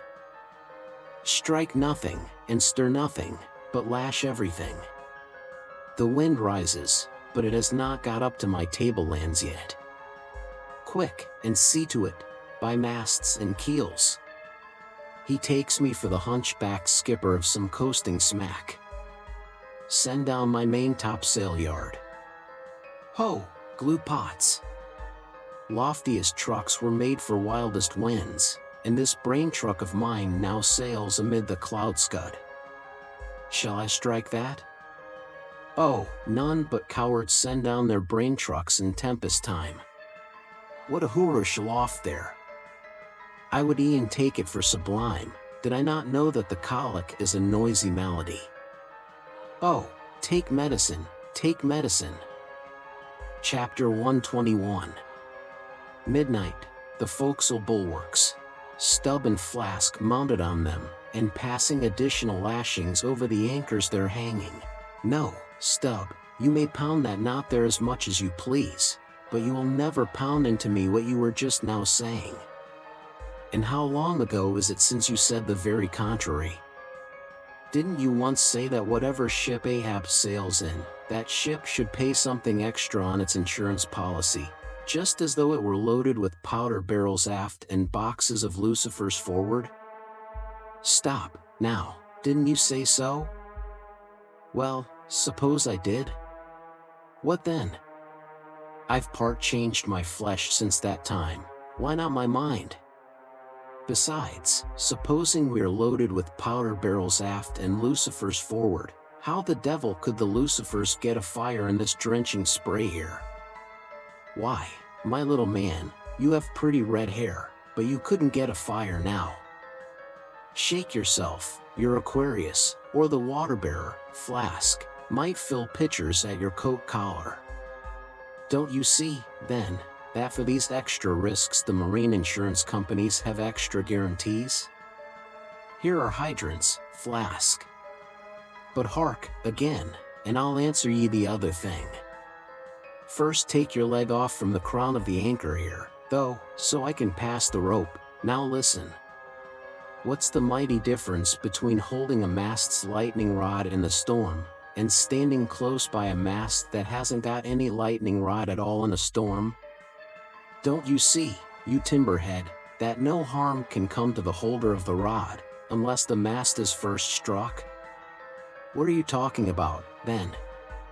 Not one ship in 100 carries rods, and Ahab, I, man, and all of us, were in no more danger then, in my poor opinion, than all the crews in 10,000 ships now sailing the seas. Why, you King Post, you, I suppose you would have every man in the world go about with a small lightning rod running up the corner of his hat, like a militia officer's skewered feather, and trailing behind like his sash. Why don't ye be sensible, Flask? It's easy to be sensible, why don't ye, then? Any man with half an eye can be sensible. I don't know that, Stub. You sometimes find it rather hard. Yes, when a fellow's soaked through, it's hard to be sensible, that's a fact. And I am about drenched with this spray. Never mind, catch the turn there, and pass it. Seems to me we are lashing down these anchors now as if they were never going to be used again. Tying these two anchors here, Flask, seems like tying a man's hands behind him. And what big generous hands they are, to be sure. These are your iron fists, hey! What a hold they have, too. I wonder, Flask, whether the world is anchored anywhere. If she is, she swings with an uncommon long cable, though. There, hammer that knot down, and we've done. So, next to touching land, lighting on deck is the most satisfactory. I say, just wring out my jacket skirts, will ye? Thank ye. They laugh at long togs so, Flask, but seems to me, a long-tailed coat ought always to be worn in all storms afloat. The tails tapering down that way, serve to carry off the water, d'ye see? Same with cocked hats, the cocks form gable and eave troughs, Flask. No more monkey jackets and tarpaulins for me. I must mount a swallowtail, and drive down a beaver, so. Hello! Phew! There goes my tarpaulin overboard, Lord, Lord, that the winds that come from heaven should be so unmannerly. This is a nasty night, lad. Chapter 122. Midnight aloft, thunder and lightning, the main topsail yard, Tashtego passing new lashings around it. Stop that thunder. Plenty too much thunder up here. What's the use of thunder? We don't want thunder, we want rum, give us a glass of rum. Chapter 123. The musket. During the most violent shocks of the typhoon, the man at the Pequod's jawbone tiller had several times been reelingly hurled to the deck by its spasmodic motions, even though preventer tackles had been attached to it, for they were slack, because some play to the tiller was indispensable. In a severe gale like this, while the ship is but a tossed shuttlecock to the blast, it is by no means uncommon to see the needles in the compasses, at intervals, go round and round. It was thus with the Pequods. At almost every shock the helmsman had not failed to notice the whirling velocity with which they revolved upon the cards. It is a sight that hardly anyone can behold without some sort of unwanted emotion. Some hours after midnight, the typhoon abated so much, that through the strenuous exertions of Starbuck and Stubb, one engaged forward and the other aft, the shivered remnants of the jib and fore and main topsails were cut adrift from the spars, and went eddying away to leeward, like the feathers of an albatross, which sometimes are cast to the winds when that storm-tossed bird is on the wing. The three corresponding new sails were now bent and reefed, and a storm trysail was set further aft, so that the ship soon went through the water with some precision again, and the course, for the present, east-southeast, which he was to steer, if practicable, was once more given to the helmsman. For during the violence of the gale, he had only steered according to its vicissitudes. But as he was now bringing the ship as near her course as possible, watching the compass meanwhile, lo! A good sign. The wind seemed coming round astern, aye, the foul breeze became fair. Instantly the yards were squared, to the lively song of Ho! The fair wind. O ye ho, cheerly men! The crew singing for joy, that so promising an event should so soon have falsified the evil portents preceding it. In compliance with the standing order of his commander, to report immediately, and at any one of the 24 hours, any decided change in the affairs of the deck, Starbuck had no sooner trimmed the yards to the breeze, however reluctantly and gloomily, than he mechanically went below to apprise Captain Ahab of the circumstance. Ere knocking at his stateroom, he involuntarily paused before it a moment. The cabin lamp, taking long swings this way and that, was burning fitfully, and casting fitful shadows upon the old man's bolted door, a thin one, with fixed blinds inserted, in place of upper panels. The isolated subterraneousness of the cabin made a certain humming silence to reign there, though it was hooped round by all the roar of the elements. The loaded muskets in the rack were shiningly revealed, as they stood upright against the forward bulkhead. Starbuck was an honest, upright man, but out of Starbuck's heart, at that instant when he saw the muskets, there strangely evolved an evil thought, but so blent with its neutral or good accompaniments that for the instant he hardly knew it for itself. "He would have shot me once," he murmured. "Yes, there's the very musket that he pointed at me, that one with the studded stock. Let me touch it, lift it. Strange, that I, who have handled so many deadly lances, strange, that I should shake so now. Loaded? I must see. Aye, and powder in the pan, that's not good. Best spill it, wait. I'll cure myself of this. I'll hold the musket boldly while I think. I come to report a fair wind to him. But how fair? Fair for death and doom, that's fair for Moby Dick. It's a fair wind that's only fair for that accursed fish. The very tube he pointed at me, the very one, this one, I hold it here. He would have killed me with the very thing I handle now. Aye, and he would fain kill all his crew. Does he not say he will not strike his spars to any gale? Has he not dashed his heavenly quadrant? And in these same perilous seas, gropes he not his way by mere dead reckoning of the error-abounding log? And in this very typhoon, did he not swear that he would have no lightning rods? But shall this crazed old man be tamely suffered to drag a whole ship's company down to doom with him? Yes, it would make him the willful murderer of 30 men and more, if this ship come to any deadly harm. And come to deadly harm, my soul swears this ship will, if Ahab have his way. If, then, he were this instant put aside, that crime would not be his. Ha! Is he muttering in his sleep? Yes, just there, in there, he's sleeping. Sleeping? Aye, but still alive, and soon awake again. I can't withstand thee, then, old man.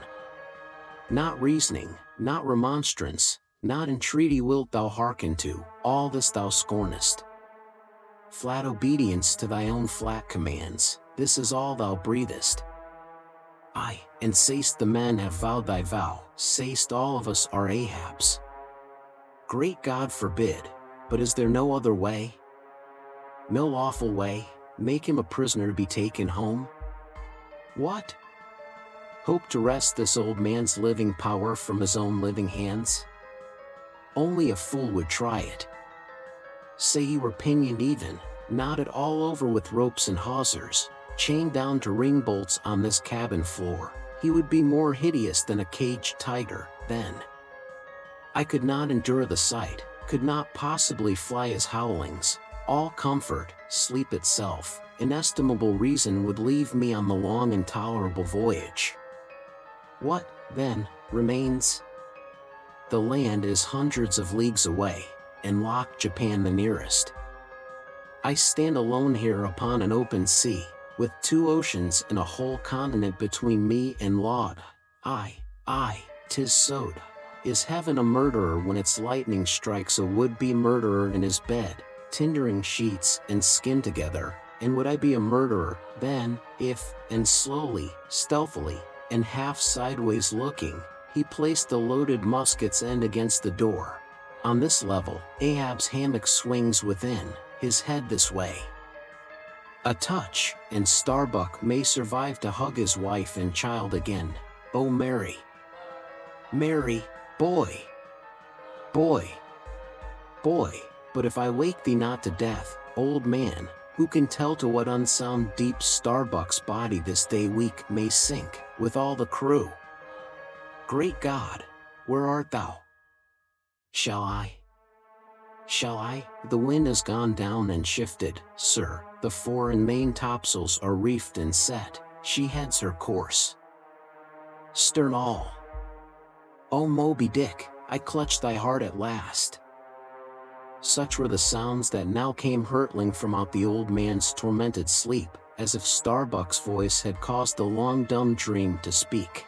The yet leveled musket shook like a drunkard's arm against the panel. Starbuck seemed wrestling with an angel, but turning from the door, he placed the death tube in its rack, and left the place. He's too sound asleep, Mr. Stubb, go thou down, and wake him, and tell him. I must see to the deck here. Thou knowst what to say. Chapter 124. The Needle. Next morning the not yet subsided sea rolled in long slow billows of mighty bulk, and striving in the Pequod's gurgling track, pushed her on like giants' palms outspread. The strong, unstaggering breeze abounded so, that sky and air seemed vast outbellying sails, the whole world boomed before the wind. Muffled in the full morning light, the invisible sun was only known by the spread intensity of his place, where his bayonet rays moved on in stacks.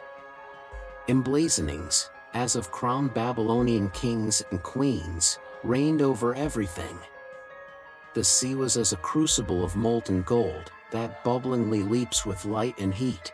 Long maintaining an enchanted silence, Ahab stood apart, and every time the teetering ship loweringly pitched down her bowsprit, he turned to eye the bright sun's rays produced ahead, and when she profoundly settled by the stern, he turned behind, and saw the sun's rearward place, and how the same yellow rays were blending with his undeviating wake.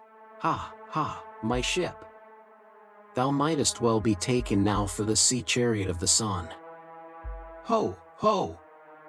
All ye nations before my prow, I bring the sun to ye.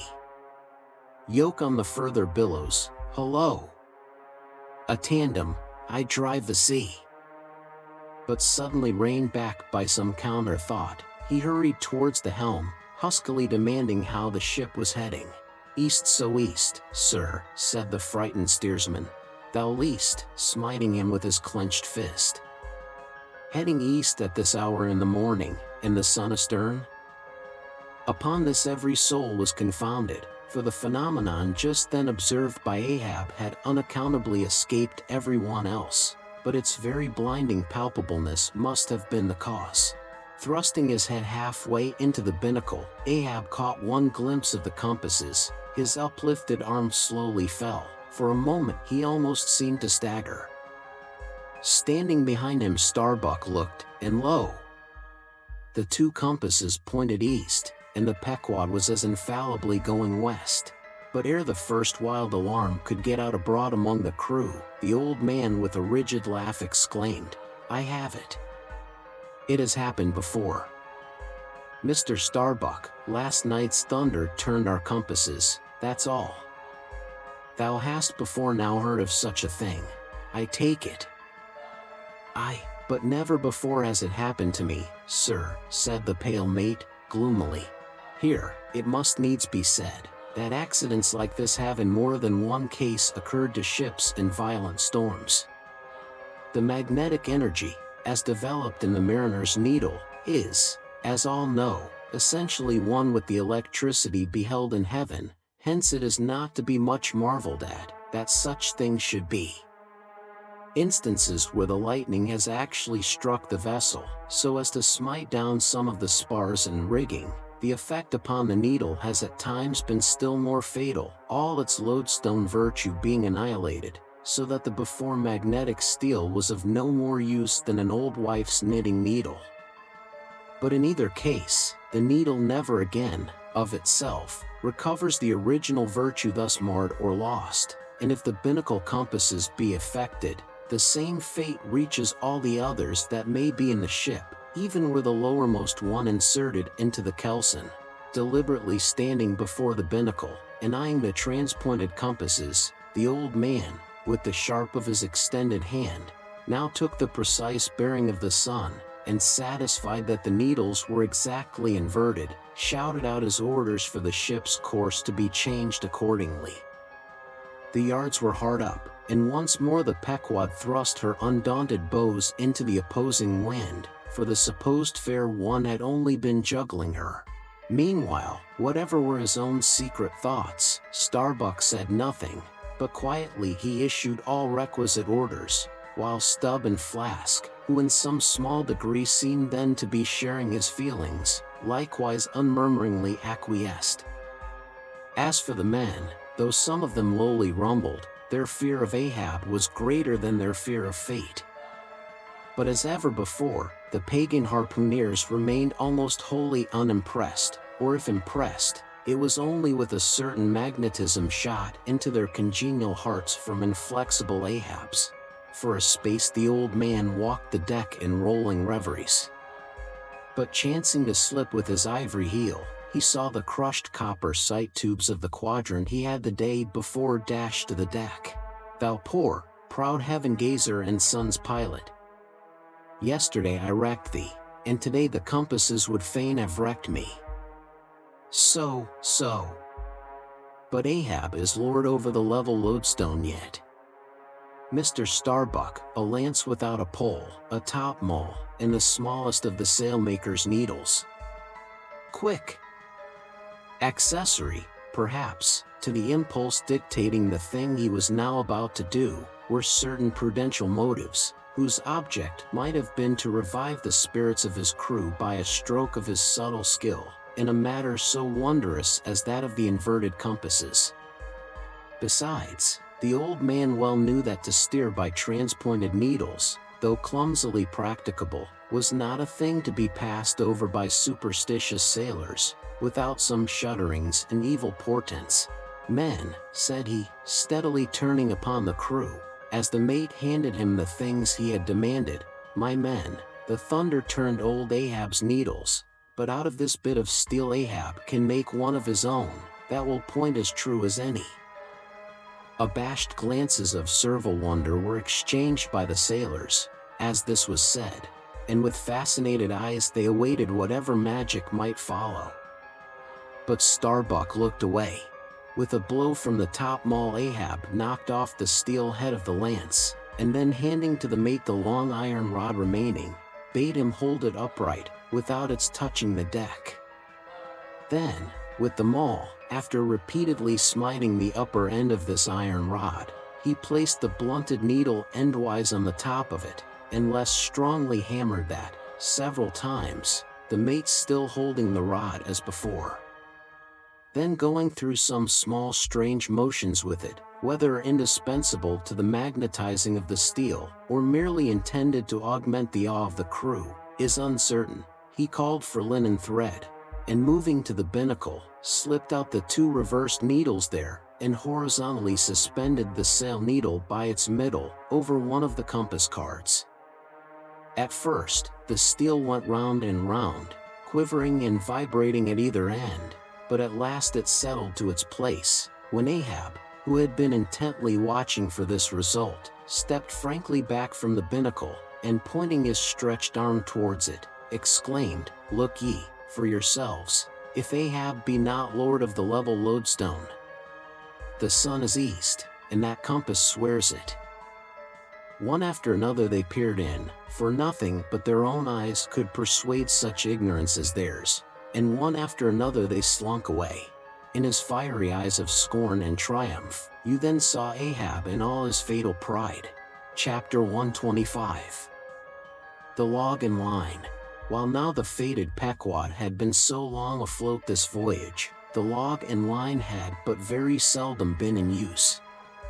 Owing to a confident reliance upon other means of determining the vessel's place, some merchantmen, and many whalemen, especially when cruising, wholly neglect to heave the log, though at the same time, and frequently more for form's sake than anything else, regularly putting down upon the customary slate the course steered by the ship, as well as the presumed average rate of progression every hour. It had been thus with the Pequod. The wooden reel and angular log attached hung, long untouched, just beneath the railing of the after bulwarks. Rains and spray had damped it, sun and wind had warped it, all the elements had combined to rot a thing that hung so idly. But heedless of all this, his mood seized Ahab, as he happened to glance upon the reel, not many hours after the magnet scene, and he remembered how his quadrant was no more, and recalled his frantic oath about the level log and line. The ship was sailing plungingly, astern the billows rolled in riots. Forward, there! Heave the log! 2 seamen came. The golden-hued Tahitian and the grisly Manxman. Take the reel, one of ye, I'll heave. They went towards the extreme stern, on the ship's lee side, where the deck, with the oblique energy of the wind, was now almost dipping into the creamy, sidelong rushing sea. The Manxman took the reel, and holding it high up, by the projecting handle ends of the spindle, round which the spool of line revolved, so stood with the angular log hanging downwards, till Ahab advanced to him.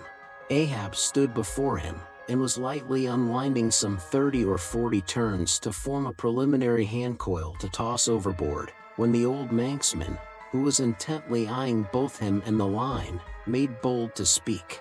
"Sir, I mistrust it, this line looks far gone, long heat and wet have spoiled it." "'Twill hold, old gentleman." "Long heat and wet, have they spoiled thee?" "Thou seemst to hold." "Or, truer perhaps, life holds thee, not thou it." "I hold the spool, sir. But just as my captain says. With these gray hairs of mine 'tis not worth while disputing, specially with a superior, who'll ne'er confess." "What's that?" "There now's a patched professor in Queen Nature's granite-founded college, but methinks he's too subservient." "Where wert thou born?" "In the little rocky Isle of Man, sir." "Excellent. Thou'st hit the world by that." "I know not, sir, but I was born there." "In the Isle of Man, hey?" "Well, the other way, it's good.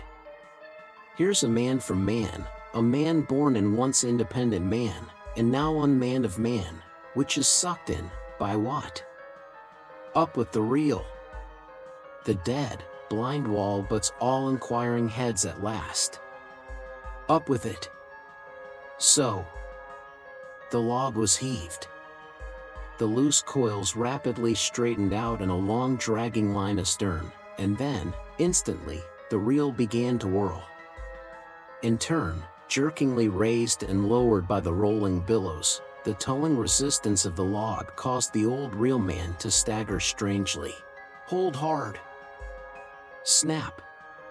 The overstrained line sagged down in one long festoon, the tugging log was gone.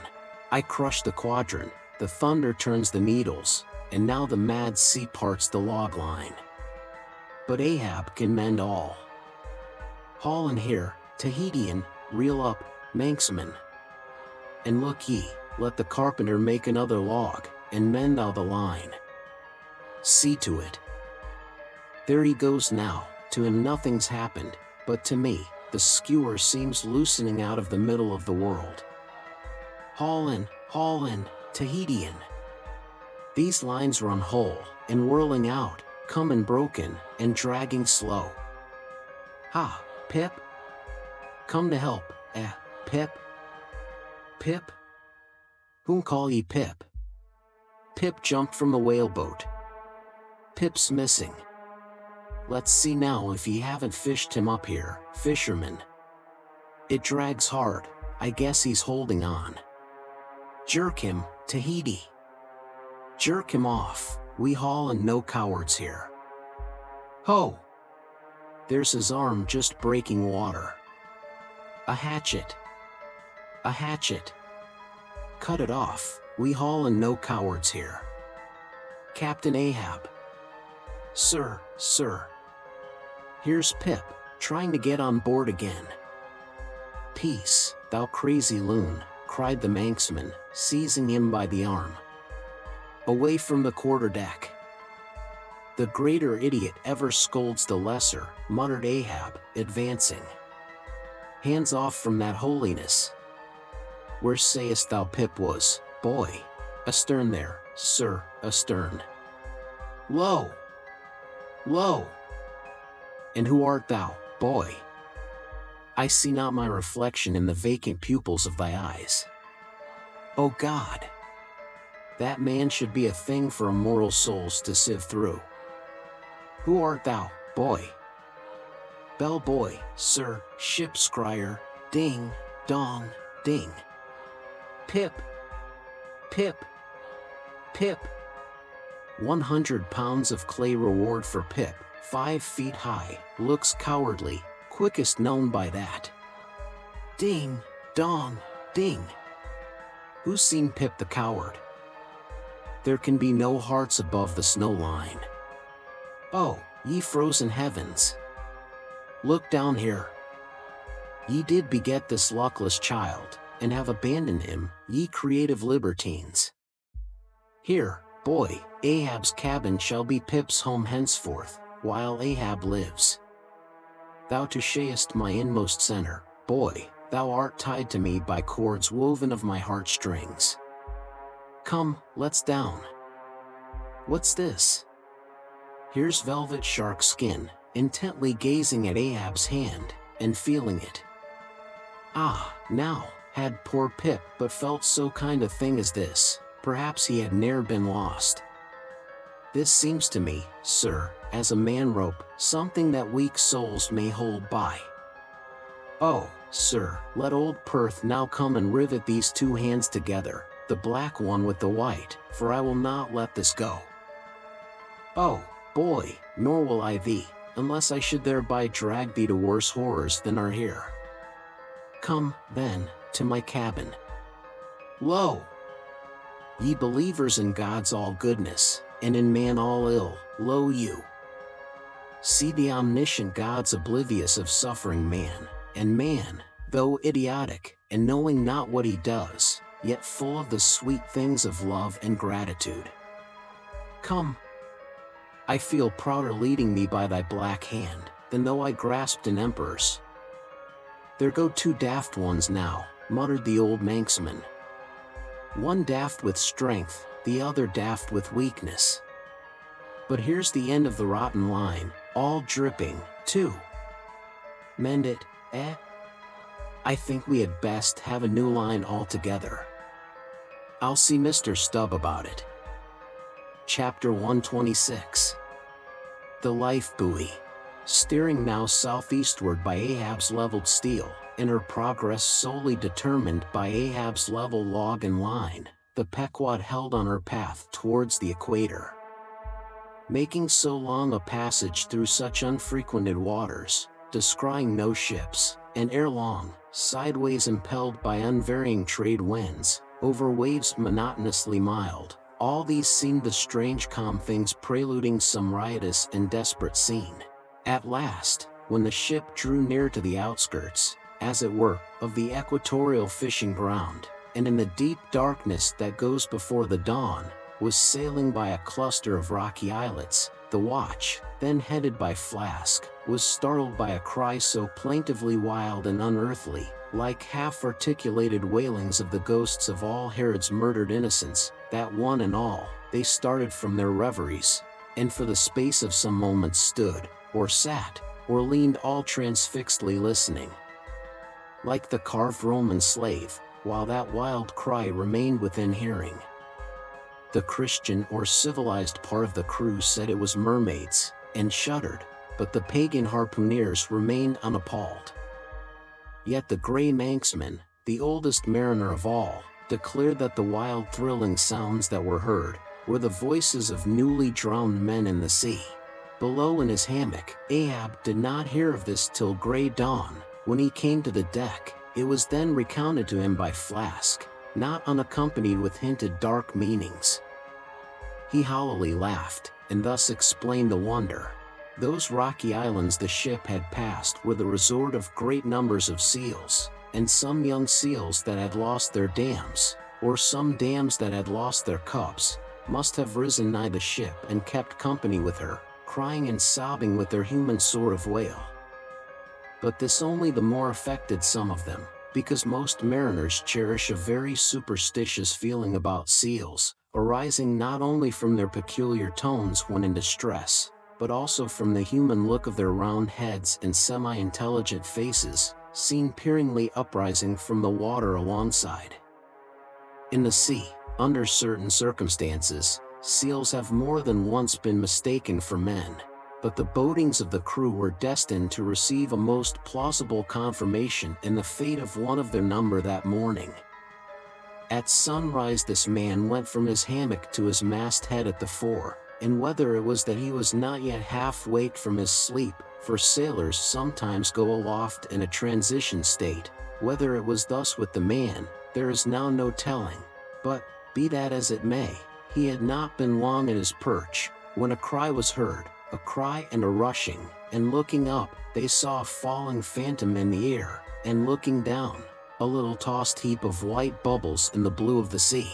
The life buoy, a long slender cask, was dropped from the stern, where it always hung obedient to a cunning spring, but no hand rose to seize it, and the sun having long beat upon this casket had shrunken, so that it slowly filled, and that parched wood also filled at its every pore, and the studded iron-bound cask followed the sailor to the bottom, as if to yield him his pillow, though in sooth but a hard one. And thus the first man of the Pequod that mounted the mast to look out for the white whale, on the white whale's own peculiar ground, that man was swallowed up in the deep. But few, perhaps, thought of that at the time. Indeed, in some sort, they were not grieved at this event, at least as a portent, for they regarded it, not as a foreshadowing of evil in the future, but as the fulfillment of an evil already presaged. They declared that now they knew the reason of those wild shrieks they had heard the night before. But again the old manxman said nay. The lost life buoy was now to be replaced. Starbuck was directed to see to it, but as no cask of sufficient lightness could be found, and as in the feverish eagerness of what seemed the approaching crisis of the voyage, all hands were impatient of any toil but what was directly connected with its final end, whatever that might prove to be, therefore, they were going to leave the ship's stern unprovided with a buoy, when by certain strange signs and innuendos Queequeg hinted a hint concerning his coffin. A life buoy of a coffin, cried Starbuck, starting. Rather queer, that, I should say, said Stubb. It will make a good enough one, said Flask. The carpenter here can arrange it easily. Bring it up, there's nothing else for it, said Starbuck, after a melancholy pause. Rig it, carpenter, do not look at me so, the coffin, I mean. Dost thou hear me? Rig it. And shall I nail down the lid, sir, moving his hand as with a hammer? Aye. And shall I caulk the seams, sir, moving his hand as with a caulking iron? Aye. And shall I then pay over the same with pitch, sir, moving his hand as with a pitch pot? Away! What possesses thee to this? Make a life buoy of the coffin, and no more. Mr. Stubb, Mr. Flask, come forward with me. He goes off in a huff. The whole he can endure, at the parts he balks. Now I don't like this. I make a leg for Captain Ahab, and he wears it like a gentleman, but I make a bandbox for Queequeg, and he won't put his head into it. Are all my pains to go for nothing with that coffin? And now I'm ordered to make a life buoy of it. It's like turning an old coat, going to bring the flesh on the other side now. I don't like this cobbling sort of business. I don't like it at all. It's undignified. It's not my place. Let tinkers' brats do tinkerings. We are their betters. I like to take in hand none but clean, virgin, fair and square mathematical jobs, something that regularly begins at the beginning, and is at the middle when midway, and comes to an end at the conclusion. Not a cobbler's job, that's at an end in the middle, and at the beginning at the end. It's the old woman's tricks to be giving cobbling jobs. Lord! What an affection all old women have for tinkers. I know an old woman of 65 who ran away with a bald-headed young tinker once. And that's the reason I never would work for lonely widow old women ashore. When I kept my job shop in the vineyard, they might have taken it into their lonely old heads to run off with me. But hi-ho! There are no caps at sea but snow caps. Let me see. Nail down the lid, caulk the seams, pay over the same with pitch, batten them down tight, and hang it with the snap spring over the ship's stern. Were ever such things done before with a coffin? Some superstitious old carpenters, now, would be tied up in the rigging, ere they would do the job. But I'm made of knotty rustic hemlock, I don't budge. Cruppered with a coffin. Sailing about with a graveyard tray. But never mind. We workers in woods make bridal bedsteads and card tables, as well as coffins and hearses. We work by the month, or by the job, or by the profit, not for us to ask the why and wherefore of our work, unless it be too confounded cobbling, and then we stash it if we can. I'll do the job, now, tenderly. I'll have me, let's see, how many in the ship's company, all told? But I've forgotten. Anyway, I'll have me 30 separate, Turk's-headed lifelines, each 3 feet long hanging all round to the coffin. Then, if the hull go down, there'll be 30 lively fellows all fighting for one coffin, a sight not seen very often beneath the sun. Come hammer, caulking iron, pitch pot, and marling spike. Let's to it. Chapter 127. The deck. The coffin laid upon 2 line tubs, between the vice bench and the open hatchway, the carpenter caulking its seams, the string of twisted oakum slowly unwinding from a large roll of it placed in the bosom of his frock.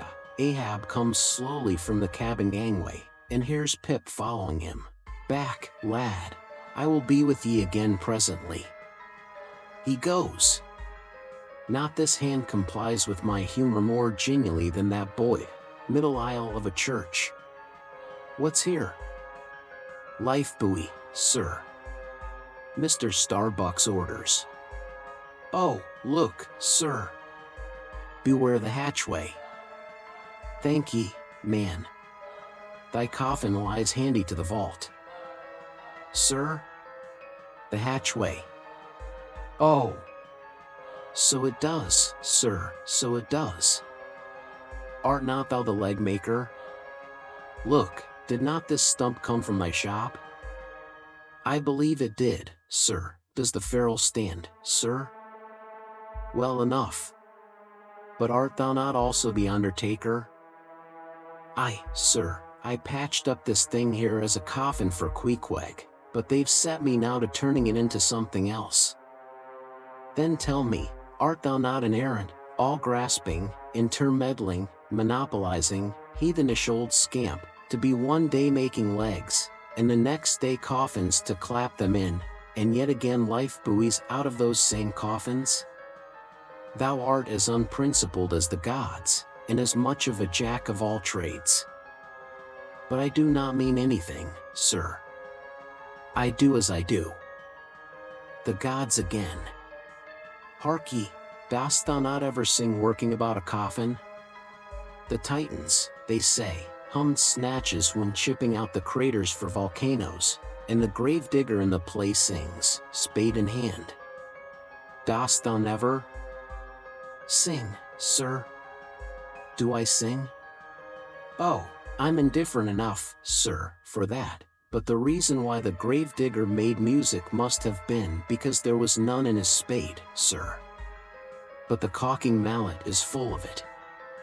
Hark to it.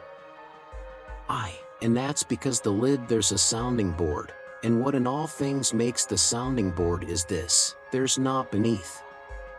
And yet, a coffin with a body in it rings pretty much the same, carpenter. Hast thou ever helped carry a bier, and heard the coffin knock against the churchyard gate, going in? Faith, sir, I've. Faith? What's that? Why, faith, sir, it's only a sort of exclamation like, that's all, sir. Go on. I was about to say, sir, that. Art thou a silkworm? Dost thou spin thy own shroud out of thyself? Look at thy bosom. Dispatch. And get these traps out of sight. He goes aft. That was sudden, now, but squalls come sudden in hot latitudes. I've heard that the Isle of Albemarle, one of the Galapagos, is cut by the equator right in the middle. Seems to me some sort of equator cuts yon old man, too, right in his middle. He's always under the line, fiery hot, I tell ye. He's looking this way, come, Oakum, quick. Here we go again. This wooden mallet is the cork, and I'm the professor of musical glasses, tap, tap. Ahab to himself. There's a sight. There's a sound. The gray-headed woodpecker tapping the hollow tree. Blind and dumb might well be envied now. See. That thing rests on 2 line tubs, full of tow lines. A most malicious wag, that fellow. Rat-tat. So man's seconds tick. Oh! How immaterial are all materials. What things real are there, but imponderable thoughts? Here now's the very dreaded symbol of grim death, by a mere hap, made the expressive sign of the help and hope of most endangered life. A life buoy of a coffin. Does it go further? Can it be that in some spiritual sense the coffin is, after all, but an immortality preserver? I'll think of that. But no. So far gone am I in the dark side of earth, that its other side, the theoretic bright one, seems but uncertain twilight to me. Will ye never have done, carpenter, with that accursed sound? I go below, let me not see that thing here when I return again. Now, then, Pip, we'll talk this over, I do suck most wondrous philosophies from thee. Some unknown conduits from the unknown worlds must empty into thee. Chapter 128. The Pequod meets the Rachel. Next day, a large ship, the Rachel, was descried, bearing directly down upon the Pequod, all her spars thickly clustering with men. At the time the Pequod was making good speed through the water, but as the broad-winged windward stranger shot nigh to her, the boastful sails all fell together as blank bladders that are burst, and all life fled from the smitten hull. Bad news, she brings bad news, muttered the old manxman. But ere her commander, who, with trumpet to mouth, stood up in his boat, ere he could hopefully hail, Ahab's voice was heard. Hast seen the white whale? Aye, yesterday. Have ye seen a whaleboat adrift? Throttling his joy, Ahab negatively answered this unexpected question, and would then have fain boarded the stranger, when the stranger captain himself, having stopped his vessel's way, was seen descending her side. A few keen pulls, and his boat hook soon clinched the Pequod's main chains, and he sprang to the deck. Immediately he was recognized by Ahab for a Nantucketer he knew. But no formal salutation was exchanged. Where was he? Not killed, not killed, cried Ahab, closely advancing. How was it? It seemed that somewhat late on the afternoon of the day previous, while 3 of the stranger's boats were engaged with a shoal of whales, which had led them some 4 or 5 miles from the ship, and while they were yet in swift chase to windward, the white hump and head of Moby Dick had suddenly loomed up out of the water, not very far to leeward, whereupon, the 4th rigged boat, a reserved one, had been instantly lowered in chase. After a keen sail before the wind, this fourth boat, the swiftest keeled of all, seemed to have succeeded in fastening, at least, as well as the man at the masthead could tell anything about it. In the distance he saw the diminished dotted boat, and then a swift gleam of bubbling white water, and after that nothing more, whence it was concluded that the stricken whale must have indefinitely run away with his pursuers, as often happens. There was some apprehension, but no positive alarm, as yet. The recall signals were placed in the rigging, darkness came on, and forced to pick up her 3 far to windward boats, ere going in quest of the fourth one in the precisely opposite direction. The ship had not only been necessitated to leave that boat to its fate till near midnight, but, for the time, to increase her distance from it. But the rest of her crew being at last safe aboard, she crowded all sail, stunsail on stunsail, after the missing boat, kindling a fire in her trypots for a beacon, and every other man aloft on the lookout. But though when she had thus sailed a sufficient distance to gain the presumed place of the absent ones when last seen, though she then paused to lower her spare boats to pull all around her, and not finding anything, had again dashed on, again paused, and lowered her boats, and though she had thus continued doing till daylight, yet not the least glimpse of the missing keel had been seen. The story told, the stranger captain immediately went on to reveal his object in boarding the Pequod. He desired that ship to unite with his own in the search, by sailing over the sea some 4 or 5 miles apart, on parallel lines, and so sweeping a double horizon, as it were. "I will wager something now," whispered Stubb to Flask, "that someone in that missing boat wore off that captain's best coat, mayhap his watch. He's so cursed anxious to get it back."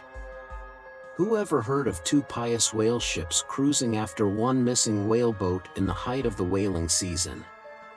"See, Flask, only see how pale he looks, pale in the very buttons of his eyes. Look, it wasn't the coat, it must have been the—" "My boy, my own boy is among them.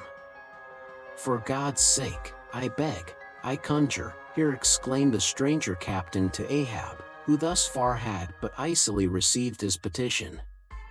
"For 48 hours let me charter your ship. I will gladly pay for it, and roundly pay for it, if there be no other way. For 48 hours only that, you must, oh, you must, and you shall do this thing."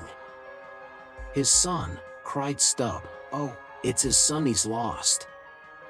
I take back the coat and watch. What says Ahab?" "We must save that boy.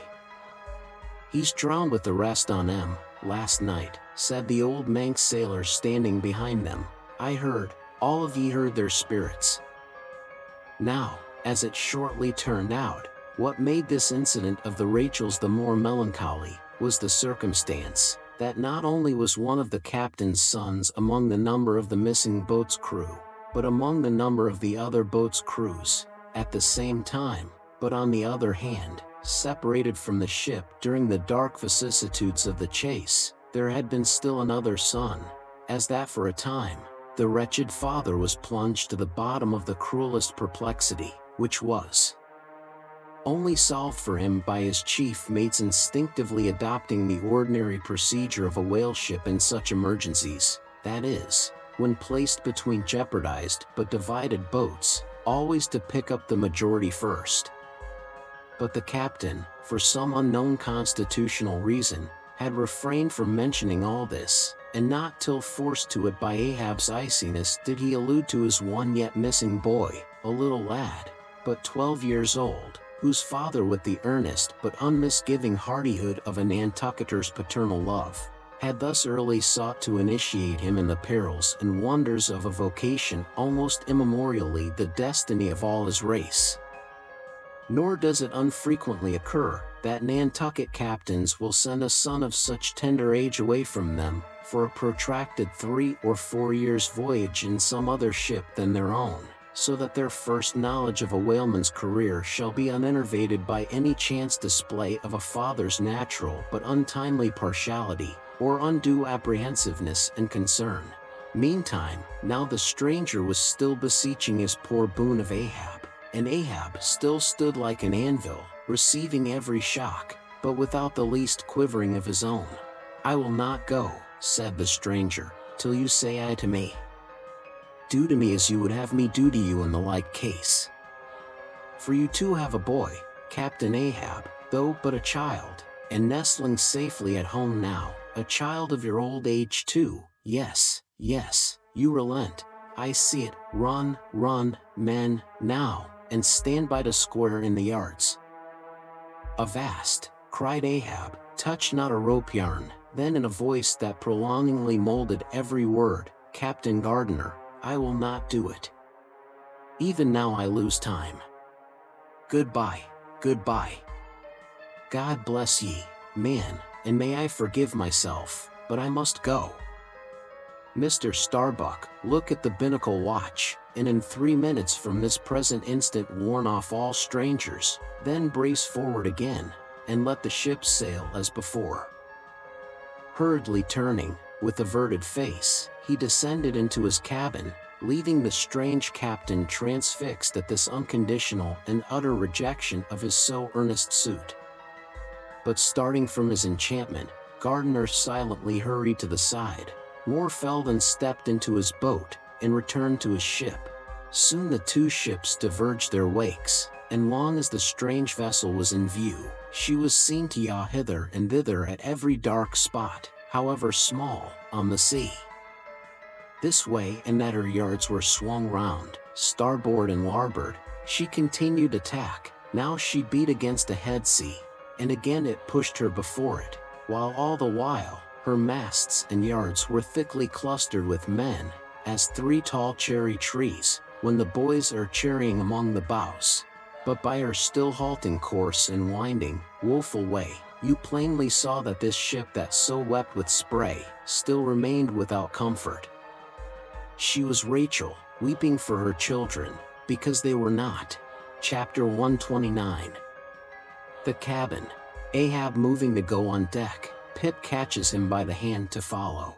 "Lad, lad, I tell thee thou must not follow Ahab now. The hour is coming when Ahab would not scare thee from him, yet would not have thee by him. There is that in thee, poor lad, which I feel too curing to my malady. Like cures like, and for this hunt, my malady becomes my most desired health. Do thou abide below here, where they shall serve thee, as if thou wert the captain. Aye, lad, thou shalt sit here in my own screwed chair, another screw to it, thou must be. No, no, no. Ye have not a whole body, sir, do ye but use poor me for your one lost leg, only tread upon me, sir, I ask no more, so I remain a part of ye. Oh! Spite of million villains, this makes me a bigot in the fadeless fidelity of man, and a black and crazy, but methinks like cures like applies to him too, he grows so sane again. They tell me, sir, that Stubb did once desert poor little Pip, whose drowned bones now show white, for all the blackness of his living skin. But I will never desert ye, sir, as Stubb did him. Sir, I must go with ye. If thou speakest thus to me much more, Ahab's purpose keels up in him. I tell thee no, it cannot be. O good master, master, master, weep so, and I will murder thee. Have a care, for Ahab too is mad. Listen, and thou wilt often hear my ivory foot upon the deck, and still know that I am there. And now I quit thee. Thy hand, met. True art thou, lad, as the circumference to its center. So, God forever bless thee, and if it come to that, God forever save thee, let what will befall. Ahab goes, Pip steps 1 step forward. Here he this instant stood, I stand in his air, but I'm alone. Now were even poor Pip here I could endure it, but he's missing. Pip! Pip! Ding, dong, ding! Who's seen Pip? He must be up here, let's try the door. What? Neither lock, nor bolt, nor bar, and yet there's no opening it. It must be the spell. He told me to stay here, and told me this screwed chair was mine. Here, then, I'll seat me, against the transom, in the ship's full middle, all her keel and her 3 masts before me. Here, our old sailors say, in their black 74s great admirals sometimes sit at table, and lord it over rows of captains and lieutenants. Ha! What's this? Epaulets. Epaulets. The epaulets all come crowding. Pass round the decanters. Glad to see ye, fill up, messieurs. What an odd feeling, now, when a black boy's host to white men with gold lace upon their coats. Messieurs, have ye seen one Pip, a little negro lad, 5 feet high, hang-dog look, and cowardly? Jumped from a whaleboat once, seen him? No. Well then, fill up again, captains, and let's drink shame upon all cowards. I name no names. Shame upon them. Put 1 foot upon the table. Shame upon all cowards, hissed. Above there, I hear ivory. Oh, master. Master. I am indeed downhearted when you walk over me. But here I'll stay, though this stern strikes rocks, and they bulge through, and oysters come to join me.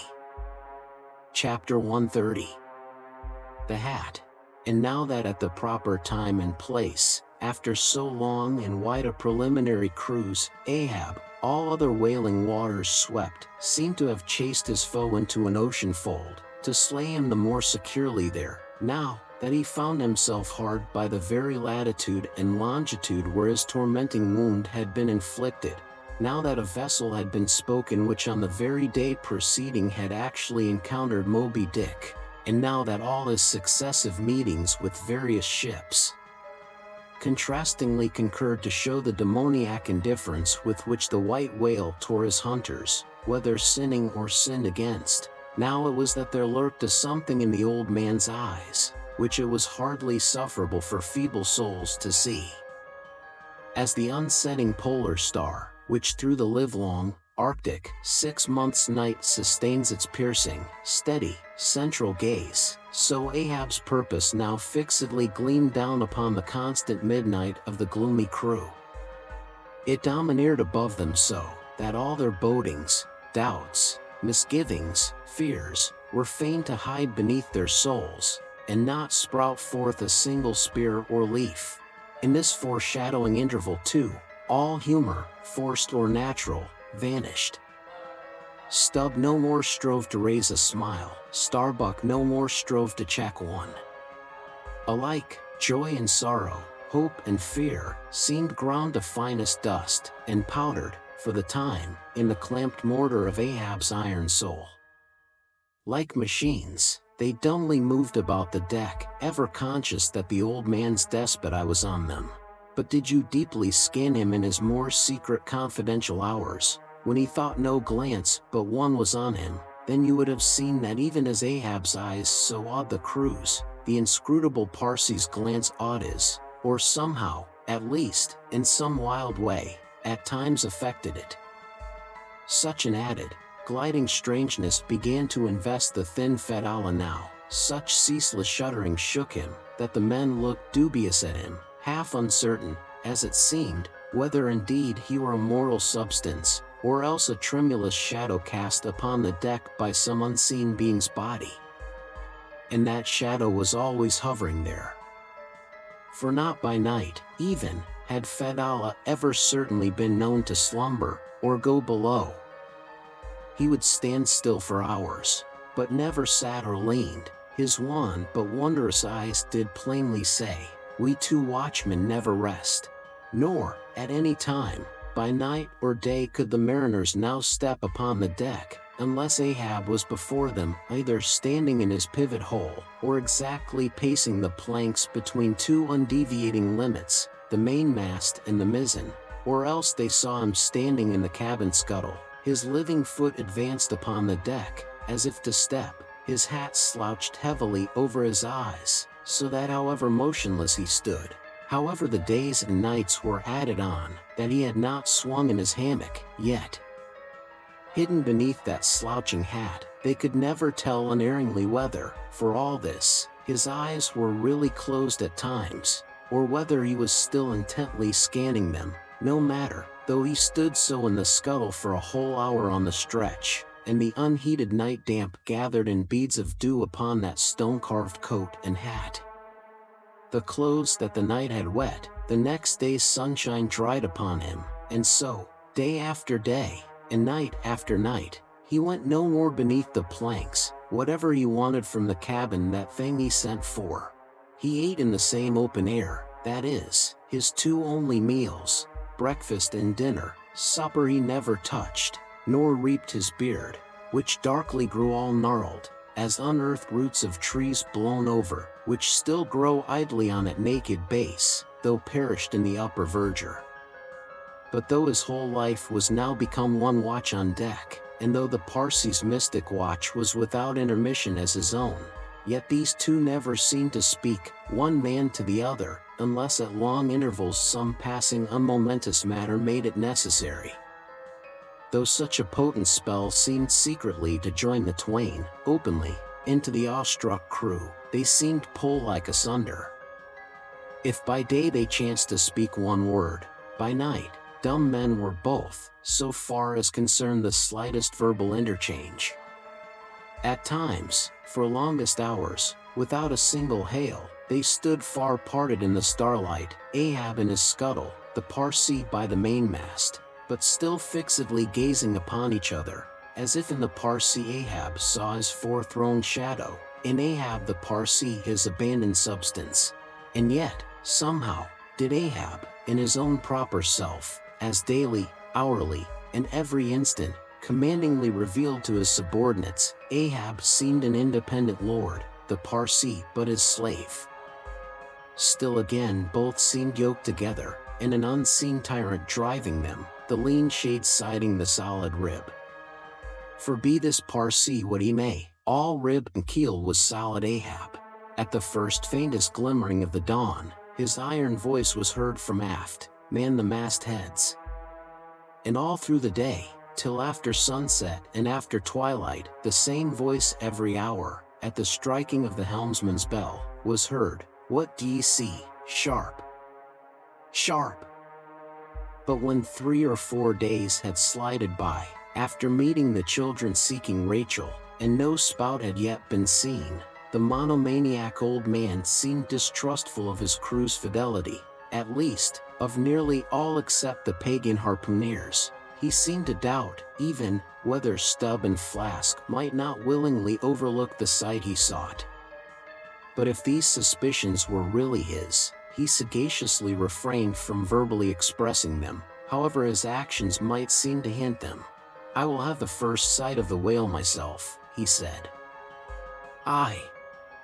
Ahab must have the doubloon, and with his own hands he rigged a nest of basket bowlines, and sending a hand aloft, with a single sheathed block, to secure to the mainmast head, he received the 2 ends of the downward reeved rope, and attaching one to his basket prepared a pin for the other end, in order to fasten it at the rail.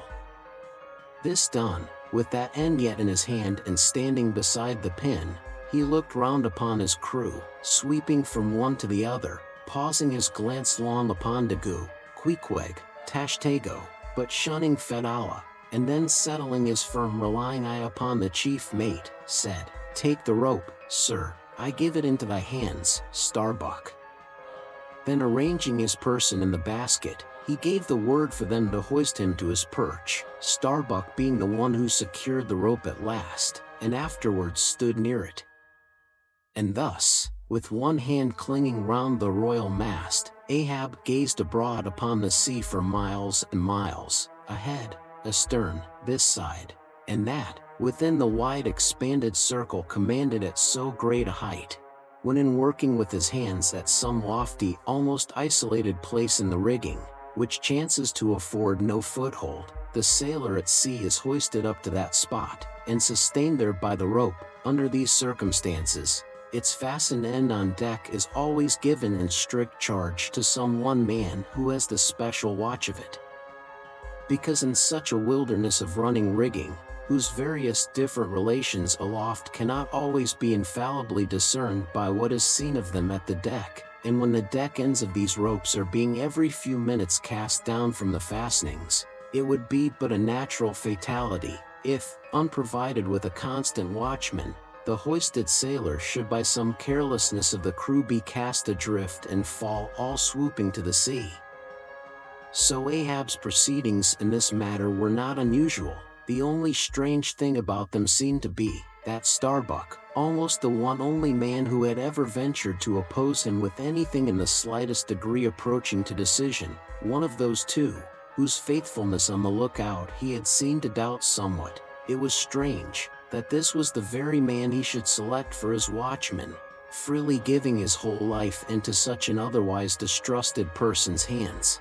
Now, the first time Ahab was perched aloft, ere he had been there 10 minutes, one of those red-billed savage seahawks which so often fly incommodiously close round the manned mastheads of whalemen in these latitudes, one of these birds came wheeling and screaming round his head in a maze of untrackably swift circlings. Then it darted 1,000 feet straight up into the air, then spiralized downwards, and went eddying again round his head. But with his gaze fixed upon the dim and distant horizon, Ahab seemed not to mark this wild bird, nor, indeed, would anyone else have marked it much, it being no uncommon circumstance, only now almost the least heedful I had seemed to see some sort of cunning meaning in almost every sight. Your hat, sir," suddenly cried the Sicilian seaman, who being posted at the mizzenmast head, stood directly behind Ahab, though somewhat lower than his level, and with a deep gulf of air dividing them. But already the sable wing was before the old man's eyes, the long hooked bill at his head. With a scream, the black hawk darted away with his prize. An eagle flew thrice round Tarquin's head, removing his cap to replace it, and thereupon Tanaquil, his wife, declared that Tarquin would be king of Rome. But only by the replacing of the cap was that omen accounted good. Ahab's hat was never restored. The wild hawk flew on and on with it, far in advance of the prow, and at last disappeared, while from the point of that disappearance, a minute black spot was dimly discerned, falling from that vast height into the sea. Chapter 131. The Pequod meets the Delight. The intense Pequod sailed on, the rolling waves and days went by, the life buoy coffin still lightly swung, and another ship, most miserably misnamed the Delight, was descried. As she drew nigh, all eyes were fixed upon her broad beams, called shears, which, in some whaling ships, crossed the quarter-deck at the height of 8 or 9 feet, serving to carry the spare, unrigged, or disabled boats. Upon the stranger's shears were beheld the shattered, white ribs, and some few splintered planks, of what had once been a whaleboat, but you now saw through this wreck, as plainly as you see through the peeled, half unhinged, and bleaching skeleton of a horse. Hast seen the white whale? Look, replied the hollow-cheeked captain from his taffrail, and with his trumpet he pointed to the wreck. Hast killed him? The harpoon is not yet forged that ever will do that, answered the other, sadly glancing upon a rounded hammock on the deck, whose gathered sides some noiseless sailors were busy in sewing together. Not forged, and snatching Perth's leveled iron from the crotch, Ahab held it out, exclaiming, "Look ye, Nantucketer, here in this hand I hold his death. Tempered in blood, and tempered by lightning are these barbs, and I swear to temper them triply in that hot place behind the fin, where the white whale most feels his accursed life. Then God keep thee, old man, seest thou that, pointing to the hammock, I bury but one of 5 stout men, who were alive only yesterday, but were dead ere night. Only that one I bury, the rest were buried before they died, you sail upon their tomb." Then turning to his crew, "Are ye ready there? Place the plank then on the rail, and lift the body, so, then, oh!" God, advancing towards the hammock with uplifted hands, may the resurrection and the life. Brace forward. Up helm, cried Ahab like lightning to his men, but the suddenly started Pequod was not quick enough to escape the sound of the splash that the corpse soon made as it struck the sea. Not so quick, indeed, but that some of the flying bubbles might have sprinkled her hull with their ghostly baptism. As Ahab now glided from the dejected Delight, the strange life buoy hanging at the Pequod's stern came into conspicuous relief. Ha! Yonder! Look yonder, men, cried a foreboding voice in her wake. In vain, oh, ye strangers, ye fly our sad burial, ye but turn us your taffrail to show us your coffin. Chapter 132. The Symphony. It was a clear steel-blue day. The firmaments of air and sea were hardly separable in that all-pervading azure, only, the pensive air was transparently pure and soft, with a woman's look, and the robust and manlike sea heaved with long, strong, lingering swells, as Samson's chest in his sleep.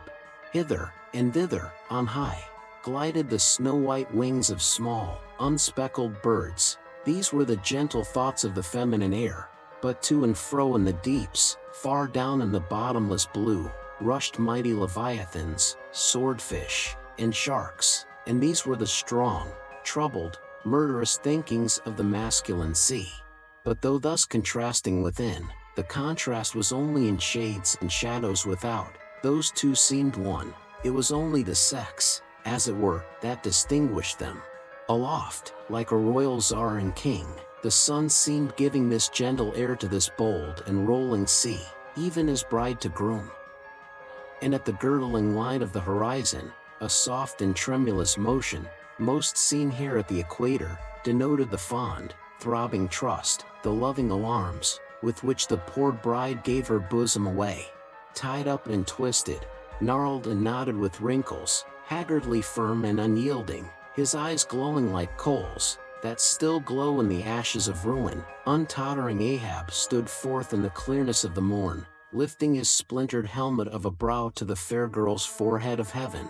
Oh, immortal infancy, and innocency of the azure! Invisible winged creatures that frolic all round us! Sweet childhood of air and sky! How oblivious were ye of old Ahab's close-coiled woe! But so have I seen little Miriam and Martha, laughing-eyed elves, heedlessly gambol around their old sire, sporting with the circle of singed locks which grew on the marge of that burnt-out crater of his brain. Slowly crossing the deck from the scuttle, Ahab leaned over the side and watched how his shadow in the water sank and sank to his gaze, the more and the more that he strove to pierce the profundity. But the lovely aromas in that enchanted air did at last seem to dispel, for a moment, the cankerous thing in his soul.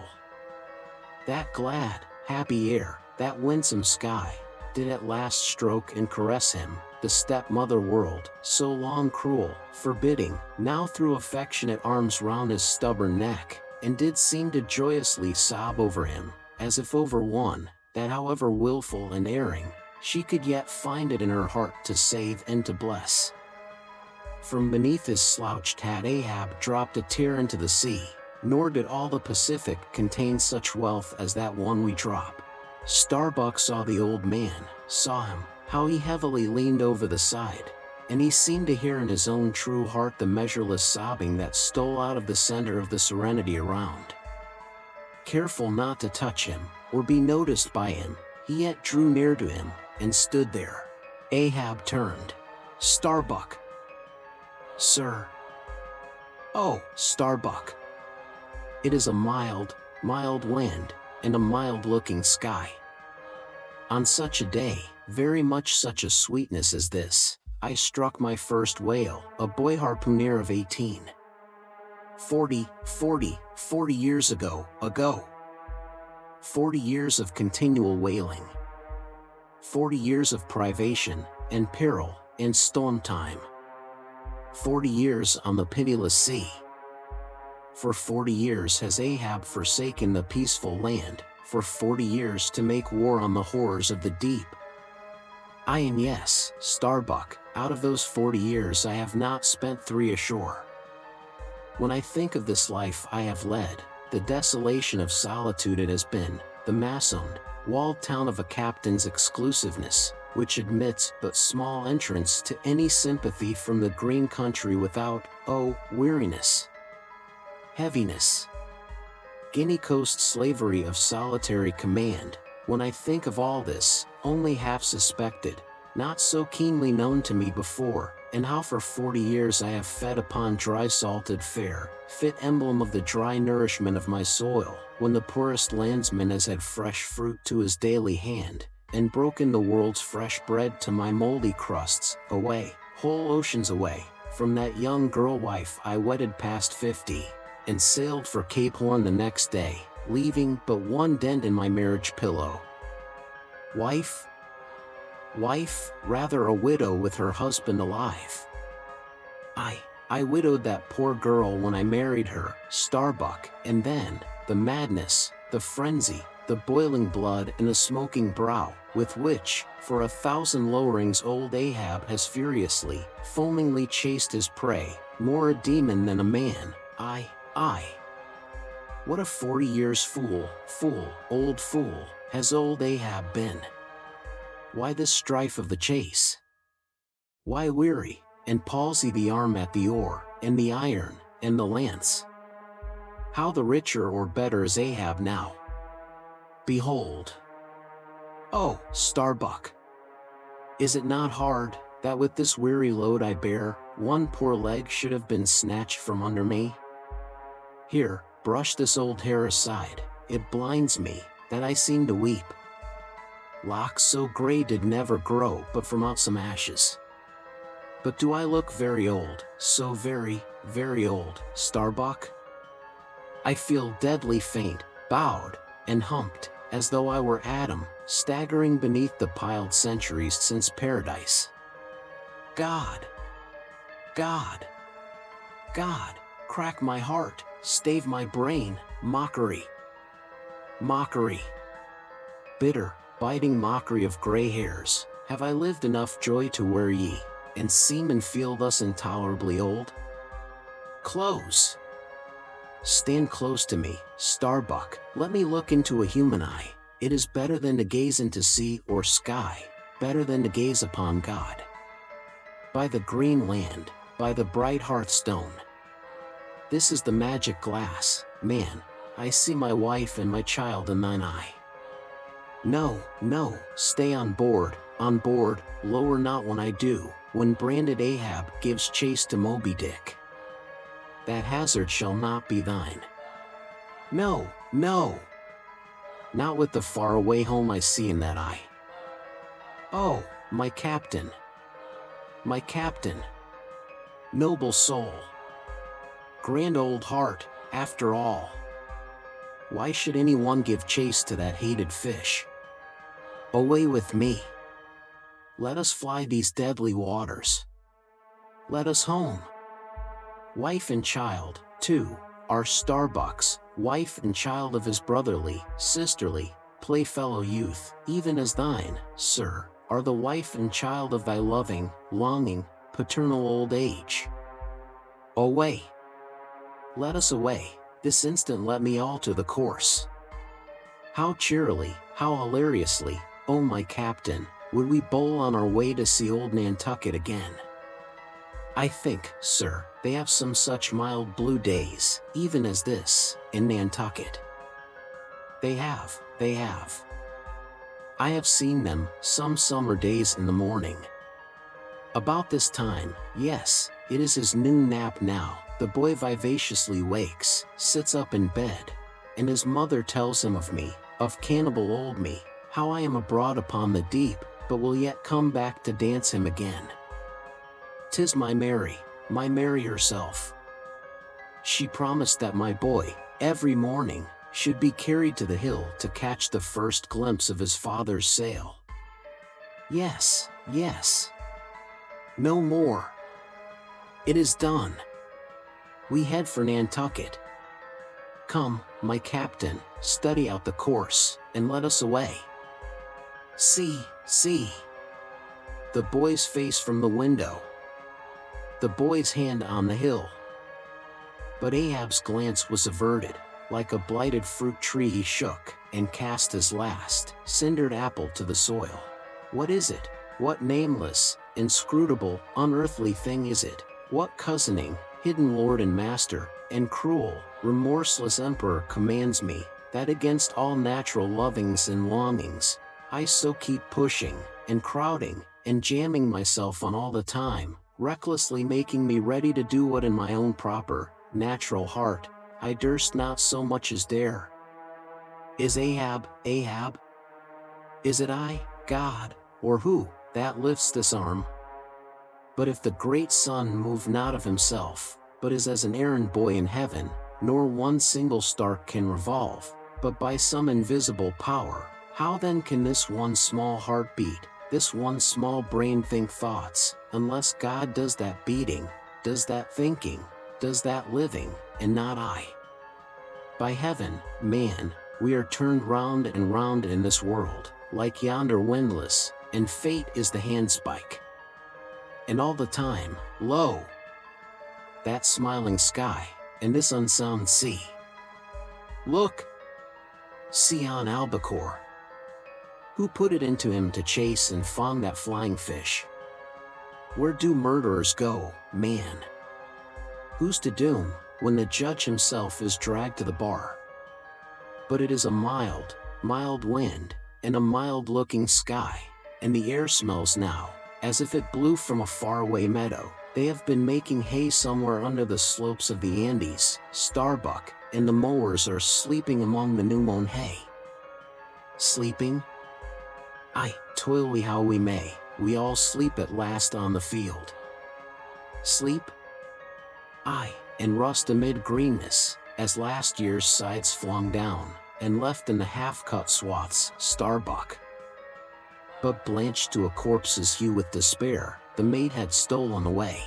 Ahab crossed the deck to gaze over on the other side, but started at two reflected, fixed eyes in the water there. Fedallah was motionlessly leaning over the same rail. Chapter 133. The chase, first day. That night, in the mid-watch, when the old man, as his wont at intervals, stepped forth from the scuttle in which he leaned, and went to his pivot hole, he suddenly thrust out his face fiercely, snuffing up the sea air as a sagacious ship's dog will, in drawing nigh to some barbarous isle. He declared that a whale must be near. Soon that peculiar odor, sometimes to a great distance given forth by the living sperm whale, was palpable to all the watch, nor was any mariner surprised when, after inspecting the compass, and then the dog vane, and then ascertaining the precise bearing of the odor as nearly as possible, Ahab rapidly ordered the ship's course to be slightly altered, and the sail to be shortened. The acute policy dictating these movements was sufficiently vindicated at daybreak, by the sight of a long sleek on the sea directly and lengthwise ahead, smooth as oil, and resembling in the pleated watery wrinkles bordering it, the polished metallic-like marks of some swift tide rip, at the mouth of a deep, rapid stream. Man the mastheads. Call all hands. Thundering with the butts of 3 clubbed handspikes on the forecastle deck, to rouse the sleepers with such judgment claps that they seemed to exhale from the scuttle, so instantaneously did they appear with their clothes in their hands. "What d'ye see?" cried Ahab, flattening his face to the sky. "Nothing, nothing, sir," was the sound hailing down in reply. "T'gallant sails, stun sails. Below and aloft, and on both sides." All sail being set, he now cast loose the lifeline, reserved for swaying him to the main royal masthead, and in a few moments they were hoisting him thither, when, while but 2/3 of the way aloft, and while peering ahead through the horizontal vacancy between the main topsail and topgallant sail, he raised a gull-like cry in the air. "There she blows, there she blows. A hump like a snow hill. It is Moby Dick." Fired by the cry which seemed simultaneously taken up by the 3 lookouts, the men on deck rushed to the rigging to behold the famous whale they had so long been pursuing.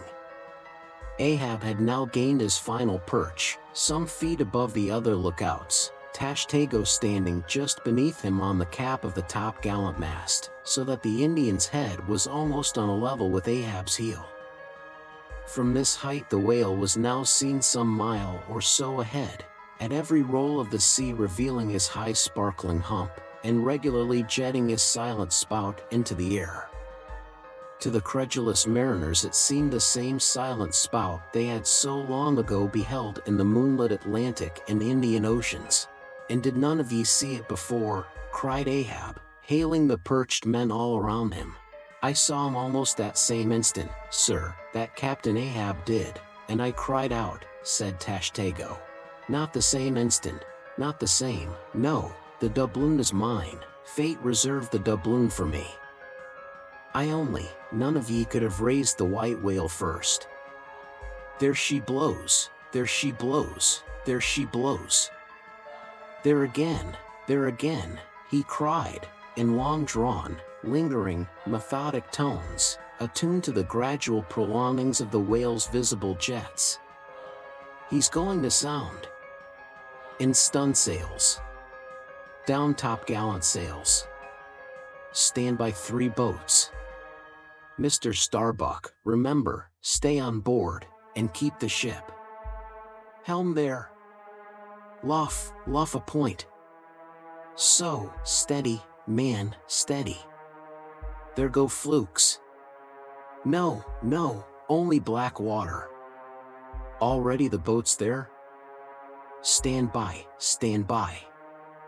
Lower me, Mr. Starbuck, lower, quicker, and he slid through the air to the deck. He is heading straight to leeward, sir, cried Stubb, right away from us, cannot have seen the ship yet. Be dumb, man. Stand by the braces. Hard down the helm, brace up. Shiver her, so, well that. Boats. Soon all the boats but Starbuck's were dropped, all the boat sails set, all the paddles plying, with rippling swiftness, shooting to leeward, and Ahab heading the onset. A pale, death glimmer lit up Fedalah's sunken eyes, a hideous motion gnawed his mouth. Like noiseless nautilus shells, their light prows sped through the sea, but only slowly they neared the foe. As they neared him, the ocean grew still more smooth, seemed drawing a carpet over its waves, seemed a noon meadow, so serenely it spread. At length the breathless hunter came so nigh his seemingly unsuspecting prey, that his entire dazzling hump was distinctly visible, sliding along the sea as if an isolated thing, and continually set in a revolving ring of finest, fleecy, greenish foam. He saw the vast, involved wrinkles of the slightly projecting head beyond. Before it, far out on the soft Turkish rugged waters, went the glistening white shadow from his broad, milky forehead, a musical rippling playfully accompanying the shade, and behind, the blue waters interchangeably flowed over into the moving valley of his steady wake, and on either hand bright bubbles arose and danced by his side. But these were broken again by the light toes of hundreds of gay fowl softly feathering the sea, alternate with their fitful flight, and like to some flagstaff rising from the painted hull of an argosy, the tall but shattered pole of a recent lance projected from the white whale's back, and at intervals one of the cloud of soft-toed fowls hovering, and to and fro skimming like a canopy over the fish, silently perched and rocked on this pole, the long tail feathers streaming like pennons. A gentle joyousness, a mighty mildness of repose and swiftness, invested the gliding whale. Not the white bull Jupiter swimming away with ravished Europa clinging to his graceful horns, his lovely, leering eyes sideways intent upon the maid, with smooth bewitching fleetness, rippling straight for the nuptial bower in Crete, not Jove, not that great majesty supreme, did surpass the glorified white whale as he so divinely swam. On each soft side, coincident with the parted swell, that but once leaving him, then flowed so wide away, on each bright side, the whale shed off enticings.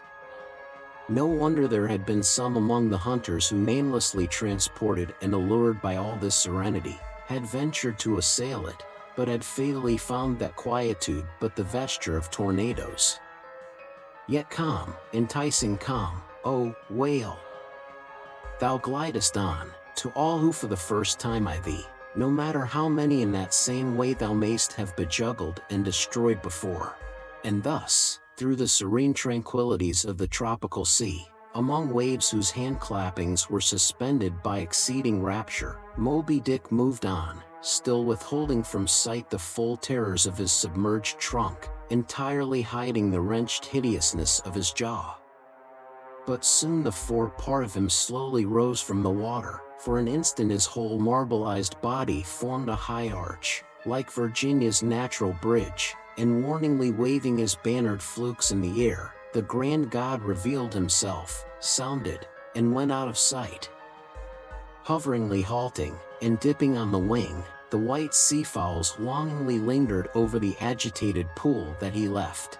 With oars apeak, and paddles down, the sheets of their sails adrift, the three boats now stilly floated, awaiting Moby Dick's reappearance. "An hour," said Ahab, standing rooted in his boat's stern, and he gazed beyond the whale's place, towards the dim blue spaces and wide wooing vacancies to leeward. It was only an instant, for again his eyes seemed whirling round in his head as he swept the watery circle. The breeze now freshened, the sea began to swell.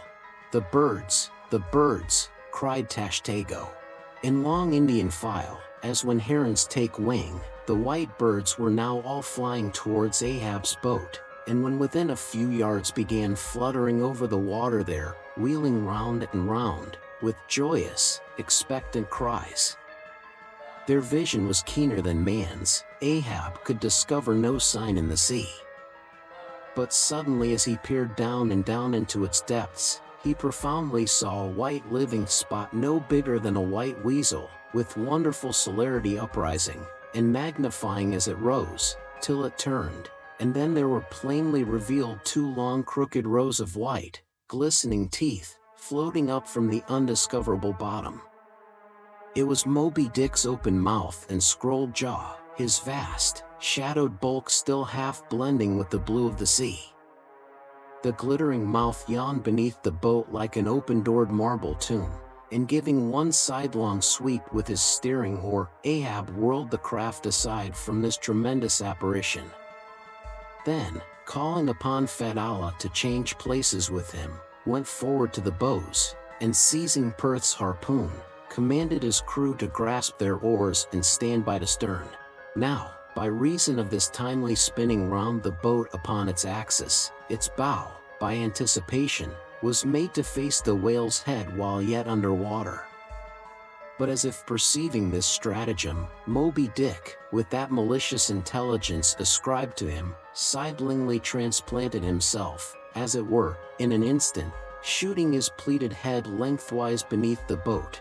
Through and through every plank and each rib, it thrilled for an instant, the whale obliquely lying on his back, in the manner of a biting shark, slowly and feelingly taking its bows full within his mouth, so that the long, narrow, scrolled lower jaw curled high up into the open air, and one of the teeth caught in a rowlock.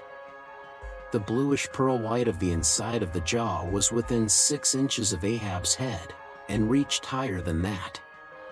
In this attitude the white whale now shook the slight cedar as a mildly cruel cat or mouse. With unastonished eyes Fedallah gazed, and crossed his arms, but the tiger-yellow crew were tumbling over each other's heads to gain the uttermost stern.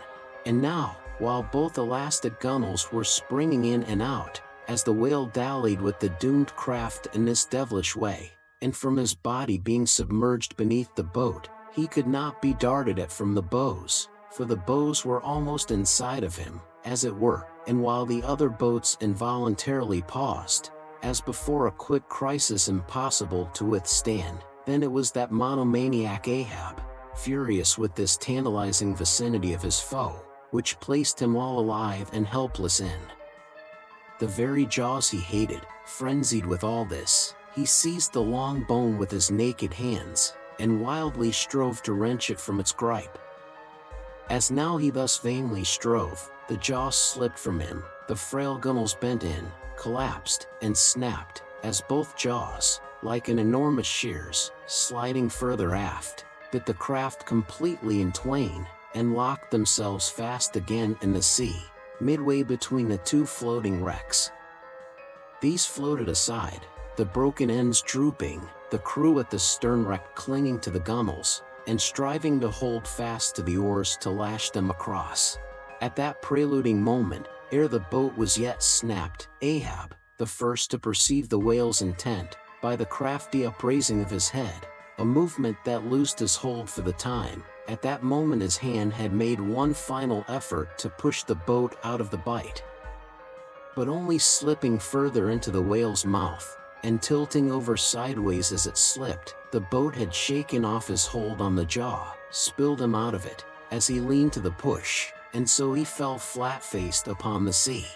Ripplingly withdrawing from his prey, Moby Dick now lay at a little distance, vertically thrusting his oblong white head up and down in the billows, and at the same time slowly revolving his whole spindled body, so that when his vast wrinkled forehead rose, some 20 or more feet out of the water, the now rising swells, with all their confluent waves, dazzlingly broke against it, vindicatively tossing their shivered spray still higher into the air. So, in a gale, the but half-baffled channel billows only recoil from the base of the eddystone, triumphantly to overleap its summit with their scud. This motion is peculiar to the sperm whale. It receives its designation, pitch poling, from its being likened to that preliminary up and down poise of the whale lance, in the exercise called pitch poling, previously described.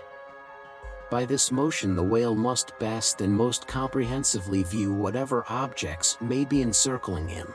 But soon resuming his horizontal attitude, Moby Dick swam swiftly round and round the wrecked crew, sideways churning the water in his vengeful wake, as if lashing himself up to still another and more deadly assault.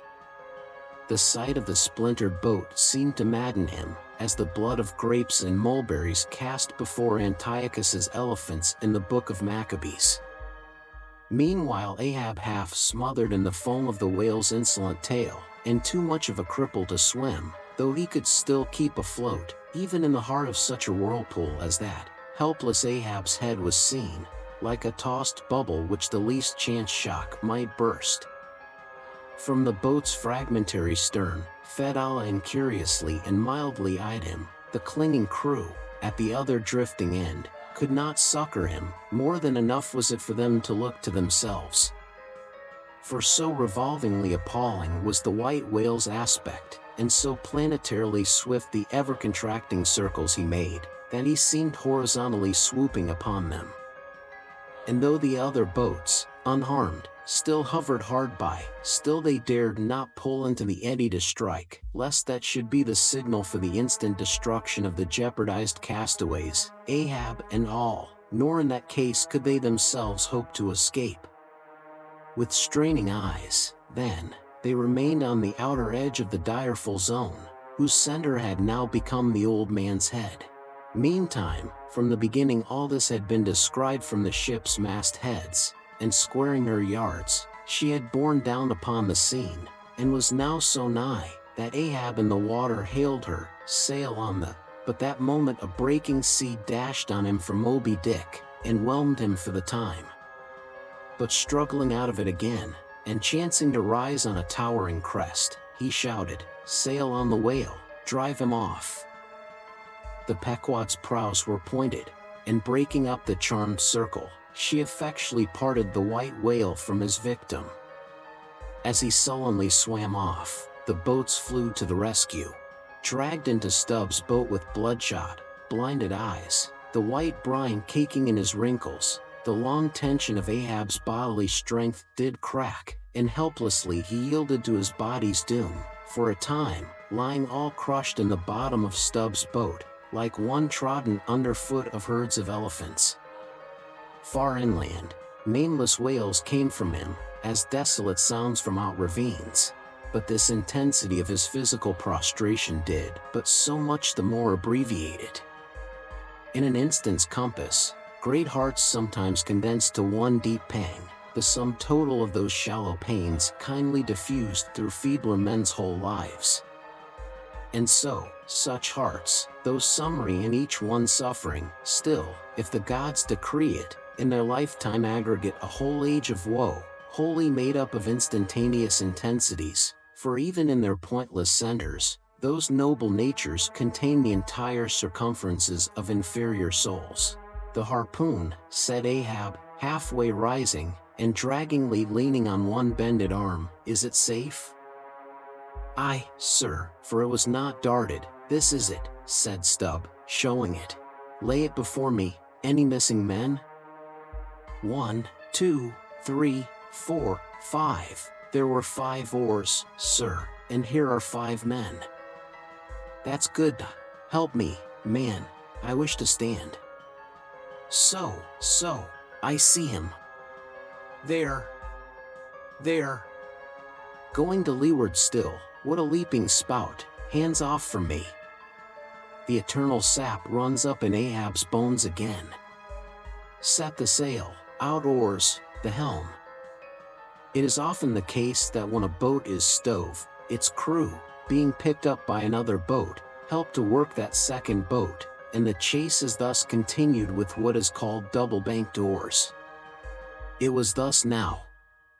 But the added power of the boat did not equal the added power of the whale, for he seemed to have treble-banked his every fin, swimming with a velocity which plainly showed that if now, under these circumstances, pushed on, the chase would prove an indefinitely prolonged, if not a hopeless one, nor could any crew endure for so long a period such an unintermitted, intense straining at the oar, a thing barely tolerable only in some one brief vicissitude. The ship itself, then, as it sometimes happens, offered the most promising intermediate means of overtaking the chase. Accordingly, the boats now made for her, and were soon swayed up to their cranes, the 2 parts of the wrecked boat having been previously secured by her, and then hoisting everything to her side, and stacking her canvas high up, and sideways outstretching it with stunsails, like the double-jointed wings of an albatross, the Pequod bore down in the leeward wake of Moby Dick. At the well-known, methodic intervals, the whale's glittering spout was regularly announced from the man-mast heads, and when he would be reported as just gone down, Ahab would take the time, and then pacing the deck, binnacle watch in hand, so soon as the last second of the allotted hour expired, his voice was heard. "Whose is the doubloon now? D'ye see him?" And if the reply was, "No, sir," straightway he commanded them to lift him to his perch. In this way the day wore on. Ahab, now aloft and motionless, anon, unrestingly pacing the planks. As he was thus walking, uttering no sound, except to hail the men aloft, or to bid them hoist a sail still higher, or to spread one to a still greater breadth, thus to and fro pacing, beneath his slouched hat, at every turn he passed his own wrecked boat, which had been dropped upon the quarter-deck, and lay there reversed, broken bow to shattered stern. At last he paused before it, and as in an already overclouded sky fresh troops of clouds will sometimes sail across, so over the old man's face there now stole some such added gloom as this. Stubb saw him pause, and perhaps intending, not vainly, though, to evince his own unabated fortitude, and thus keep up a valiant place in his captain's mind, he advanced, and eyeing the wreck exclaimed, "The thistle the ass refused, it pricked his mouth too keenly, sir, ha! Ha! What soulless thing is this that laughs before a wreck? Man, did I not know thee brave as fearless fire, and as mechanical, I could swear thou wert a poltroon. Groan nor laugh should be heard before a wreck." "Aye, sir," said Starbuck drawing near, "'tis a solemn sight, an omen, and an ill one." Omen? Omen, the dictionary. If the gods think to speak outright to man, they will honorably speak outright, not shake their heads, and give an old wives' darkling hint, begone. Ye two are the opposite poles of one thing, Starbuck is Stub reversed, and Stub is Starbuck, and ye two are all mankind, and Ahab stands alone among the millions of the peopled earth, nor gods, nor men his neighbors. Cold, cold, I shiver, how now? Aloft there. D'ye see him? Sing out for every spout, though he spout 10 times a second. The day was nearly done, only the hem of his golden robe was rustling. Soon, it was almost dark, but the lookout men still remained unset. Can't see the spout now, sir, too dark, cried a voice from the air. How heading when last seen? As before, sir, straight to leeward. Good. He will travel slower now 'tis night. Down royals and topgallant stunsails, Mr. Starbuck. We must not run over him before morning, he's making a passage now, and may heave to a while. Helm there. Keep her full before the wind, aloft. Come down, Mr. Stubb, send a fresh hand to the foremast head, and see it manned till morning. Then advancing towards the doubloon and the mainmast, men, this gold is mine, for I earned it, but I shall let it abide here till the white whale is dead, and then, whosoever of ye first raises him, upon the day he shall be killed, this gold is that man's, and if on that day I shall again raise him, then, 10 times its sum shall be divided among all of ye. Away now, the deck is thine, sir. And so saying, he placed himself halfway within the scuttle, and slouching his hat, stood there till dawn, except when at intervals rousing himself to see how the night wore on. Chapter 134. The Chase, second day. At daybreak, the 3 mastheads were punctually manned afresh. D'ye see him? Cried Ahab after allowing a little space for the light to spread. See nothing, sir. Turn up all hands and make sail. He travels faster than I thought for, the topgallant sails.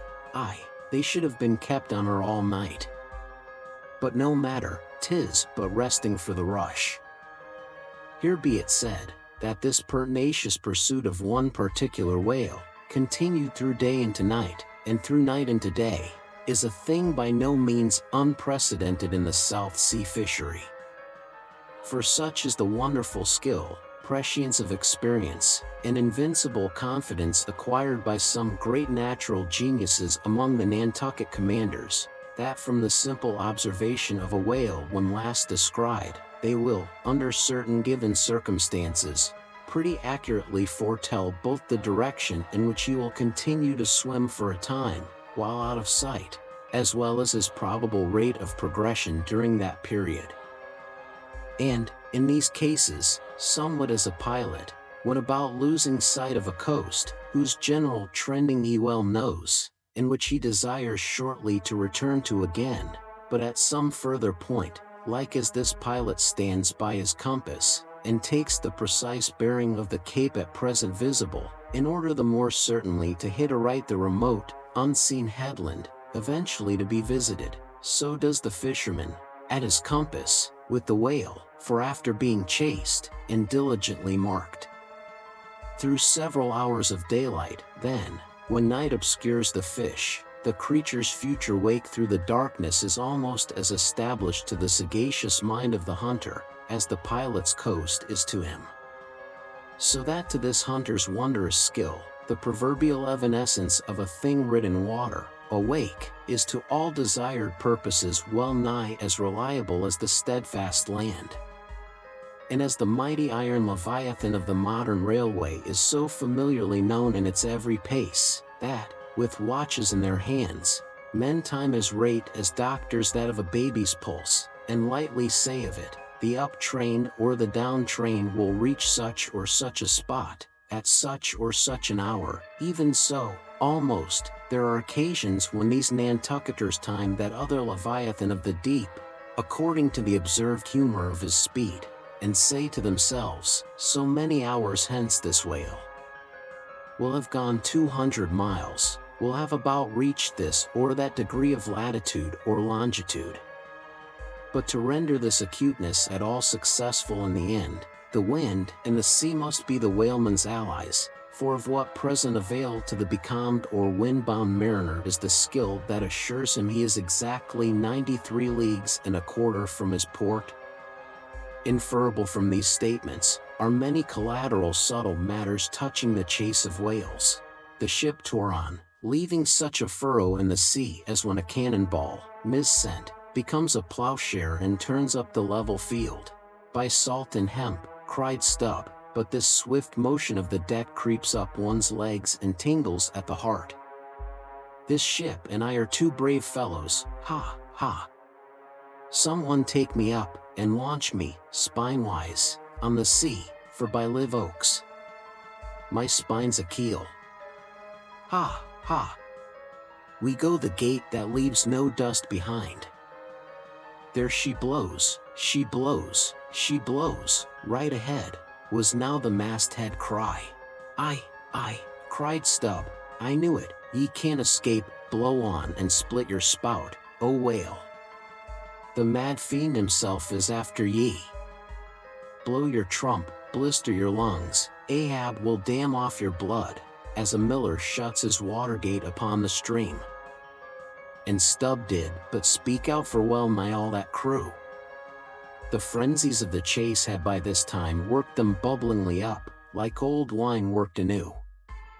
Whatever pale fears and forebodings some of them might have felt before, these were not only now kept out of sight through the growing awe of Ahab, but they were broken up, and on all sides routed, as timid prairie hares that scattered before the bounding bison.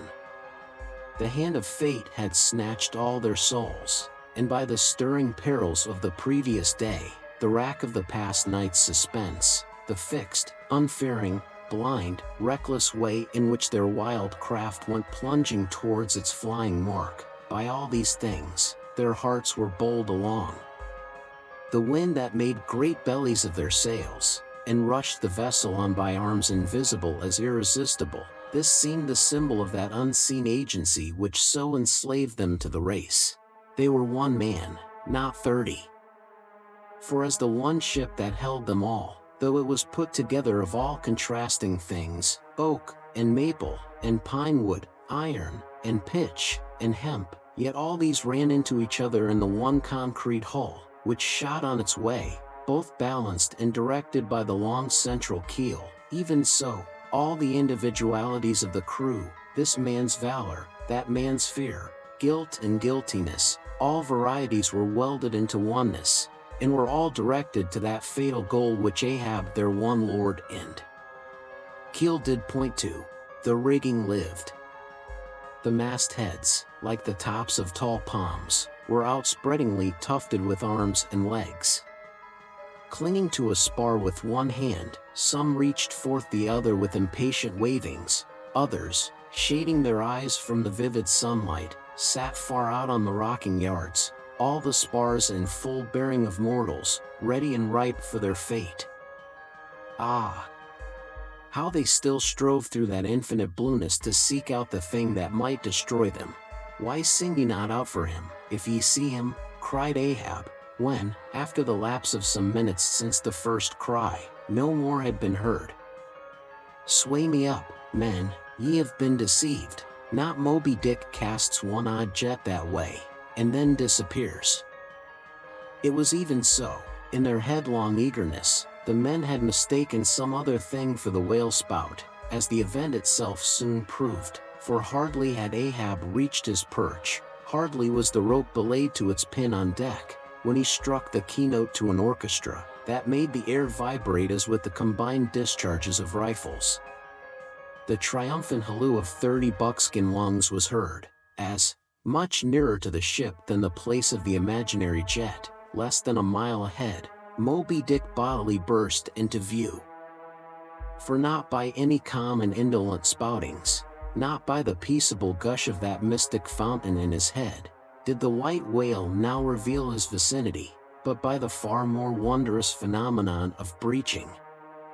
Rising with his utmost velocity from the furthest depths, the sperm whale thus booms his entire bulk into the pure element of air, and piling up a mountain of dazzling foam, shows his place to the distance of 7 miles and more.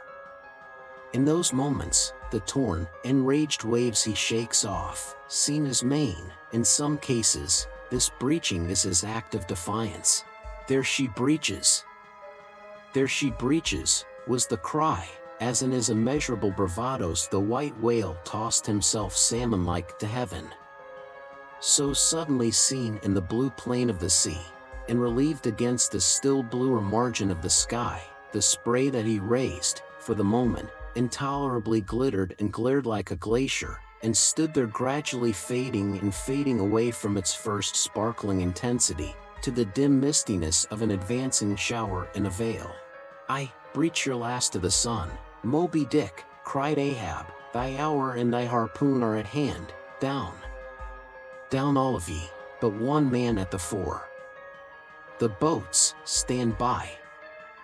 Unmindful of the tedious rope ladders of the shrouds, the men, like shooting stars, slid to the deck, by the isolated backstays and halyards, while Ahab, less dartingly, but still rapidly was dropped from his perch.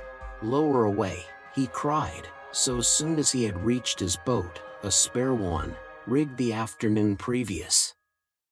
"Mr. Starbuck, the ship is thine. Keep away from the boats, but keep near them. Lower, all!" As if to strike a quick terror into them, by this time being the first assailant himself, Moby Dick had turned, and was now coming for the 3 crews. Ahab's boat was central, and cheering his men, he told them he would take the whale head and head, that is, pull straight up to his forehead, a not uncommon thing, for when within a certain limit, such a course excludes the coming onset from the whale's sidelong vision. But ere that close limit was gained, and while yet all 3 boats were plain as the ship's 3 masts to his eye, the white whale churning himself into furious speed, almost in an instant as it were, rushing among the boats with open jaws, and a lashing tail, offered appalling battle on every side, and heedless of the irons darted at him from every boat, seemed only intent on annihilating each separate plank of which those boats were made. But skillfully maneuvered, incessantly wheeling like train chargers in the field, the boats for a while eluded him, though, at times, but by a plank's breadth, while all the time, Ahab's unearthly slogan tore every other cry but his to shreds. But at last in his untraceable evolutions, the white whale so crossed and recrossed, and in 1,000 ways entangled the slack of the 3 lines now fast to him, that they foreshortened, and, of themselves, warped the devoted boats towards the planted irons in him, though now for a moment the whale drew aside a little, as if to rally for a more tremendous charge. Seizing that opportunity, Ahab first paid out more line, and then was rapidly hauling and jerking in upon it again, hoping that way to disencumber it of some snarls, when lo, a sight more savage than the embattled teeth of sharks. Caught and twisted, corkscrewed in the mazes of the line, loose harpoons and lances, with all their bristling barbs and points, came flashing and dripping up to the chocks in the bows of Ahab's boat. Only one thing could be done. Seizing the boat knife, he critically reached within, through, and then, without, the rays of steel, dragged in the line beyond, past it, inboard, to the bowsman, and then, twice sundering the rope near the chocks, dropped the intercepted faggot of steel into the sea, and was all fast again. That instant, the white whale made a sudden rush among the remaining tangles of the other lines. By so doing, irresistibly dragged the more involved boats of Stubb and Flask towards his flukes, dashed them together like 2 rolling husks on a surf-beaten beach, and then, diving down into the sea, disappeared in a boiling maelstrom, in which, for a space, the odorous cedar chips of the wrecks danced round and round, like the grated nutmeg in a swiftly stirred bowl of punch.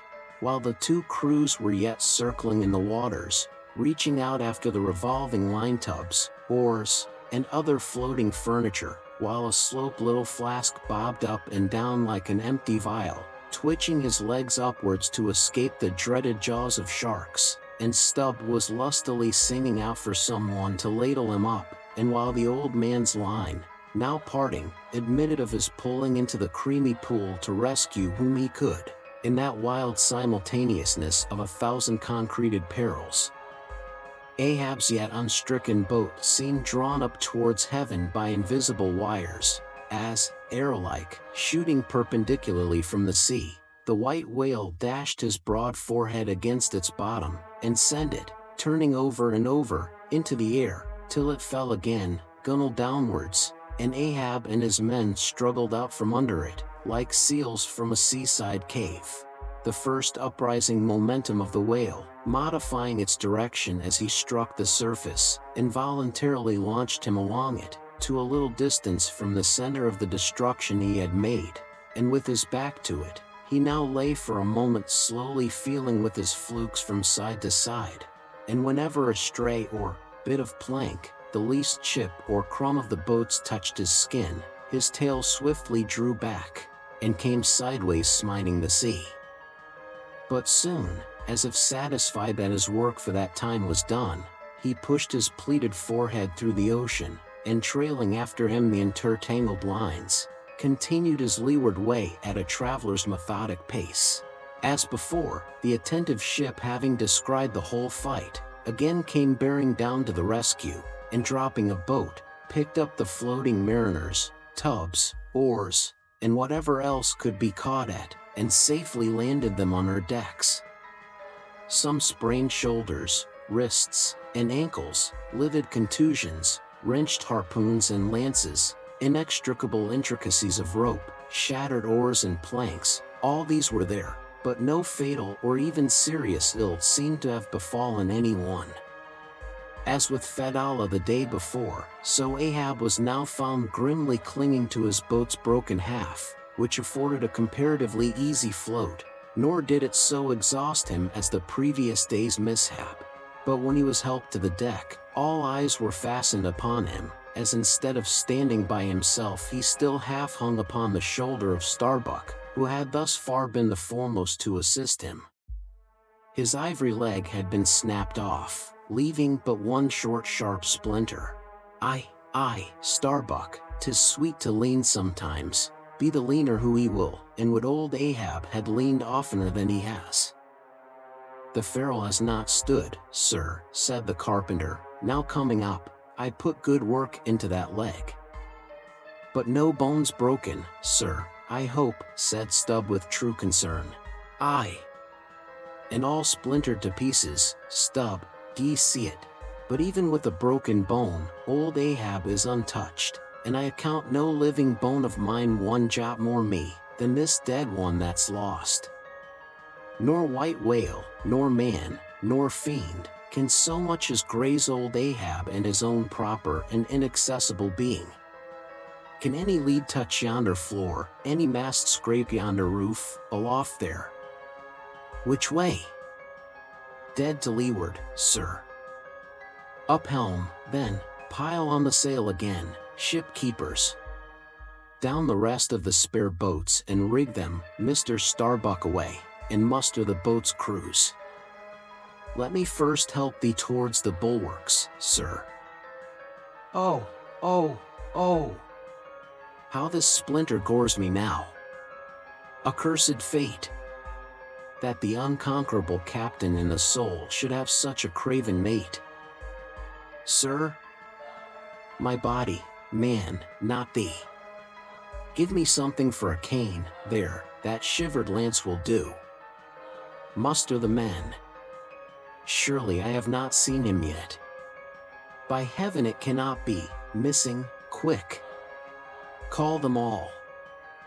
The old man's hinted thought was true. Upon mustering the company, the Parsee was not there. The Parsee, cried Stubb, he must have been caught in. The black vomit wrenched thee, run all of ye above, alow, cabin, forecastle, find him, not gone, not gone. But quickly they returned to him with the tidings that the Parsee was nowhere to be found. "Aye, sir," said Stubb, "caught among the tangles of your line. I thought I saw him dragging under." My line? My line? Gone, gone? What means that little word? What death knell rings in it, that old Ahab shakes as if he were the belfry? The harpoon, too, toss over the litter there. D'ye see it? The forged iron, men, the white whales. No, no, no, blistered fool. This hand did dart it, 'tis in the fish, aloft there. Keep him nailed, quick, all hands to the rigging of the boats, collect the oars, harpooneers. The irons, hoist the royals higher, a pull on all the sheets, helm there. Steady, steady for your life. I'll 10 times girdle the unmeasured globe, yeah, and dive straight through it, but I'll slay him yet. Great God! But for one single instant show thyself, cried Starbuck. Never, never wilt thou capture him, old man, in Jesus' name no more of this, that's worse than devil's madness. 2 days chased, twice stove to splinters, thy very leg once more snatched from under thee, thy evil shadow gone, all good angels mobbing thee with warnings. What more wouldst thou have? Shall we keep chasing this murderous fish till he swamps the last man? Shall we be dragged by him to the bottom of the sea? Shall we be towed by him to the infernal world? Oh, oh, impiety and blasphemy to hunt him more. Starbuck, of late I've felt strangely moved to thee, ever since that hour we both saw, thou know'st what, in one another's eyes. But in this matter of the whale, be the front of thy face to me as the palm of this hand, a lipless, unfeatured blank. Ahab is forever Ahab, man. This whole act's immutably decreed. 'Twas rehearsed by thee and me a billion years before this ocean rolled. Fool! I am the fate's lieutenant, I act under orders. Look thou, underling, that thou obeyest mine, stand round me, men. Ye see an old man cut down to the stump, leaning on a shivered lance, propped up on a lonely foot. 'Tis Ahab, his body's part, but Ahab's soul's a centipede, that moves upon 100 legs. I feel strained, half-stranded, as ropes that tow dismasted frigates in a gale, and I may look so. But ere I break, ye'll hear me crack, until ye hear that, know that Ahab's hawser tows his purpose yet. Believe ye, men, in the things called omens? Then laugh aloud, and cry encore. For ere they drown, drowning things will twice rise to the surface, then rise again, to sink forevermore. So with Moby Dick, 2 days he's floated, tomorrow will be the 3rd. Aye, men, he'll rise once more, but only to spout his last. D'ye feel brave, men, brave? As fearless fire, cried Stubb, and as mechanical, muttered Ahab. Then as the men went forward, he muttered on, the things called omens. And yesterday I talked the same to Starbuck there, concerning my broken boat. Oh! How valiantly I seek to drive out of others' hearts what's clinched so fast in mine, the Parsee, gone, gone. And he was to go before, but still was to be seen again ere I could perish. How's that? There's a riddle now might baffle all the lawyers, backed by the ghosts of the whole line of judges, like a hawk's beak it pecks my brain. I'll solve it, though. When dusk descended, the whale was still in sight to leeward. So once more the sail was shortened, and everything passed nearly as on the previous night, only, the sound of hammers, and the hum of the grindstone was heard till nearly daylight, as the men toiled by lanterns in the complete and careful rigging of the spare boats and sharpening their fresh weapons for the morrow. Meantime, of the broken keel of Ahab's wrecked craft the carpenter made him another leg, while still as on the night before, slouched Ahab stood fixed within his scuttle, his heliotrope glance anticipatingly gone backward on its dial, sat due eastward for the earliest sun. Chapter 135. The chase. The third day. The morning of the third day dawned fair and fresh, and once more the solitary nightman at the foremast head was relieved by crowds of the daylight lookouts, who dotted every mast and almost every spar. "Do ye see him?" cried Ahab, but the whale was not yet in sight. "In his infallible wake, though, but follow that wake, that's all. Helm there, steady, as thou goest, and hast been going. What a lovely day again! We're at a new-made world, and made for a summer house to the angels, and this morning the first of its throwing open to them. A fairer day could not dawn upon that world." Here's food for thought. Had Ahab time to think? But Ahab never thinks, he only feels. That's tingling enough for mortal man. To think's audacity. God only has that right and privilege. Thinking is, or ought to be, a coolness and a calmness, and our poor hearts throb, and our poor brains beat too much for that. And yet, I've sometimes thought my brain was very calm, frozen calm, this old skull cracks so, like a glass in which the contents turn to ice, and shiver it. And still this hair is growing now, this moment growing, and heat must breed it, but no, it's like that sort of common grass that will grow anywhere, between the earthy clefts of Greenland ice or in Vesuvius lava. How the wild winds blow it! They whip it about me as the torn shreds of split sails lash the tossed ship they cling to. A vile wind that has no doubt blown ere this through prison corridors and cells, and wards of hospitals, and ventilated them, and now comes blowing hither as innocent as fleeces. Out upon it, it's tainted. Were I the wind, I'd blow no more on such a wicked, miserable world. I'd crawl somewhere to a cave, and slink there. And yet, 'tis a noble and heroic thing, the wind. Who ever conquered it? In every fight it has the last and bitterest blow. Run tilting at it, and you but run through it. Ha! A coward wind that strikes stark naked men, but will not stand to receive a single blow. Even Ahab is a braver thing, a nobler thing than that. Would now the wind but had a body, but all the things that most exasperate and outrage mortal man, all these things are bodiless, but only bodiless as objects, not as agents. There's a most special, a most cunning, oh, a most malicious difference. And yet, I say again, and swear it now, that there's something all glorious and gracious in the wind. These warm trade winds, at least, that in the clear heavens blow straight on, in strong and steadfast, vigorous mildness, and veer not from their mark, however the baser currents of the sea may turn and tack, and mightiest Mississippis of the land swift and swerve about, uncertain where to go at last. And by the eternal poles, these same trades that so directly blow my good ship on, these trades, or something like them, something so unchangeable, and full as strong, blow my keeled soul along. To it. Aloft there. What do ye see? Nothing, sir. Nothing. And noon at hand. The doubloon goes a-begging. See the sun.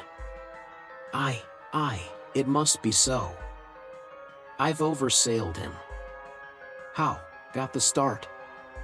Aye, he's chasing me now, not I, him, that's bad. I might have known it, too.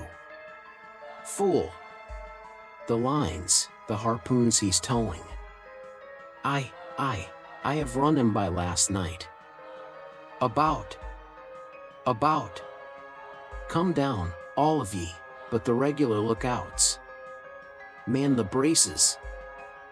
Steering as she had done, the wind had been somewhat on the Pequod's quarter, so that now being pointed in the reverse direction, the braced ship sailed hard upon the breeze as she rechurned the cream in her own white wake. Against the wind he now steers for the open jaw, murmured Starbuck to himself, as he coiled the new-hauled main brace upon the rail. God keep us, but already my bones feel damp within me, and from the inside wet my flesh. I misdoubt me that I disobey my God in obeying him. Stand by to sway me up, cried Ahab, advancing to the hempen basket. We should meet him soon. Aye, sir, and straightway Starbuck did Ahab's bidding, and once more Ahab swung on high. A whole hour now passed, gold beaten out to ages. Time itself now held long breaths with keen suspense. But at last, some 3 points off the weather bow, Ahab descried the spout again, and instantly from the 3 mastheads 3 shrieks went up as if the tongues of fire had voiced it. Forehead to forehead I meet thee, this third time, Moby Dick. On deck there, brace sharper up, crowd her into the wind's eye. He's too far off to lower yet, Mr. Starbuck. The sails shake. Stand over that helmsman with a topmaul. So, he travels fast, and I must down. But let me have one more good round look aloft here at the sea, there's time for that.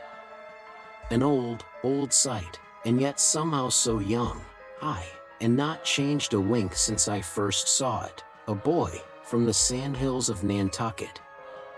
The same to Noah as to me. There's a soft shower to leeward. Such lovely leewardings. They must lead somewhere, to something else than common land, more palmy than the palms. Leeward. The white whale goes that way, look to windward, then, the better if the bitterer quarter. But goodbye, old masthead.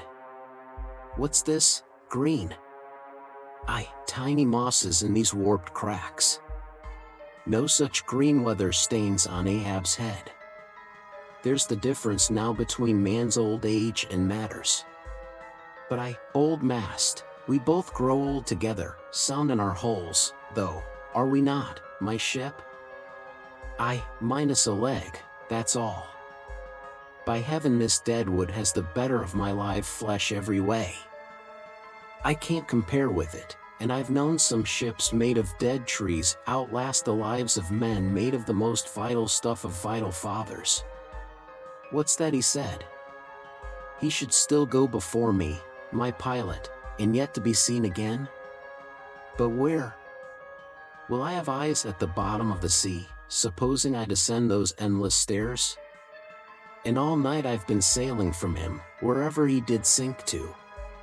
Aye, like many more thou toldst direful truth as touching thyself, O Parsee. But, Ahab, there thy shot fell short. Goodbye, masthead, keep a good eye upon the whale, the while I'm gone. We'll talk tomorrow, nay, tonight, when the white whale lies down there, tied by head and tail. He gave the word, and still gazing round him, was steadily lowered through the cloven blue air to the deck. In due time the boats were lowered, but as standing in a shallop's stern, Ahab just hovered upon the point of the descent, he waved to the mate, who held one of the tackle ropes on deck, and bade him pause. Starbuck. Sir? For the third time my soul's ship starts upon this voyage, Starbuck. Aye, sir, thou wilt have it so. Some ships sail from their ports, and ever afterwards are missing, Starbuck. Truth, sir, saddest truth. Some men die at ebb tide, some at low water, some at the full of the flood, and I feel now like a billow that's all one crested comb, Starbuck. I am old, shake hands with me, man. Their hands met, their eyes fastened, Starbuck's tears the glue. Oh, my captain, noble heart, go not, see, it's a brave man that weeps, how great the agony of the persuasion then. Lower away, cried Ahab, tossing the mate's arm from him. Stand by the crew!" In an instant the boat was pulling round close under the stern. "The sharks! The sharks!" cried a voice from the low cabin window there. "Oh master, my master, come back!" But Ahab heard nothing, for his own voice was high lifted then, and the boat leaped on. Yet the voice spake true, for scarce had he pushed from the ship, when numbers of sharks, seemingly rising from out the dark waters beneath the hull, maliciously snapped at the blades of the oars, every time they dipped in the water, and in this way accompanied the boat with their bites. It is a thing not uncommonly happening to the whaleboats in those swarming seas, the sharks at times apparently following them in the same prescient way that vultures hover over the banners of marching regiments in the east. But these were the first sharks that had been observed by the Pequod since the white whale had been first descried, and whether it was that Ahab's crew were all such tiger-yellow barbarians, and therefore their flesh more musky to the senses of the sharks, a matter sometimes well known to affect them, however it was, they seemed to follow that one boat without molesting the others.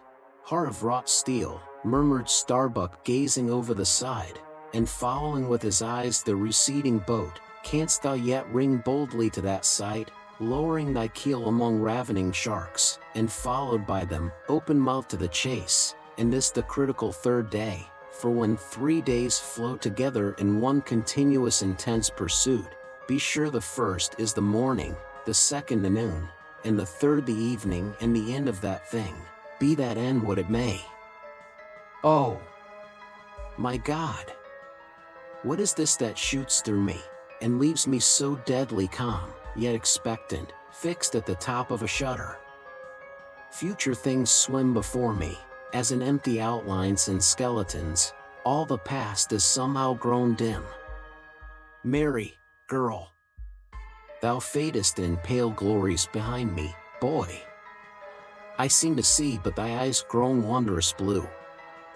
Strangest problems of life seem clearing, but clouds sweep between. Is my journey's end coming? My legs feel faint, like his who has footed it all day. Feel thy heart, beats it yet? Stir thyself, Starbuck, stave it off, move, move. Speak aloud, masthead there. See my boy's hand on the hill, crazed, aloft there, keep thy keenest eye upon the boats, mark well the whale, ho! Again, drive off that hawk. See! He pecks, he tears the vane, pointing to the red flag flying at the main truck, ha! He soars away with it. Where's the old man now? Seest thou that sight, O Ahab? Shudder, shudder. The boats had not gone very far, when by a signal from the mastheads, a downward pointed arm, Ahab knew that the whale had sounded, but intending to be near him at the next rising, he held on his way a little sideways from the vessel, the beck-harmed crew maintaining the profoundest silence, as the head-beat waves hammered and hammered against the opposing bow. Drive, drive in your nails, O ye waves! To their uttermost heads drive them in. Ye but strike a thing without a lid, and no coffin and no hearse can be mine, and hemp only can kill me. Ha! Ha! Suddenly the waters around them slowly swelled in broad circles, then quickly upheaved, as if sideways sliding from a submerged berg of ice, swiftly rising to the surface. A low rumbling sound was heard, a subterraneous hum, and then all held their breaths, as bedraggled with trailing ropes, and harpoons, and lances, a vast form shot lengthwise, but obliquely from the sea. Shrouded in a thin drooping veil of mist, it hovered for a moment in the rainbowed air, and then fell swamping back into the deep. Crushed 30 feet upwards, the waters flashed for an instant like heaps of fountains, then brokenly sank in a shower of flakes, leaving the circling surface creamed like new milk round the marble trunk of the whale. "Give way!" cried Ahab to the oarsmen, and the boats darted forward to the attack, but maddened by yesterday's fresh irons that corroded in him, Moby Dick seemed combinedly possessed by all the angels that fell from heaven. The wide tiers of welded tendons overspreading his broad white forehead, beneath the transparent skin, looked knitted together, as head-on, he came churning his tail among the boats, and once more flailed them apart, spilling out the irons and lances from the two mates' boats, and dashing in one side of the upper part of their bows, but leaving Ahab's almost without a scar. While Daggoo and Pequod were stopping the strained planks, and as the whale swimming out from them, turned, and showed one entire flank as he shot by them again, at that moment a quick cry went up. Lashed round and round to the fish's back, pinioned in the turns upon turns in which, during the past night, the whale had reeled the involutions of the lines around him, the half-torn body of the Parsee was seen, his sable raiment frayed to shreds, his distended eyes turned full upon old Ahab. The harpoon dropped from his hand. Befold, befold. Drawing in a long lean breath, "Aye, Parsee. I see thee again, aye, and thou goest before, and this then is the hearse that thou didst promise. But I hold thee to the last letter of thy word. Where is the second hearse? Away, mates, to the ship. Those boats are useless now, repair them if ye can in time, and return to me, if not, Ahab is enough to die, down, men. The first thing that but offers to jump from this boat I stand in, that thing I harpoon.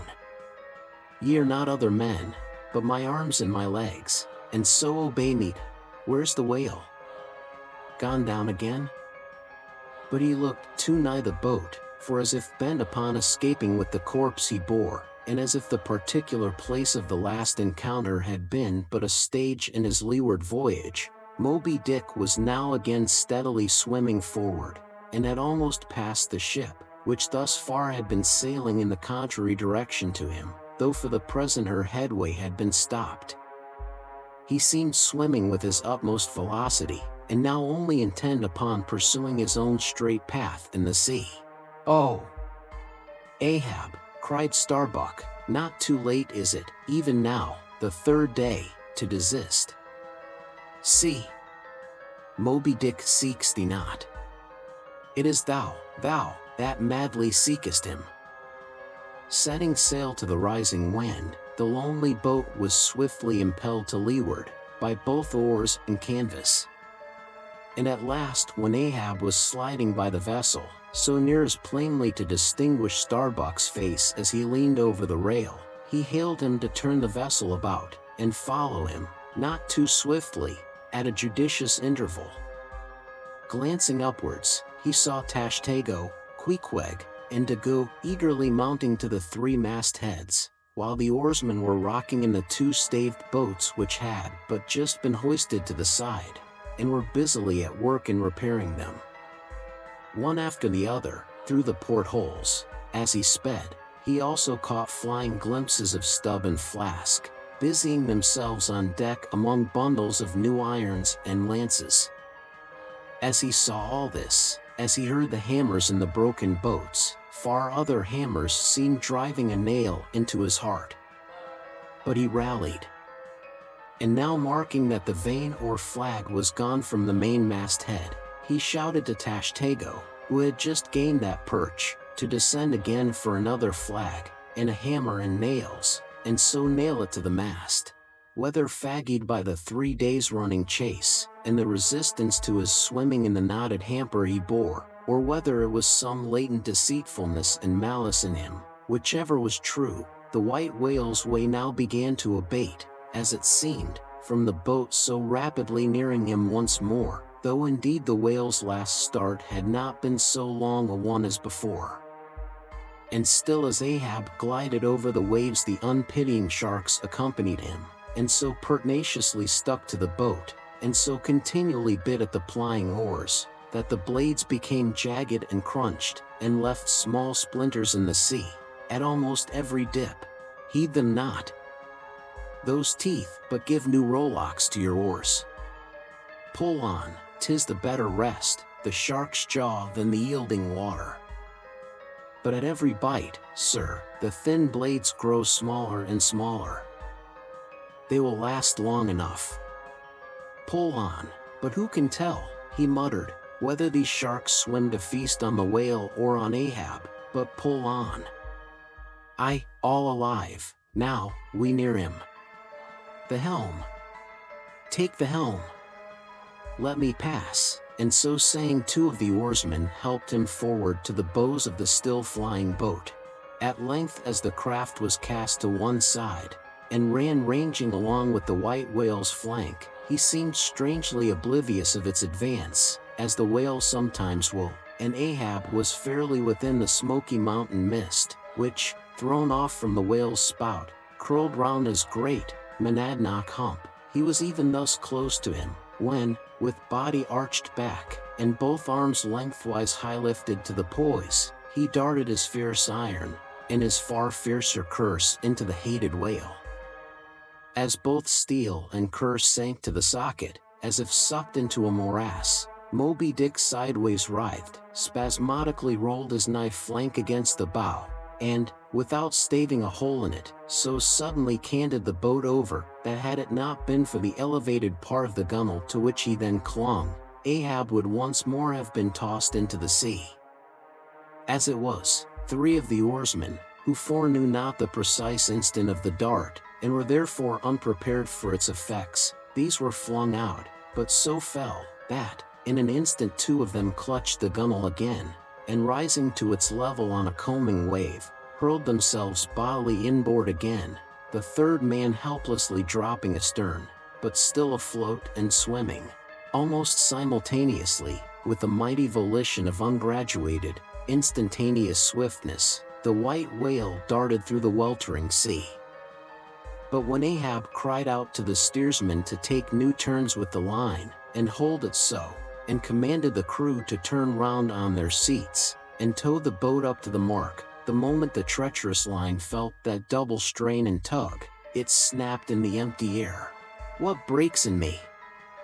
Some sinew cracks, 'tis whole again, oars! Oars! Burst in upon him. Hearing the tremendous rush of the sea-crashing boat, the whale wheeled round to present his blank forehead at bay, but in that evolution, catching sight of the nearing black hull of the ship, seemingly seeing in it the source of all his persecutions, bethinking it may be, a larger and nobler foe, of a sudden, he bore down upon its advancing prow, smiting his jaws amid fiery showers of foam. Ahab staggered, his hand smote his forehead. I grow blind, hands. Stretch out before me that I may yet grope my way. Is night? The whale. The ship, cried the cringing oarsman. Oars! Oars! Slope downwards to thy depths, O sea, that ere it be forever too late, Ahab may slide this last time upon his mark. I see, the ship. The ship.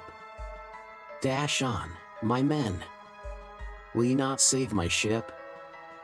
But as the oarsmen violently forced their boat through the sledge-hammering seas, the before whale-smitten bow ends of two planks burst through, and in an instant almost, the temporarily disabled boat lay nearly level with the waves, its half-wading, splashing crew, trying hard to stop the gap and bail out the pouring water.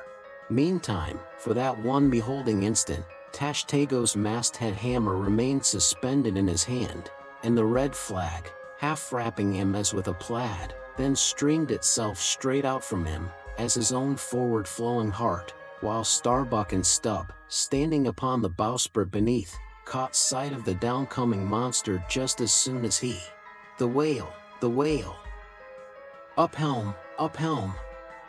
Oh, all ye sweet powers of air, now hug me close. Let not Starbuck die, if die he must, in a woman's fainting fit. Up helm, I say, ye fools, the jaw! The jaw! Is this the end of all my bursting prayers? All my lifelong fidelities? Oh, Ahab, Ahab, lo, thy work! Steady! Helmsman, steady! Nay, nay! Up helm again! He turns to meet us. Oh, his unappeasable brow drives on towards one, whose duty tells him he cannot depart. My God, stand by me now. Stand not by me, but stand under me, whoever you are that will now help Stubb, for Stubb, too, sticks here. I grin at thee, thou grinning whale. Whoever helped Stubb, or kept Stubb awake, but Stubb's own unwinking eye. And now poor Stubb goes to bed upon a mattress that is all too soft, would it were stuffed with brushwood. I grin at thee, thou grinning whale. Look ye, sun, moon, and stars. I call ye assassins of as good a fellow as ever spouted up his ghost. For all that, I would yet ring glasses with ye, would ye but hand the cup. Oh, oh, oh, oh! Thou grinning whale, but there'll be plenty of gulping soon. Why fly ye not, O Ahab? For me, off shoes and jacket to it, let Stubb die in his drawers. A most mouldy and over-salted death, though, cherries. Cherries. Cherries. Oh, flask, for one red cherry ere we die. Cherries? I only wish that we were where they grow. Oh, Stubb, I hope my poor mother's drawn my part pay ere this, if not, few coppers will now come to her, for the voyage is up. From the ship's bows, nearly all the seamen now hung inactive, hammers, bits of plank, lances, and harpoons, mechanically retained in their hands, just as they had darted from their various employments, all their enchanted eyes intent upon the whale, which from side to side strangely vibrating his predestinating head, sent a broad band of overspreading semicircular foam before him as he rushed. Retribution, swift vengeance, eternal malice were in his whole aspect. In spite of all that mortal man could do, the solid white buttress of his forehead smote the ship's starboard bow, till men and timbers reeled. Some fell flat upon their faces. Like dislodged trucks, the heads of the harpooneers aloft shook on their bull-like necks. Through the breach, they heard the waters pour, as mountain torrents down a flume. The ship. The hearse, the second hearse, cried Ahab from the boat, its wood could only be American. Diving beneath the settling ship, the whale ran quivering along its keel, but turning underwater, swiftly shot to the surface again, far off the other bow, but within a few yards of Ahab's boat, where, for a time, he lay quiescent. I turn my body from the sun. What ho, Tashtego! Let me hear thy hammer. Oh! Ye three unsurrendered spires of mine, thou uncracked keel, and only God-bullied hull, thou firm deck, and haughty helm, and pole-pointed prow, death-glorious ship. Must ye then perish, and without me? Am I cut off from the last fond pride of meanest shipwrecked captains? Oh, lonely death on lonely life! Oh, now I feel my topmost greatness lies in my topmost grief. Ho, ho! From all your furthest bounds, pour ye now in, ye bold billows of my whole foregone life, and top this one piled comber of my death. Towards thee I roll, thou all-destroying but unconquering whale, to the last I grapple with thee, from hell's heart I stab at thee, for hate's sake I spit my last breath at thee. Sink all coffins and all hearses to one common pool. And since neither can be mine, let me then tow to pieces, while still chasing thee, though tied to thee, thou damned whale. Thus, I give up the spear. The harpoon was darted, the stricken whale flew forward, with igniting velocity the line ran through the grooves, ran foul. Ahab stooped to clear it, he did clear it, but the flying turn caught him round the neck, and voicelessly as Turkish mutes bowstring their victim, he was shot out of the boat, ere the crew knew he was gone. Next instant, the heavy ice splice in the rope's final end flew out of the stark empty tub, knocked down an oarsman, and smiting the sea, disappeared in its depths. For an instant, the tranced boat's crew stood still, then turned. The ship? Great God, where is the ship? Soon they through dim, bewildering mediums saw her sidelong fading phantom, as in the gaseous Fata Morgana, only the uppermost masts out of water, while fixed by infatuation, or fidelity, or fate, to their once lofty perches, the pagan harpooneers still maintained their sinking lookouts on the sea. And now, concentric circles seized the lone boat itself, and all its crew, and each floating oar, and every lance pole, and spinning, animate and inanimate, all round and round in one vortex, carried the smallest chip of the Pequod out of sight. But as the last whelmings intermixingly poured themselves over the sunken head of the Indian at the mainmast, leaving a few inches of the erect spar yet visible, together with long streaming yards of the flag, which calmly undulated, with ironical coincidings, over the destroying billows they almost touched, at that instant, a red arm and a hammer hovered backwardly uplifted in the open air, in the act of nailing the flag faster and yet faster to the subsiding spar. A skyhawk that tauntingly had followed the main truck downwards from its natural home among the stars, pecking at the flag, and incommoding Tashtego there, this bird now chanced to intercept its broad fluttering wing between the hammer and the wood, and simultaneously feeling that ethereal thrill, the submerged savage beneath, in his death gasp, kept his hammer frozen there, and so the bird of heaven, with archangelic shrieks, and his imperial beak thrust upwards, and his whole captive form, folded in the flag of Ahab, went down with his ship, which, like Satan, would not sink to hell till she had dragged a living part of heaven along with her, and helmeted herself with it. Now small fowls flew screaming over the yet yawning gulf, a sullen white surf beat against its steep sides, then all collapsed, and the great shroud of the sea rolled on as it rolled 5,000 years ago.